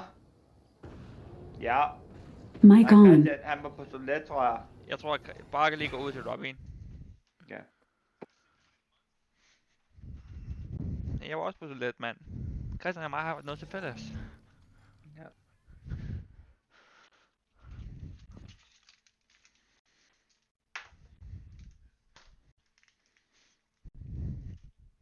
Du har fået den der ting, der jeg har fået. Yes.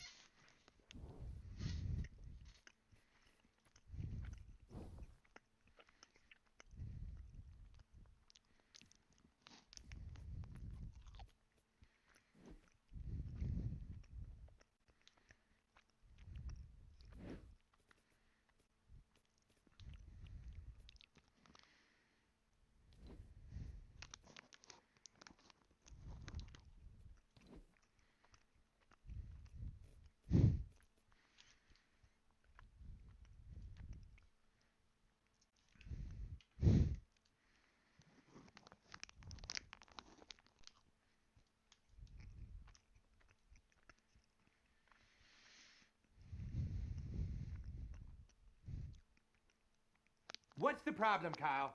You know what you're doing, fat ass. God damn it, why don't you lay off my fucking dad, Uncle Cal?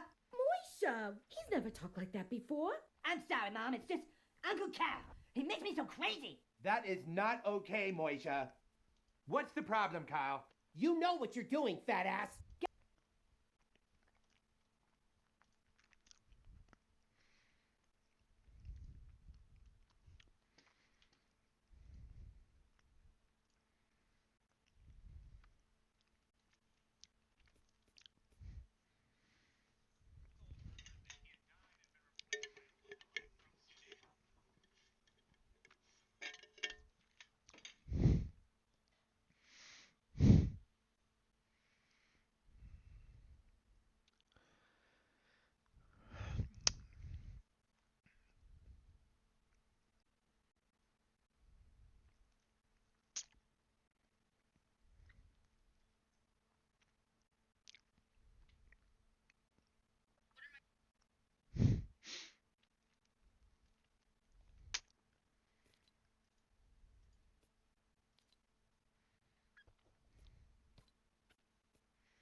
Ja, der er åbenbart en eller anden rank-ting her, vi kan prøve at spille. Hvad?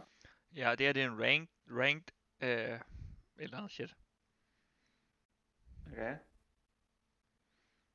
Det tænker jeg, det skal vi sgu da prøve.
Ved du hvad jeg synes er det dummeste ved det der, hvor det er, man har set den nye Dr.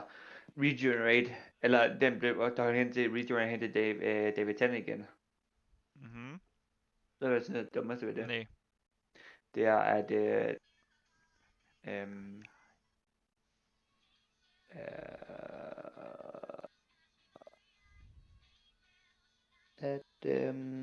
at den ikke regenerated ind i hendes tøj.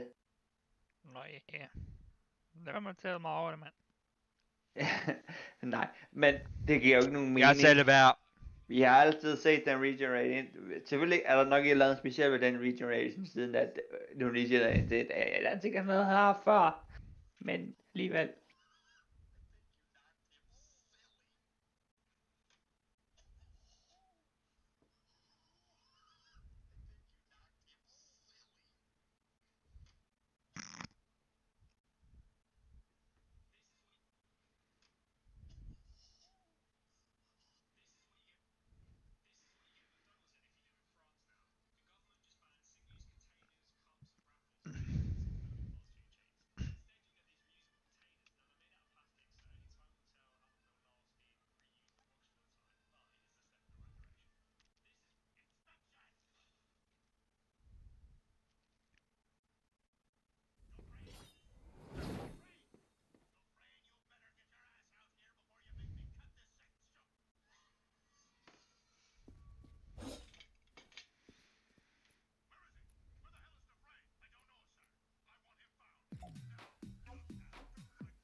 Call me.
Ready op, Mega.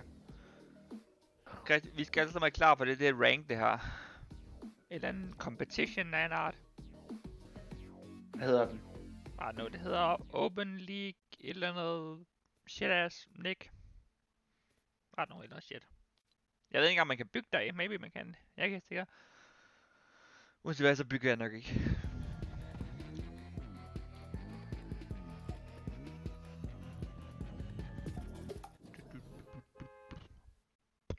Open League Division 1. Hvis man kan bygge der, så det eneste, man gør, det er bare få en masse explosives. Ja, bare ødelægge det. Ja. Folk bygger bare længere og længere op, og jeg begynder bare fucking shit dem med den samme. Ødelægge shit den samme. Late Game Trios. Jeg ved ikke, hvad det betyder. Måske er det fordi, at det er sådan, at den allerede er langt inde, I guess. Jeg prøver at se på mappet. Man kan se, at den allerede er sådan lav... eller allerede er inde i sådan i midten nærmest. Allerede Hvordan man går ind på mappet igen? M. Ja, når jeg går ind på M, så står der bare... Så jeg kan ikke se ting under. Så oppe i toppen ved M, der er Collection, Scoreboard, Overview, Quest, tror jeg. Mindre, tror jeg. Ja, okay. Map. Ja, shit. Ja.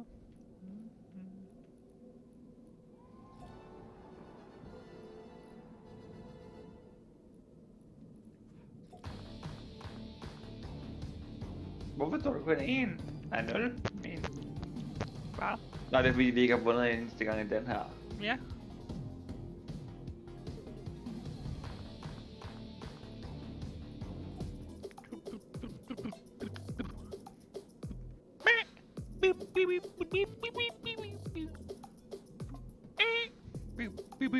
Hey, Gren, er du klar? Nej! Christian, er du klar? Godt. Fordi vi skal være klar, fordi det er ranked.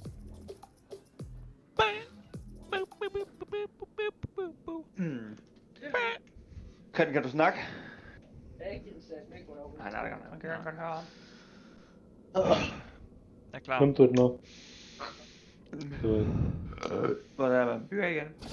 Jeg ved ikke om man kan godt bygge. SZ, X, tab, I guess, sådan noget. Jeg går bare ned lige her. F1, I guess. Og vi har noget våben. Nice. Bare gå ind i huset der så. Er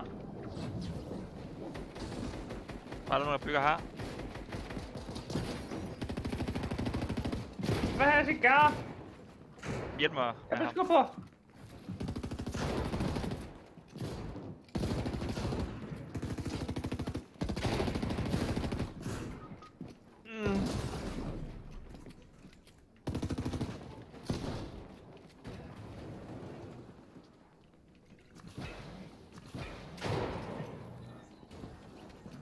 Mig helt.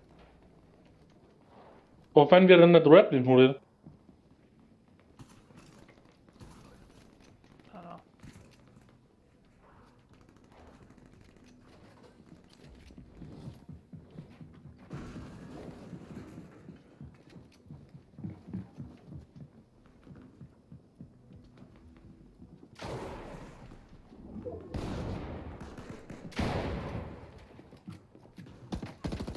Det er sjovt, det her. Nej.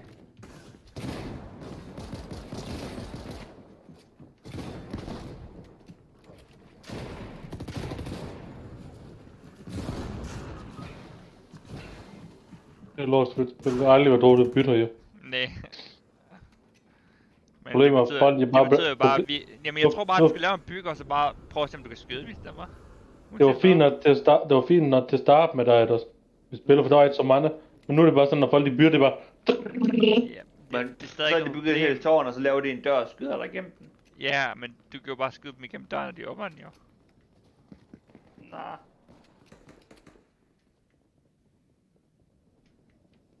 Så jeg er ikke død endnu, jo. Kan man ikke se. Nej. Det er fordi, du skal lade sådan en fucking pussy, der. Jeg har ikke dræbt nogen af men jeg er fordi ikke du ikke hjælper os.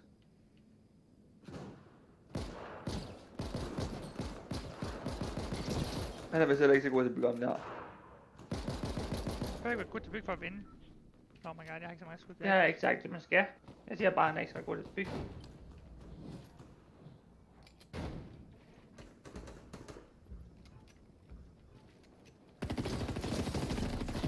Se, han behøver ikke engang være god til at bygge. Han skal ned bare bygge en væg, så han ikke bliver Han skal bare være bedre til at skyde end dig, og det er jo mange. Skal jeg trykke på stand til lobby? Der er ikke andet, du kan der. Er der en af dem her, hvor der ikke er noget billede her? Jeg kan prøve at se. Men jeg tror, det er sådan noget, der bliver roteret ud, så jeg er ikke sikker på. De hedder Fortnite Competitive. Der er en anden, der hedder bare Area Mode, men jeg tror, at det er den samme boss, hvor det er, men det er også med at bygge, men det er bare med, med om man starter normalt. Og lad os prøve den. Christian? Oh. Ude sådan, at vi kan starte en ny. Just now, but as it says here, what craziness was this group gonna do? We have a slight problem with our milk.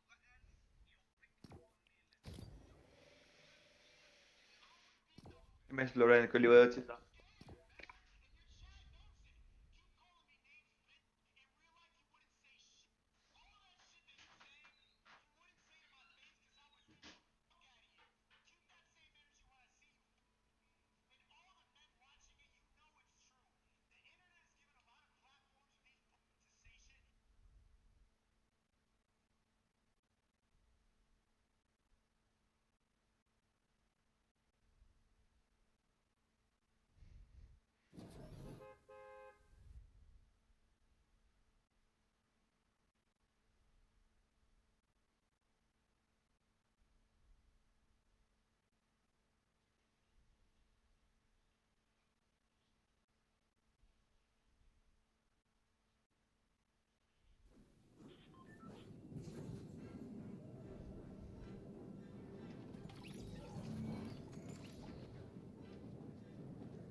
Men vi begynder lige med.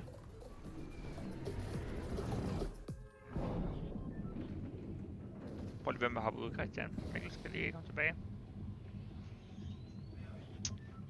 Det vil begynde. Vi er kommet med. Lad os lande The Citadel. Det er bare normalt med building det her, man. Hvad er det ja, det er normalt. Det er ikke normalt. Det er rank stadig. Jeg har været ude af. Ja. Stadig ranked, men ja, det er godt nok lidt... Men jeg tror bare, hvis vi arbejder sammen, ikke, så kan vi godt skyde folk bygninger ned inden. Kan vi godt skyde folk bygninger? Vi kan ikke arbejde sammen, når der ikke er bygninger. Det kan vi godt skyde bygninger. Plus jeg skal lige... Men jeg skal også lige hurtigt lære, hvordan fuck man overhovedet bygger. Okay, tag tingene, du skal. Prøv hvad han er. Han har ikke givet ned.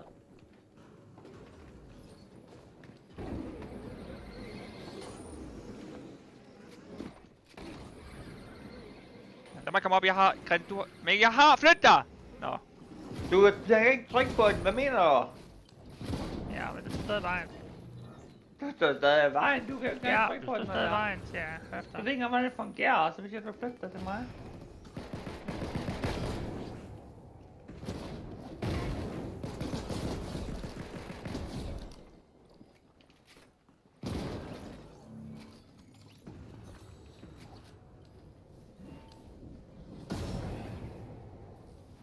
Der var en go-go hernede.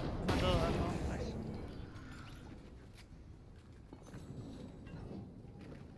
Se, hammeren er rigtig god til at ødelægge bygninger med. Nice. Jeg holder skyder på den anden side af byen. Skal vi sådan herhen? Godt.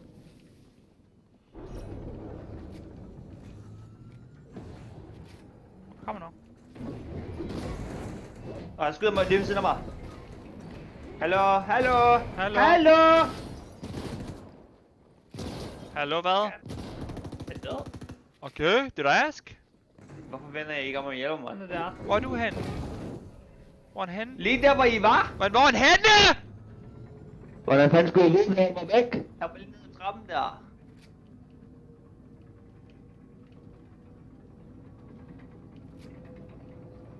Vi kan heldigvis redde dig med det samme. Nej. Hvor er den henne lige præcis? Jeg ved sgu ikke, hvor den er henne. Nej, hvor er den henne, så jeg kan redde dig?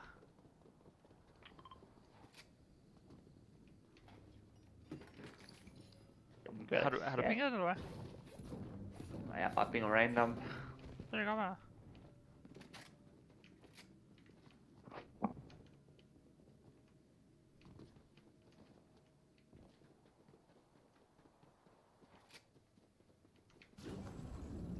Husk nu, man der bytte. Ja, hvordan bygger man hovedet? Hvad for en knap man skal trykke på? Man trykker F1, F2, F3, F4. Nej, men hvad for en knap skal man trykke på? Q. For at få det frem? Q. Nej. Fordi jeg skal sådan set kun bruge væg, sådan at jeg ikke bliver skudt. Det står nede i højre side. Jamen, jeg kunne ikke se det, okay? Sorry. Kan du kigge ned til højre side? Mega. Hvorfor er du sur på mig? Jeg dræbte dig ikke. Jeg er ikke sur, jeg spørger bare om du kan. Jeg dræbte dig ikke. Jeg sagde ikke, du ikke. Jeg dræbte dig ikke. Og jeg er heller ikke sur. Skuffet. Så var jeg ikke gas. Hey, der er en hammer her med til dig. Kom herned, den hernede. Den er... Oh my god. Den hammer hernede over våben. Den er...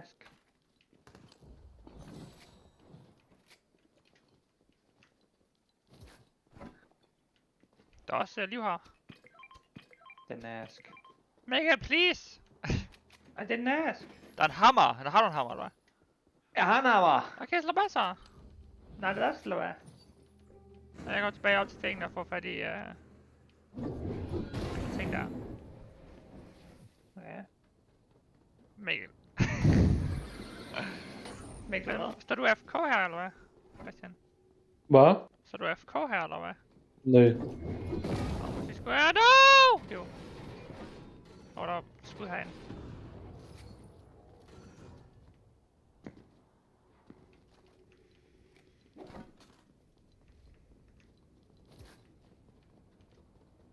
Der er ikke blevet taget. Den er ikke taget endnu, jo, den er taget.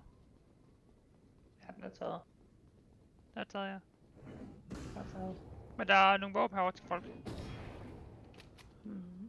Mig der tog den, så. Ah.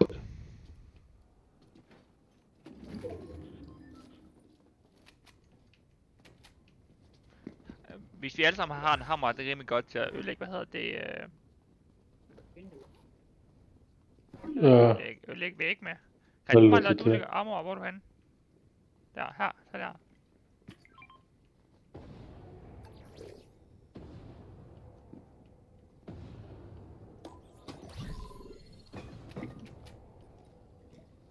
Bare snart bare en lille til. Så lige tage den der op som med glas. Lægger I også? Nej. Er det bare mig? Ja. Jeg har det til lige nu.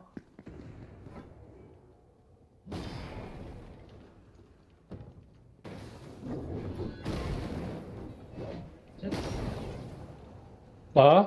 Husk nu at samle liv, samle... Hvad hedder det? Samle liv, samle skud. Reload jeres skud, så I kan der... Hvorfor har jeg ild i fødderne? I don't know.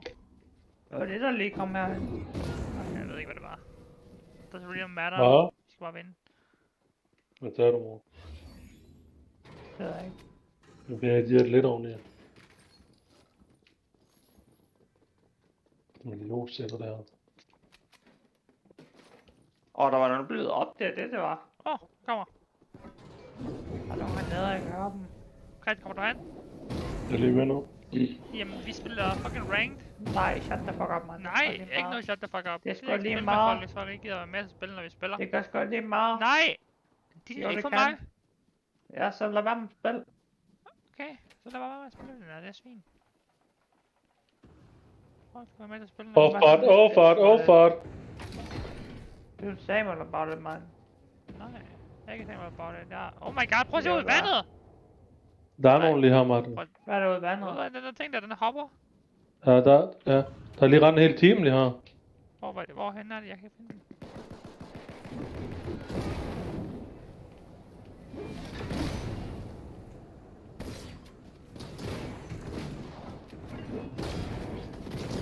Jeg tror jeg, at... Godt beslutter alle vejen fra.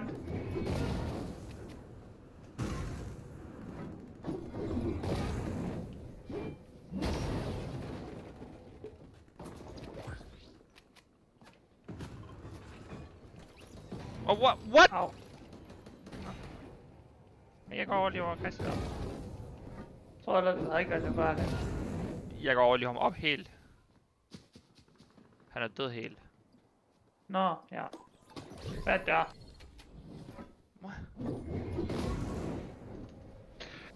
Kan jeg gå over og tage dig for os, så? Nej, det er fint nok. Jo, så ikke det begge to på en gang. Der er en person, der er den. Ja, det var... 2 personer. Ja. Hvorhen Jeg er er de? på over. Så. Her er han. Ja, der slutter de mig fra. Der er en, der lige deroppe et dør. Og så han må valgte sine venner op, tror jeg. Okay. Ja, lige der. Han lige løst sine venner op.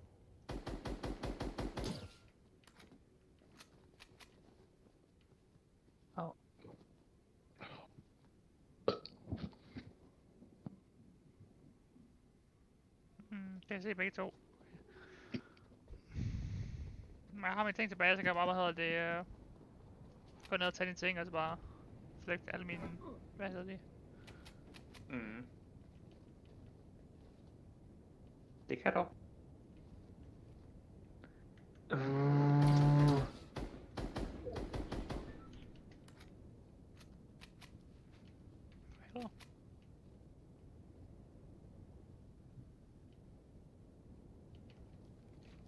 Fucking god!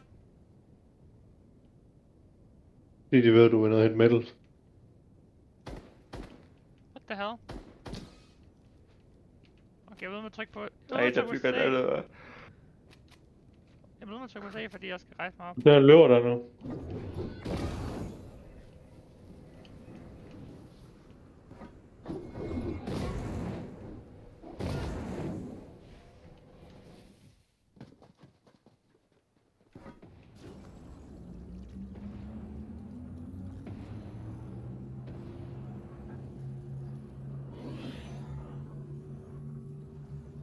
Og når Martin så dør han Jeg kan helst se ikke ham længere. deroppe, jeg kan se ham deroppe. Hvor fanden skal vi lande henne? Land bare lige under Michael Madsen. Nej, bare lad mig andet, det er længere væk. Nå, jeg lader sådan Michael Madsen. Der er der også med en pistol, mand. Så.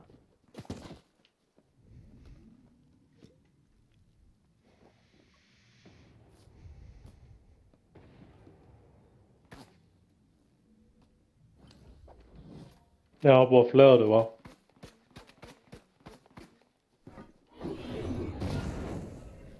Jeg flygter fra dem.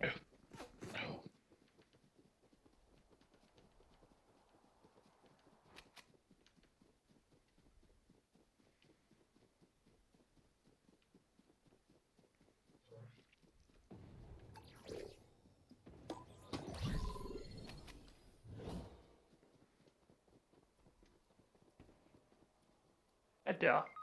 Ja. Var der en, der er tæt på dig? Lige ved siden af mig. Der er 2. Man kan ikke se det på grund af den her fucking røde shit, du er. Kan du penge et andet sted?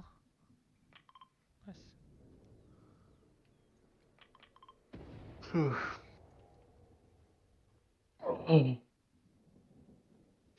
kan ikke se, det er på grund af de fucking navn.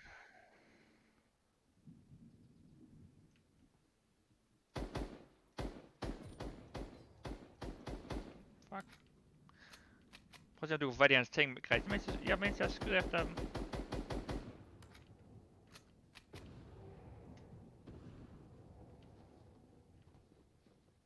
Ah, fuck. Au. Prøv der. Oh my god. Det var ham, der dræbte mig helt. Oh my... What?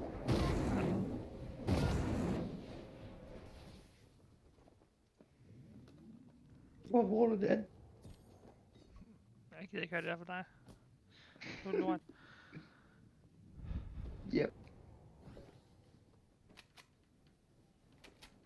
Oh my god!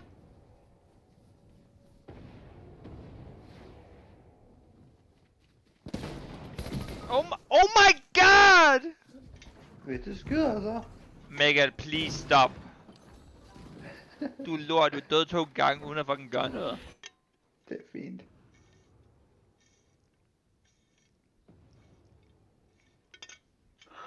Det er fint, men det er ikke fint, hvis du ved med at fucking sige shit om mig.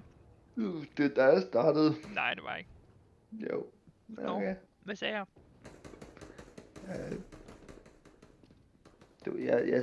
Jeg sagde et eller andet for sjov. Du kan bare gå ned og lige op med det samme. Jeg ved ikke, om det er bare bedre.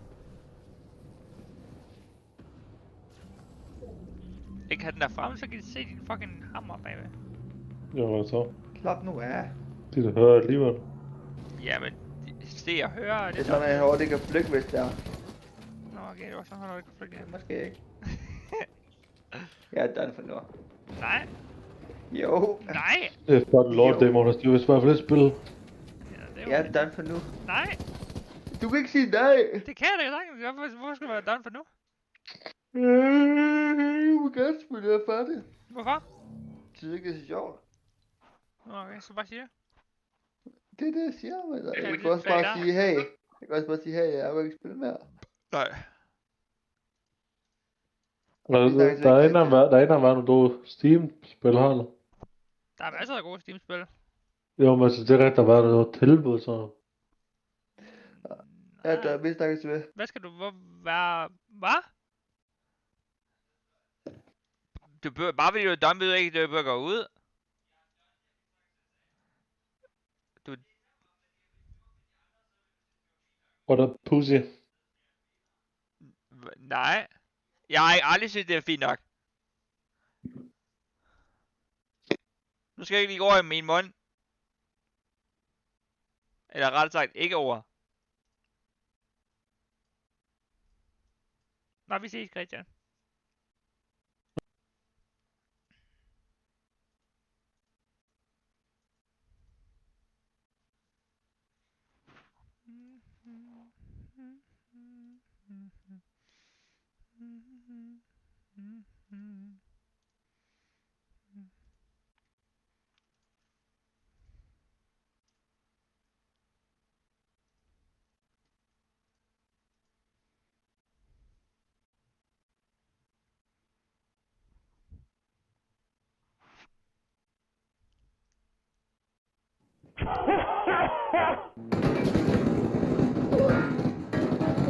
Fuck var det.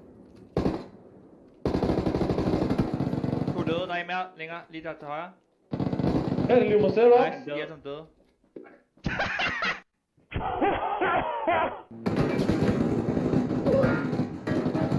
Fuck var det. A very strange anomaly sits in a humanoid containment cell in the minimum security wing of Site-17. He walks, talks, and looks like a man, but everything else is convoluted in a question mark.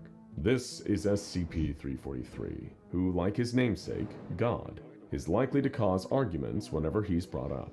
Is he the creator of all that exists, the basis for the Abrahamic faiths, or is he a pretender? A reality warper with immense power and predilection towards delusion, a courtesian of the house of Maladrog, Matthew, Methuselah, Yahweh. Who knows? Really, it depends on who you ask, and which stories you choose to believe. And few people enjoy a good story more than SCP-343 himself. If one day you take the time to visit him in his room and ask him to reveal a page in the long book of his personal history, he might be kind enough to tell you a story. A story like this, of an encounter with something monstrous that few others could hope to survive meeting face to face. Rewind a few thousand years. Nobody knows how many exactly. God, as he chooses to dub himself, walked across the cracked ground on worn sandals. It'd been some time since he'd seen an animal around here, and even longer since he'd seen a human being. Not that this bothered him. He'd never been bothered by his own company on a long walk like this. Of course, he could have sped up time or teleported, but where was the fun in that?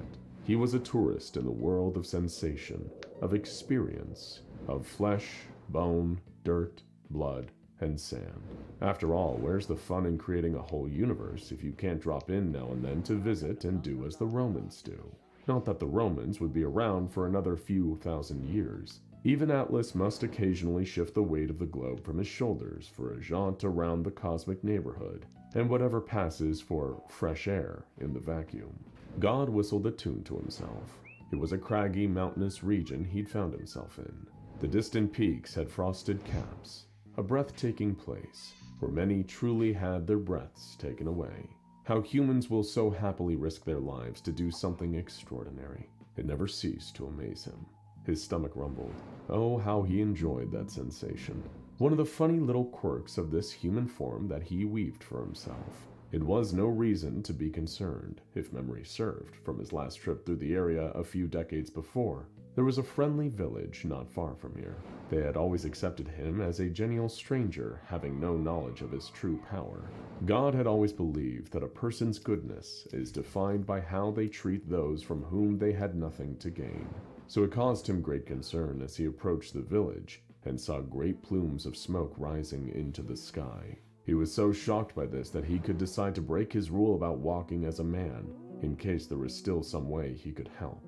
With a snap of his fingers, he disappeared and reappeared in the center of the village's town square. Total devastation. Huts and houses had been torn asunder. Broken weapons lay on the ground. Some places were on fire, others smeared with streaks of blood, like some terrible battle had occurred here. But something was wrong. No bodies, not one, from defender or assailant. How could a thriving village be so thoroughly destroyed and not leave a single corpse? It was an act so bizarre and depraved that it left even God puzzling. That was another downside of his human form. Here on Earth, he didn't have access to true omniscience. How could a mere human mind, bound by the constraints of linear time, ever truly comprehend the total of existence? Even attempting to do that here would melt the brain of his human body in its skull, and leave it dribbling out of his nose and ears. Instead, he chose to walk around the ruins of the village and investigate firsthand. Arrows and broken spears and swords littered the ground. Some buildings were demolished, but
but there were no tracks or stray projectiles that could suggest the presence of siege weapons. No, these buildings looked like they were ripped apart. Some even still had claw marks. What terrible beast could have set upon this town and done this? Then he heard a voice, quiet and pleading, beneath some nearby rubble. A survivor. He rushed over to the pile and evaporated it with a thought. Underneath, a feeble old man, covered in stone dust, was quivering. God helped him up and guided him into one of the few remaining huts still standing in the village. They both took seats. God held up 2 hands, cradling empty space. 2 cups suddenly occupied that space, both filled with warm, healing tea. He passed the old man one of the cups while sipping from his own. He asked the old man if he'd seen what had happened. The old man told him no, he hadn't seen anything in decades. He'd been rendered blind in his youth. Little did either of them know that very blindness was the only reason he was the sole survivor of the massacre. The blind man told God that one of the village's scouts had gone up into the mountain with a small hunting party. The group was gone for days, until one of the members, the youngest among them, returned weeping, frostbitten, and covered in blood. He said that his friends had been killed by a beast in the mountains, something that almost looked like a man, but terribly wrong. And its face, its awful, awful face. He would never forget it. He was just lucky to escape with his life when the others were torn apart. But when the young man returned, he brought the shadow of death with him. It was a curse that doomed the entire village, men, women, and children, to a terrible fate. And that fate was upon them a mere hour after the survivor had returned. Of course, there were gaps in the blind man's understanding, given he was lacking one of his major senses, but the sounds he could describe with perfect clarity. It was faint and distant at first, that awful wail, and the galloping, hands and feet thundering against the ground faster than any horse could move, getting closer and closer. Another villager saw it approaching and screamed.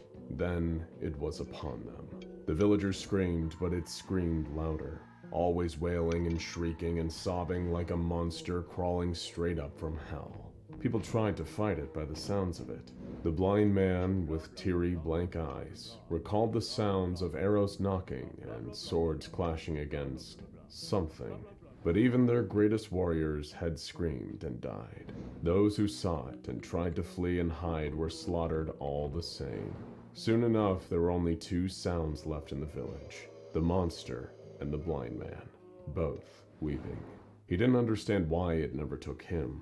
It wasn't fair. It took everything else. To leave him here alive when everyone and everything he'd ever known was destroyed was a greater punishment than even death.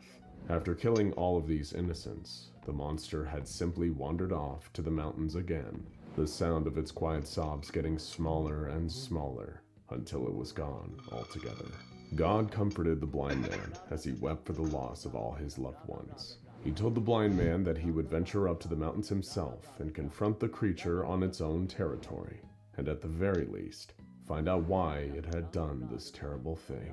But first, he must relocate the blind man to a safer place. He placed a hand on the blind man's shoulder and he vanished. He would appear in another friendly village, miles away. God sent a silent message into the minds of every villager. Take good care of this man. He has undergone horrors you can't even imagine. Your kindness will be rewarded later. For that, you have my promise. God sighed and turned his tired eyes to the distant mountains. A monster lurked up there, perhaps one of his own creations, or maybe a corruption of one of his creations. Either way, whatever existed without his knowledge existed without his consent, and he intended to know of the beast in the mountains. Though given what he'd seen already, he didn't expect to receive a warm welcome from this murderous demon. Miles away up in the mountains, the creature licked the blood from its cracked lips. It looked like it might have once been a human being or something that aspired to humanity or mocked it with its very existence. It was a huge, gangling beast, skin alabaster, eyes empty and soulless, dribbling rivulets of burning tears down a hideous, gaunt face. It crawled into the frozen mouth of a cave with great icicle fangs, wheezing and weeping. All it ever wanted was to be alone. Why did they have to keep interfering? Didn't they know what happened? All the terrible things they made it do. The creature curled its long, gangly body into the fetal position, scratching great ruts into the sides of its bald cranium with long, sharp fingers. Terrible things. Terrible, terrible things. And then there was a brilliant flash just a few feet away. The monster was surprised. It turned to see a figure silhouetted in the mouth of the cave. He wore sandals and thin robes. His eyes glowed with a kind of power that the monster didn't recognize. This stranger stared at the monster without an ounce of fear in his heart. He stared right into its eyes, unwavering. No, no, no, no, no, no! It could feel it again, the rage bubbling up deep down. A cauldron of seething anger. It hated the feeling like being lowered into a vat of molten metal. Unspeakable fire and pain coursing through every vessel. It began to weep and scream while the stranger in the cave mouth just watched, not moving a muscle. Do you know who I am? The stranger asked with a deep voice that betrayed almost infinite power, knowledge, and wisdom.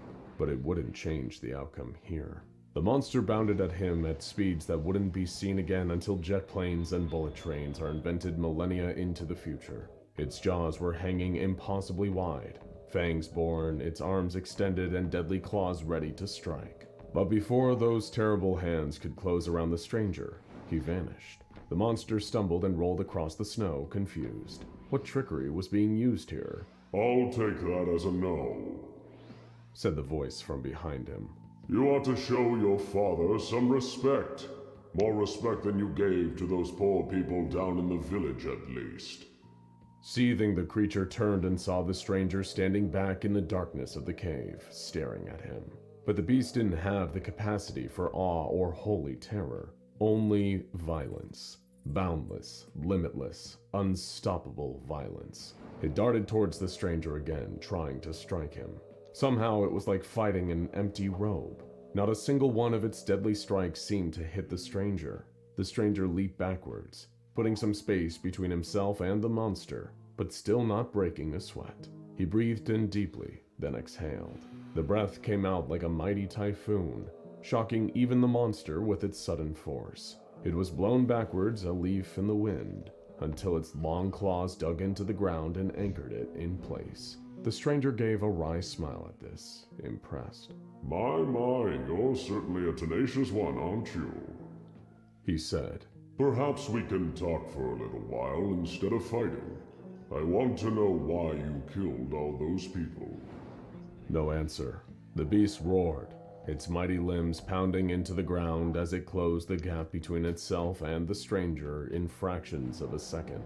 It would kill him, rend him, destroy him just like all the others. He'd left it no choice. Suddenly the ground below it seemed to give way. The creature was confused. It looked down to see that the ancient stone below had somehow taken on the properties of a liquid, and it was sinking. The beast panicked and it began to thrash. It was a strong swimmer, but it didn't expect to need to swim here. The shock was too much, and soon the ground submerged it entirely, muffling its terrible roars and shrieks. And just like that, the ground was solid again, trapping the beast inside. The stranger stepped forward and looked at the ground. A much-needed timeout, he said. You'll do yourself no good struggling like this. Despite its terrible capacity for evil, God couldn't help but admire the beast, at least on the level of construction. It was so pared down, so unburdened, a killer to the core but seemingly unkillable. Had he made this creature? Billions of species, and the species those in turn had created through billions of years of breeding and evolution. And somewhere along the line, this thing happened. It was easy even for the universe's creator to lose track of some of the tinier variables. And in the grand scheme of things, even this monster was still a tiny variable. But right here, right now, it was still one hell of a problem. The ground rumbled below God. Cracks formed. The mountain peak shook. God raised an eyebrow, genuinely impressed, as the monster ripped free of its stone prison and re-entered the fray. It roared and screamed still, its blank eyes fixed on him. Its skeletal body throbbed and heaved with power. Unlike any other creature in nature, it was almost like the longer their conflict went on, the more energized the beast became. God sighed. All those poor villagers. They never stood a chance against this monster. It lunged for him, even faster and stronger than before. He teleported out of the way in the nick of time, and the beast's claws cleaved through a nearby cave wall. Effortless. God materialized nearby, but he didn't have time to speak. The beast lunged again and again and again. Every time he reappeared, the beast went for him with impossible speed. Deciding to widen the playing field, God teleported to the top of the mountain. The creature, somehow sensing his presence, vaulted upwards and tunneled through the roof of the cave, bursting out of the ground in front of God, who was floating just slightly off the ground. It would be wise of you to stop. God carefully intoned. All this time, you know, I've been going easy on you. You don't want to find out what the wrath of God looks like. Storm clouds were gathering above. Mighty thunder roared across the sky. The beast was undeterred. It roared and galloped towards God, and God, in turn, called down a response. A volley of lightning the likes of which the world has never seen before or since struck down on the charging monster. The sudden white flash could sting the eyes from miles away. The monster shrieked from the blast, feeling its flesh lift off its bones and atomize in the sheer heat of the electricity around it. It could smell itself cooking. The lightning blast only lasted for a few seconds, but for the beast, it felt like eternity. When the onslaught stopped, the air was still heavy with electrical potential. God stared down at the black scorch mark on the side of the mountain where the creature had been standing. All the snow within a mile had been evaporated by the blast. It was a raw display of the power of nature that would make even Zeus tremble in his sandals. And yet, there was still movement. Something started to get up from the burnt patch where nothing should be left alive. A blackened skeleton, rising shakily from the ash, but still very much alive. As it started to rise, new flesh began growing over its bones, little by little. Even God was astonished by the sight of it.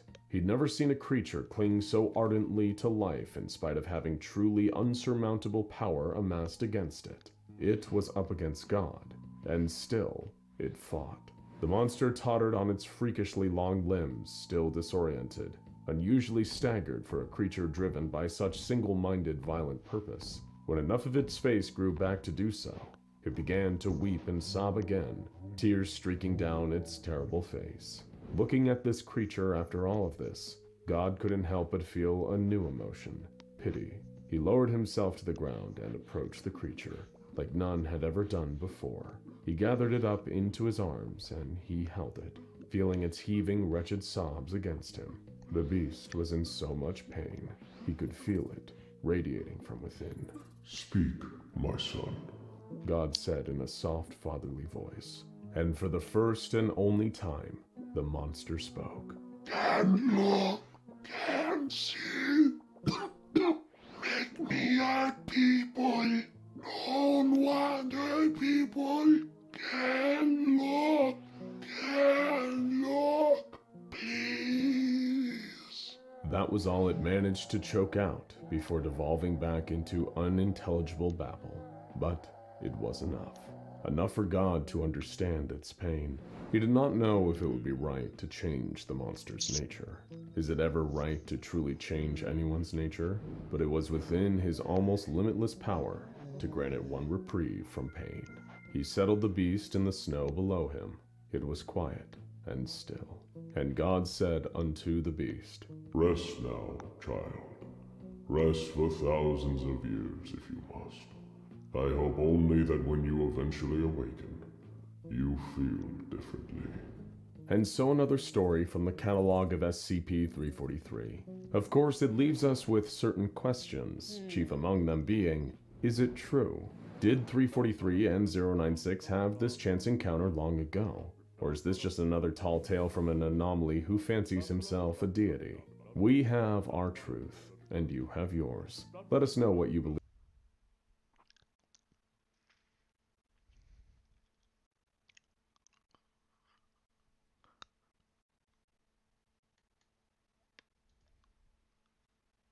What happens happens is when people have to pass me by, like when everyone has to get off the train, I sit on my hands and I lean forward and I look down, because if I look and make eye contact with an ass, I'm gonna spank it, and every ass is at eye height. So like that's a problem, a really big problem in trains. Yeah, you gotta watch out. Yeah. Wait, so you're saying that if I position myself correctly, you will spank me? I have no are you really gonna test this? Because this is dangerous. I am. Ow! Oh my god! It's real! Wow, that was a big.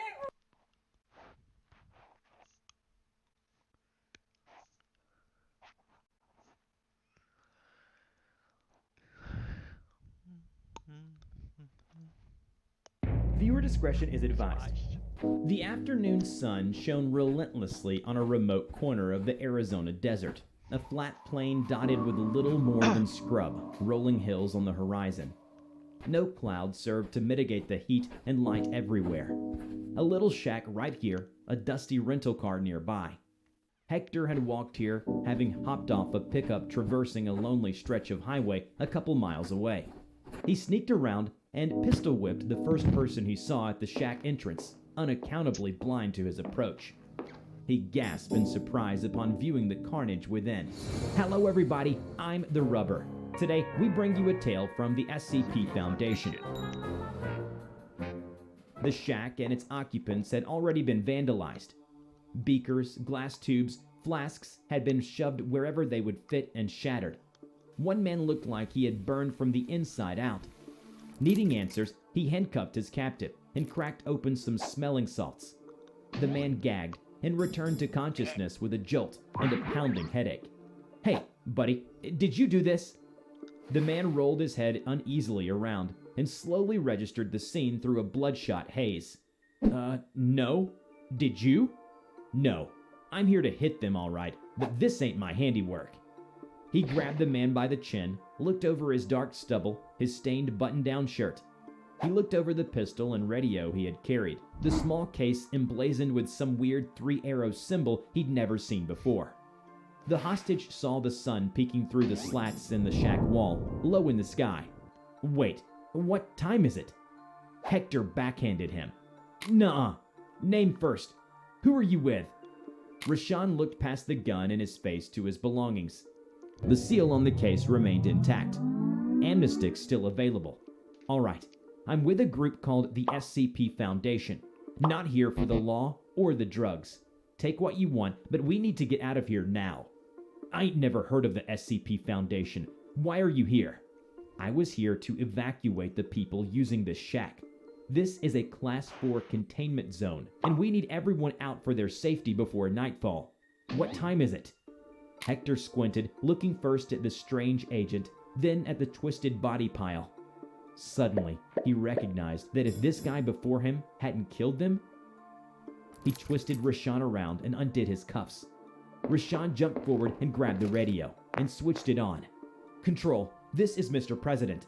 Mr. President calling in. Requesting immediate evac. I have a +1. The radio emitted a static burst and a woman spoke. Negative, Prez. We'd get to you after sunrise. Hold position and do not drive out. 973 is out there. Stay away from any vehicle or road. Rashawn acknowledged. His companion watched the exchange in confusion. What's 973? There's a legend of a crooked cop that lives out here. Died 40+ years ago, full of hatred. And during the night, he patrols this section of highway, just waiting for someone to screw up. Then, he comes out of nowhere, chases them down, and does that.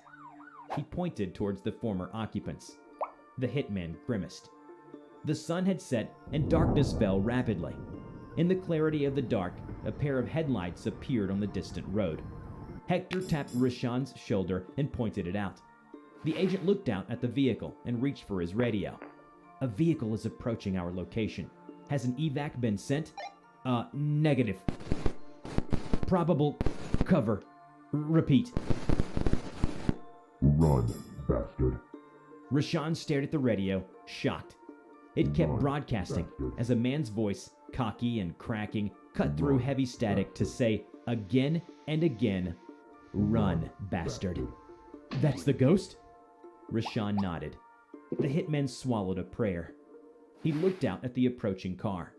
Still over a mile away, its lights flashed red and blue across the desert plain as it veered off the road and started across the flat, rocky terrain. The radio crackled once more. Don't think I don't see you. We gotta do something. You say you know this guy. How are we supposed to fight a ghost? Rashawn seemed to withdraw into himself. There are few accounts of someone surviving an encounter with SCP-973. 973 keeps to the road only. It keeps to the road? That bastard has been here. He pointed at the bodies. We should be safe as long as we don't break any laws. Don't break any laws? You might be some angel, Mr. President, but I kill people for a living. I don't got license for this gun. I'm an illegal. I'm a walking crime who's about to join these fine gentlemen in the afterlife. Damn it. Quick, in the car. Hector followed him out of the shack, arguing. But you said speeding won't help. Then what the hell do you want me to do? Sirens pierced the air as the aged police car sped the last distance towards the two men. Crap, look out! Hector tackled Rashawn as the police car swerved slightly to ram the rental car at full speed. The rental car rolled and bounced with the energy from the now stopped and only partly dented police car. You won't be needing that where you're going, boy. The pair scrambled up from their place in the dirt, while the police car's door opened. A sleek black boot trod firmly on the ground. A tall figure stood up. His outfit was khaki, blending slightly with the landscape. He adjusted his belt and stretched out a crick in his neck. A faint red light appeared to glow behind his aviators. He pulled a baton from his belt as he swaggered forward.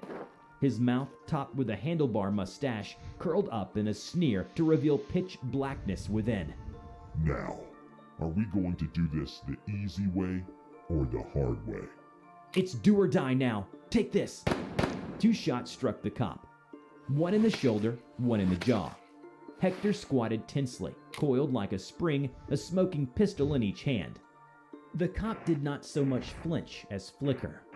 Like a flame's twist, like a line of static on a frame of film. His wounds glowed red and adjusted out of focus. 2 spots of patchy uncertainty on his otherwise crisp, diabolic countenance. He grinned broadly and continued his approach, baton slowly twirling in his hand. Rashawn grabbed Hector by the shoulder and pulled him back into the shack. He upended a table and barricaded the door. The shack rang out like a bell as the corrugated metal wall dented inward. The blows struck again and again until the tip of the baton, looking raw and fraying bits of red glow, poked through a hole where the wall buckled. You should have run. The wall groaned and shrieked as 973 slowly tore it away. His hands grasped and bent the sheet metal like stiff cardboard. Maybe we can't shoot him, so how about we blow him up? Maybe we can. Well, I got just the thing. He pulled open his jacket and revealed a row of grenades strapped to his chest. He tugged lightly at a string which, when pulled, all of the safety pins could be pulled off at once. Didn't plan to blow up some evil ghost, but you can never know what's gonna happen in this line of work, huh? Suddenly, the shack's wall gave way and 973 stepped through the breach. The 2 men immediately picked up a large piece of plywood and bull-rushed the cop, barreling him over as they scrambled back out past him. No waiting for safety, Hector turned around to face 973. Eat this! He quickly undone his straps of grenades, yanked off the pins, and hurled it at 973. 973 stood to stare at the grenades as they flew past it, bounced off the wall, and before they could land, they exploded. Hector and Rashawn flattened against the ground as the flames from the shack lit the landscape.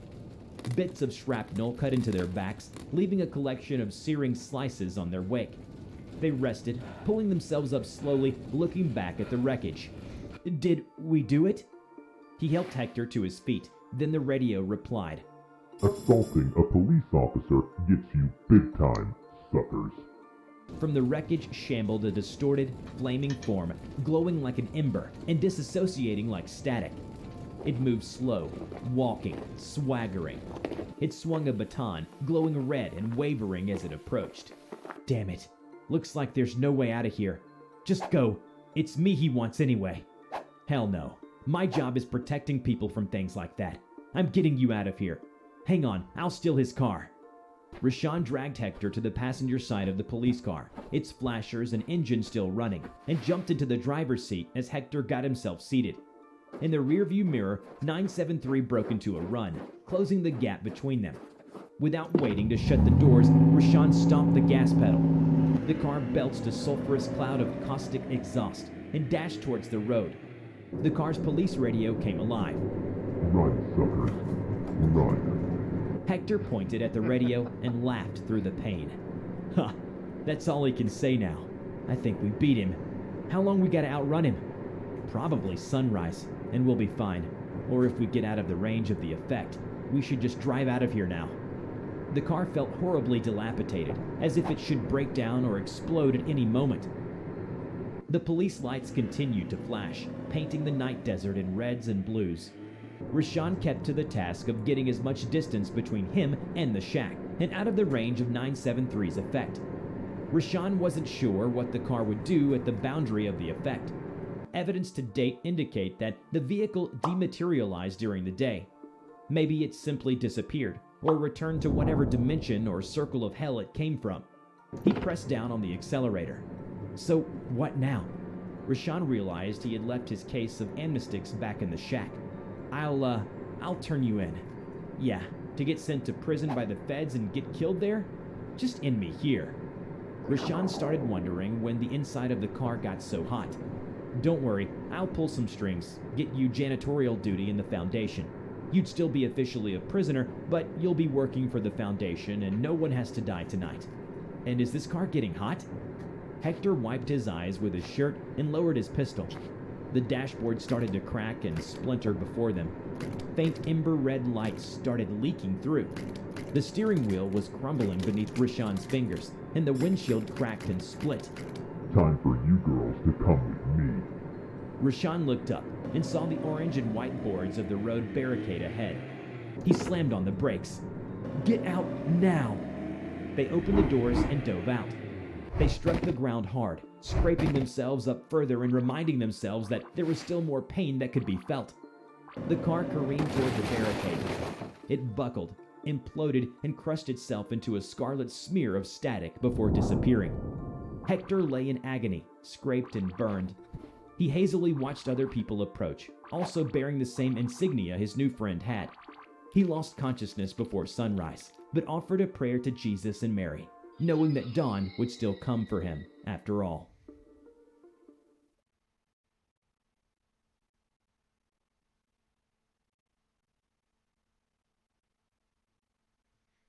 Those blasted Foundation rats had done it again. SCPs.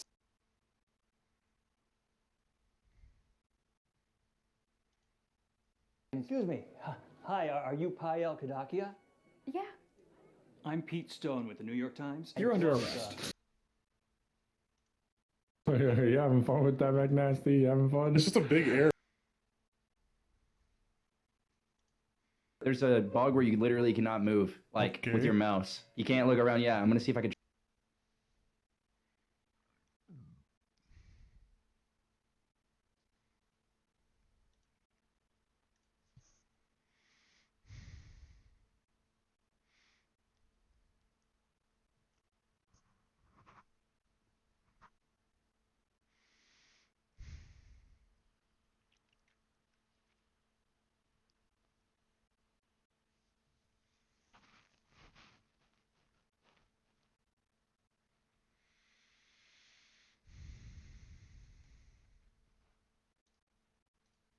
March 16th, 2021, insider reporter Cat 10 Barge releases her article that covers an incident that took place years prior, in which the Vlog Squad member Dirty Dom got accused of SA, while there was some filming going on for a David Dobrik vlog. This article coming out right as David was facing scrutiny for what some other former Vlog Squad members were saying about him at that time, like how Big Nick negatively talked about the Vlog Squad's environment, and how the jokes made against him affected him mentally, and also another member Seth telling us about some of the pranks that David pulled on him, which also affected him negatively. So the article about Dirty Dom drops and we hear nothing from David until later that night. David uploads a 2-minute video onto his Views podcast channel titled Let's Talk, in which he vaguely addresses the article and the controversies that some of his blogs have caused. With people in my life that I don't film with anymore, like Dom and, you know, the other people that I no longer film with, I chose to distance myself because I don't align with some of the actions, and I don't stand for any kind of misconduct. David would have the video's likes and dislikes hidden, and also have the comments be disabled, and many people will call him out on it, especially with the irony of the video being titled Let's Talk. Let's talk, even though likes and dislikes as well as comments were disabled. I'll talk, you listen. David, throughout the following days, will lose hundreds of thousands of subscribers on his main channel and have floods of tweets and comments call him out for his lack of self-awareness on the situation. Now, creators and viewers alike weren't the only ones who were reacting negatively. Sponsors were quick to start dropping David as soon as they started getting wind of the situation. These sponsors would include, but not be limited to, Honey, Chipotle, HBO Max, DoorDash, Audible, and many others. We would even eventually see David's most iconic sponsor, SeatGeek, drop him as well. And all of this financial damage wouldn't stop there. David would give up his part ownership of the Angel City Football Club, and even also step down from the Dispo app that he was starting up. With everything falling right in front of his eyes, David knew that he had to do something, and he had to do it quick. This is when he would upload a video onto his main channel directly addressing the essay allegations that were in the Insider article. I want to start this video off by saying I fully believe the woman who came out against Dom and said she was by him.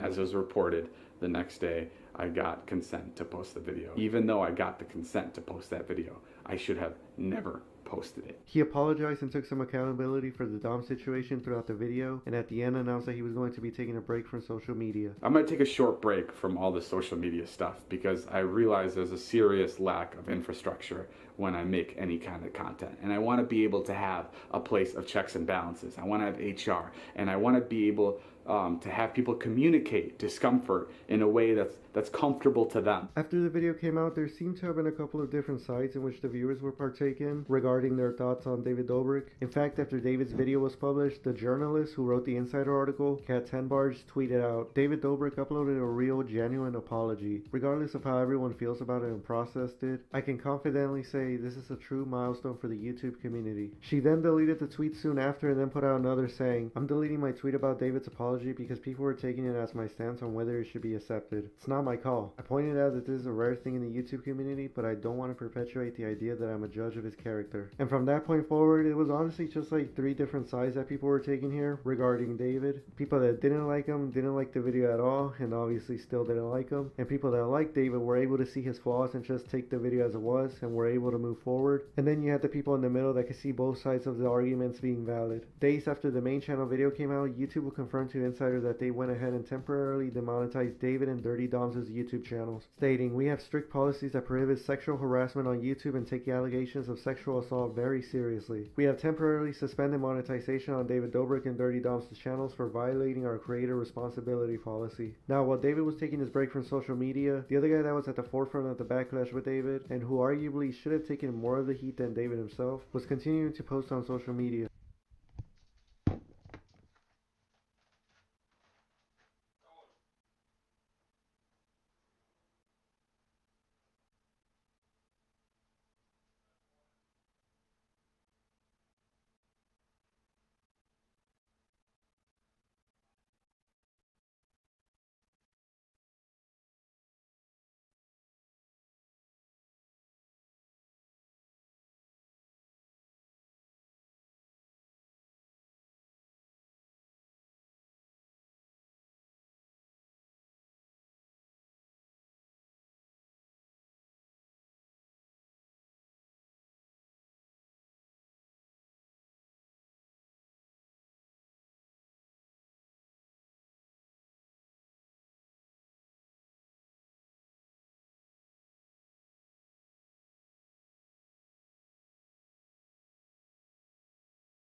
Mic off.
Auto shutdown initiated.